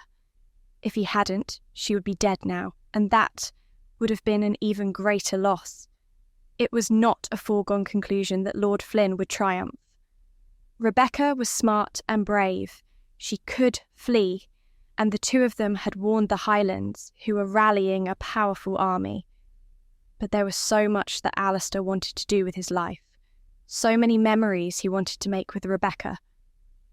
Alastar still had his sword held over his head, but he knew it was only a matter of time before Lord Flynn broke through his defences. Alastar didn't want the last thing he saw to be the English lord, so he turned his face to look at Rebecca, wanting her to see the love in his eyes, hoping that she knew how much she meant to him. But when he saw her, his eyes widened and a smile came upon his face. Perhaps all was not lost after all, and in that decisive moment, his heart overflowed with love for her. Chapter 36. Chapter 36. Rebecca watched with great desperation as Alastar suffered at the hands of Lord Flynn. It had all been her fault that he had given up the advantage, and now she didn't know if he was going to reclaim it. He was putting up his best effort, but Lord Flynn barely had to try to keep him at bay. Elaine had been hurt by Alastar and was cradling her arm. As soon as Rebecca had been released from Elaine's grip, she picked up Elaine's weapon and towered over her former friend. "Do what you must," Elaine said miserably. Rebecca's heart was filled with fury, but she was not a killer, and even after all that Elaine had done to her, she could not bring herself to end Elaine's life. More than that, she noticed marks and bruises on Elaine's arms, and knew they could only have come from Lord Flynn. Rebecca had told Elaine to stay down, thrusting the points of her knives against Elaine's skin. She was only bluffing, but Elaine didn't know that. She nodded, tears streaming down her face as she pulled her legs into her body and started to tremble and shake. Rebecca could only pity her. Rebecca turned and watched on grimly, wishing she could do something to help Alastar, but she wasn't sure what. She kept glancing at Elaine until she was sure that her former friend posed no more threat. Then her attention was solely focused on the fight between the two men. Rebecca's heart went out to Alastar. If he fell, she was not confident that she could escape in time, for Lord Flynn would surely raise his men. She was too deep into their camp to be able to escape without being seen. The hope, then, would lie with the rest of the Highlanders. Lord Flynn's face was a picture of hatred and unbridled rage. He brought his sword down relentlessly. Alastar turned his head, and in his eyes Rebecca saw everything he wanted her to see. All the love, all the regret. In that moment, the future she had dreamed for them was shattered, and her heart broke. She choked and almost collapsed, for it seemed inevitable that Lord Flynn had defeated them, even though the thought was impossible. All this time she thought they had been on the side of justice and righteousness, and that they would triumph because they loved each other. Life was not so simple. If Rebecca hadn't known it before then, she knew it now. But there had to be something she could do. While she was alive and free, there would always be a choice, and she was determined to try anything she could to help Alastar. Then she realised she was still holding the knives. Lord Flynn was focused on Alastar. He wasn't even looking at her. He raised his sword, opening his whole body to her, and she knew exactly what she had to do. With all her might, she flung the knife in her right hand. It went spinning through the air and landed in Lord Flynn's shoulder with a thud. He cried out in pain and staggered back. It was the moment Alastar needed.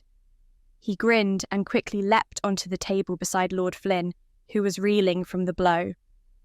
Rebecca watched and smiled as Alastar started attacking Lord Flynn, making up for the last moments of the fight when he had been on his knees. He pressed his advantage. Lord Flynn was sweating now.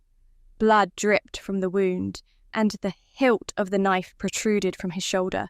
His parries were weak, and he was pushed back. The maps and other documents shuffled under their feet and were pushed to the floor. The flames of the candles flickered as their weight made the table wobble. Rebecca's heart was seized by uncertain anguish. She had given Alastar a chance, but not a certainty. She watched the two men clash, then Alastar gained the advantage. She never expected to take such glee in the defeat of a man, but in Lord Flynn's case, she would make an exception. Alastar's body moved gracefully. The sword seemed like it was an extension of his arm, and there was no doubt in her mind now that he would win. But then, the devious Lord Flynn kicked out at the candles that were on the table. They fell to the floor, and the flames licked at the edges of the tent and the papers that were on the ground. Fire soon spread, and the tent was filled with heat.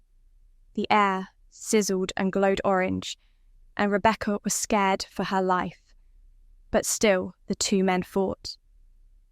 "If you want to kill me, then I will make you burn," Lord Flynn cackled, sounding like a mere madman as every moment brought him closer to death.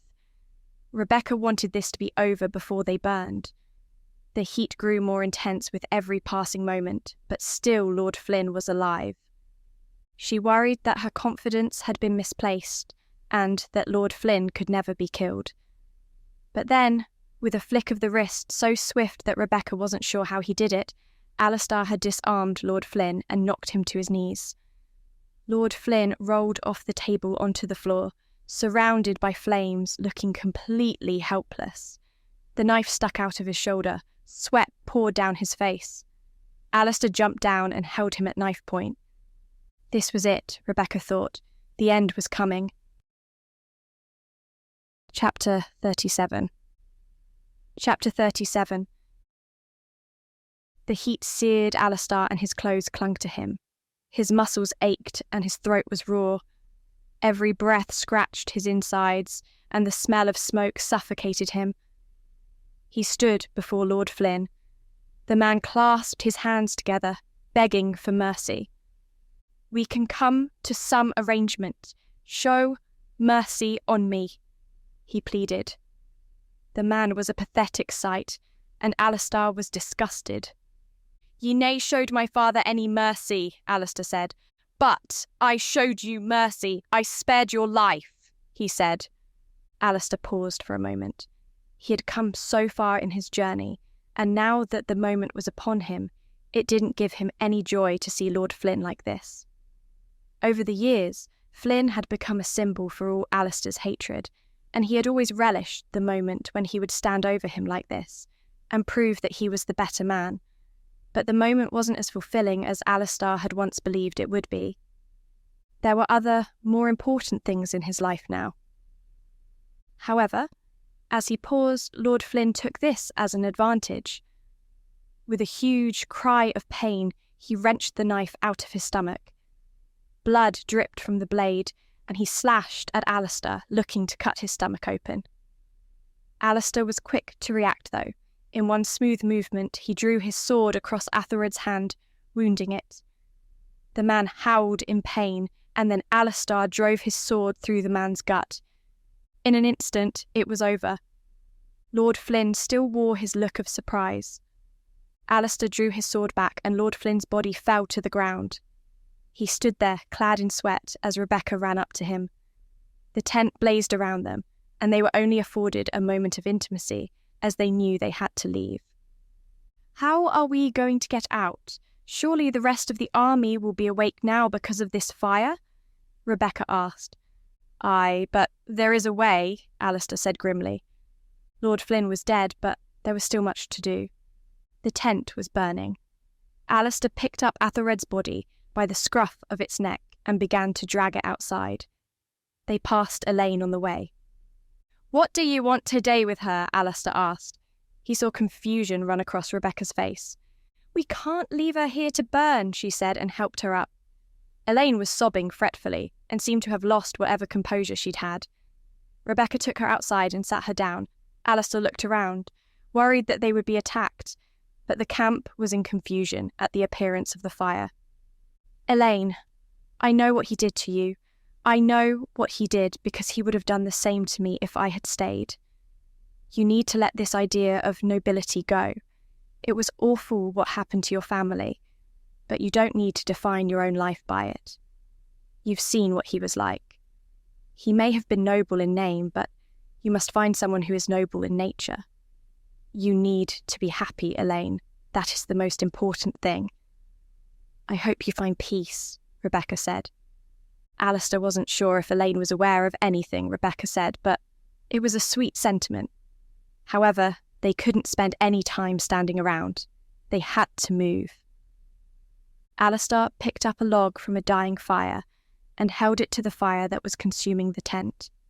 He threw it high into the air and repeated it, launching logs to cause confusion. Fire soon spread across the camp. The orange blaze lit up the calm night. There were shrieks of pain as English soldiers ran from their tents, awakened from their slumber. Alastar watched them for a moment. He was like the eye of the storm, calm while the world around him was thrown into chaos. He held Lord Flynn's body aloft and bellowed at the top of his lungs. "Englishmen, I hold here the body of your leader. Lord Flynn is dead, and the same fate awaits ye if ye remain. Ye hae nae reason to fight any more. There are hundreds of Highlanders waiting in the woods ready to come and kill ye if ye stay. Leave our land. Gae back to England and live ye lives. Ye hae nae cause for war now that Flynn is dead," he said, and threw the body at a nearby gathering of soldiers. They looked at the body, and fear struck their faces. Alastar pulled Rebecca away, and they ran through the camp as quickly as they could, but they met with no resistance. The English were too busy trying to put out the fire that had caught every tent, and was quickly getting out of control. They seemed to believe him about the other Highlanders, and he heard them offer shouts of surrender. None of them wanted to die for a lost cause. The heat followed them, but it diminished as they grew further from the camp. They ran back to their horse and then caught their breath. As soon as they were stationary, Alastar gripped Rebecca tightly and pressed his lips firmly against hers. "Thank ye, lass. Ye saved my life," he said.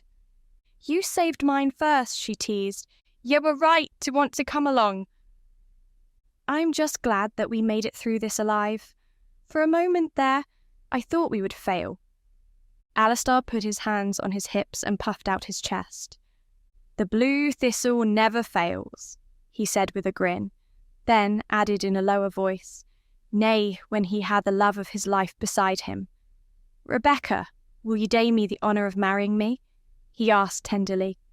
To his great joy, she nodded and tears filled her eyes. They kissed passionately. The smell of smoke clung to them as they descended to the ground. Their hands grasped passionately as they pulled away each other's clothes. They had come within a hair's breadth of losing their lives. It seemed a good time to celebrate. Lord Flynn was dead. The blue thistle had returned, and war with the English had been averted. The Highlanders could go back to living in peace, and Alastar and Rebecca could begin their lives together properly. Under the moonlight, with a huge fire blazing nearby, Alastar and Rebecca enjoyed each other's bodies. The more they were together, the more they became experts in delighting the other. They knew where all the sweet spots were on their bodies, and although they were exhausted by the events of the night, it did not make their love-making any less intense. Their bodies shuddered and writhed together as the passion took hold of them, and when the release came, they both let it wash over them, as though it cleansed their spirits. Then they gazed up at the moon, and ignored the chaotic sounds of the English camp. The two of them were alone, and that was the most important thing to them. As Alastar cradled her in his arms, he thought about the lonely, grief-stricken nights he had spent alone in the dungeon as Lord Flynn's prisoner, how he had never imagined a life like this for himself. But Rebecca had shown him that there was hope for everyone, and he was going to spend the rest of his life earning her love. The night fell upon them as did sleep. They were hidden from the English camp. Nothing bothered them through the night, and both of them slept as easily as a summer's breeze, sharing a dream of paradise. Epilogue. The following morning, Rebecca and Alastar awoke at the same time. A warm breeze washed over them, and although the smell of smoke clung to their clothes, they were happy. They greeted each other with a kiss and shared even more love, almost unable to tear themselves away from each other. "Did you really mean what you said last night?" Rebecca asked. "Aye, lass, I meant it with all my heart. Ye are the lass for me. I want to prove to ye that I am the man for ye." "You don't have anything to prove, Alastar," she said and smiled widely, kissing him lovingly. Then she looked up and was suddenly afraid. "What of the English?" she asked, for she was afraid that in the night that they had gone back on their agreement to surrender. "There is only one way to find out," Alastar said. He rose and walked to where he could see the field. Then he laughed and rubbed his hands together with glee. Rebecca was a little taken aback by his reaction, so she scrambled to her feet so that she could see what he was looking at. When she reached his side, she had the same reaction. The field was completely empty. There were old fires and torn tents strewn about, but the wagons and carts were all gone. The English must have been so scared that they fled as soon as possible. "They will return soon," Alastar said. Rebecca couldn't help but think of Elaine, though. "I hope that Elaine finds her happiness. I almost wish that she had stayed. Perhaps up here in these lands she might realise that nobility is not the meaning of life." She looked up at Alastar, who had a confused expression on his face, no doubt not being able to understand how she could have mercy for the girl after everything Elaine had done to them. "She was hurt by Lord Flynn too," Rebecca explained softly. "I know she did us wrong, but there are some things that nobody deserves." "Everyone hae their own paths to walk," Alastar said, putting an arm around her shoulders, leading her back to the horse. "And ye ha' shown me that there is always a way to happiness, nae matter how much suffering there is in a life." Rebecca sighed, supposing that he was right, but she would continue to worry about Elaine for a long time yet. The two of them shared a meagre breakfast and then made their way back to the McCalls to tell them the good news. On the way, however, they stopped to bathe in a lake, dipping their naked bodies in the cool water. Afterwards, they were refreshed and felt as though they could take on anything, although Alastar was happy to take a break from fighting for the time being. He finally had time to spend with Rebecca and wanted to make the most of it. The two of them rode back to the castle and were met with great cheers. Hundreds, possibly thousands of Highlanders had pitched their tents over the course of the night, and it was a sight to see indeed. Banners waved in the breeze, meat was being cooked, songs were being sung. Alastar was greeted as a hero as word spread through the camp, and the two of them made their way to the castle, where Blair and the others were waiting for them. They were met with warm embraces from all quarters as they sat down in the feasting hall. "There will be nae war. Lord Flynn is dead," Alastar said.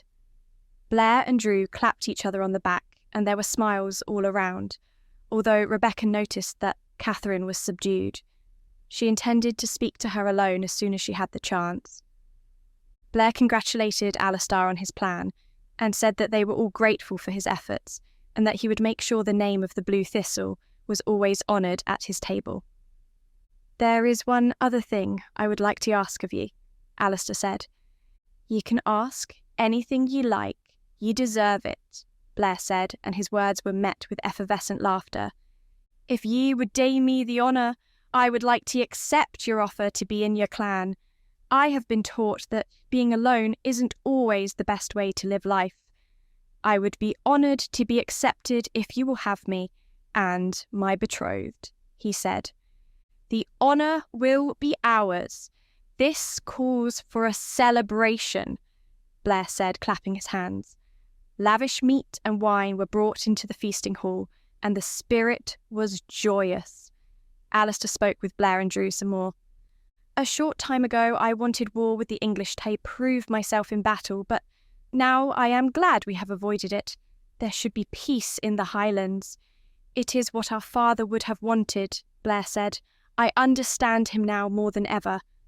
He raised a glass to his father, and the others joined in. We can only hope that future generations remember what happened today and stay true to what we had done, Alastar said. The three of them looked at Declan and Catherine, who were standing alone together. Elsewhere, Rebecca was telling Rosemary and Sarah about the events from her perspective. They gasped when she told them how close to death she had come and revelled in the death of Lord Flynn.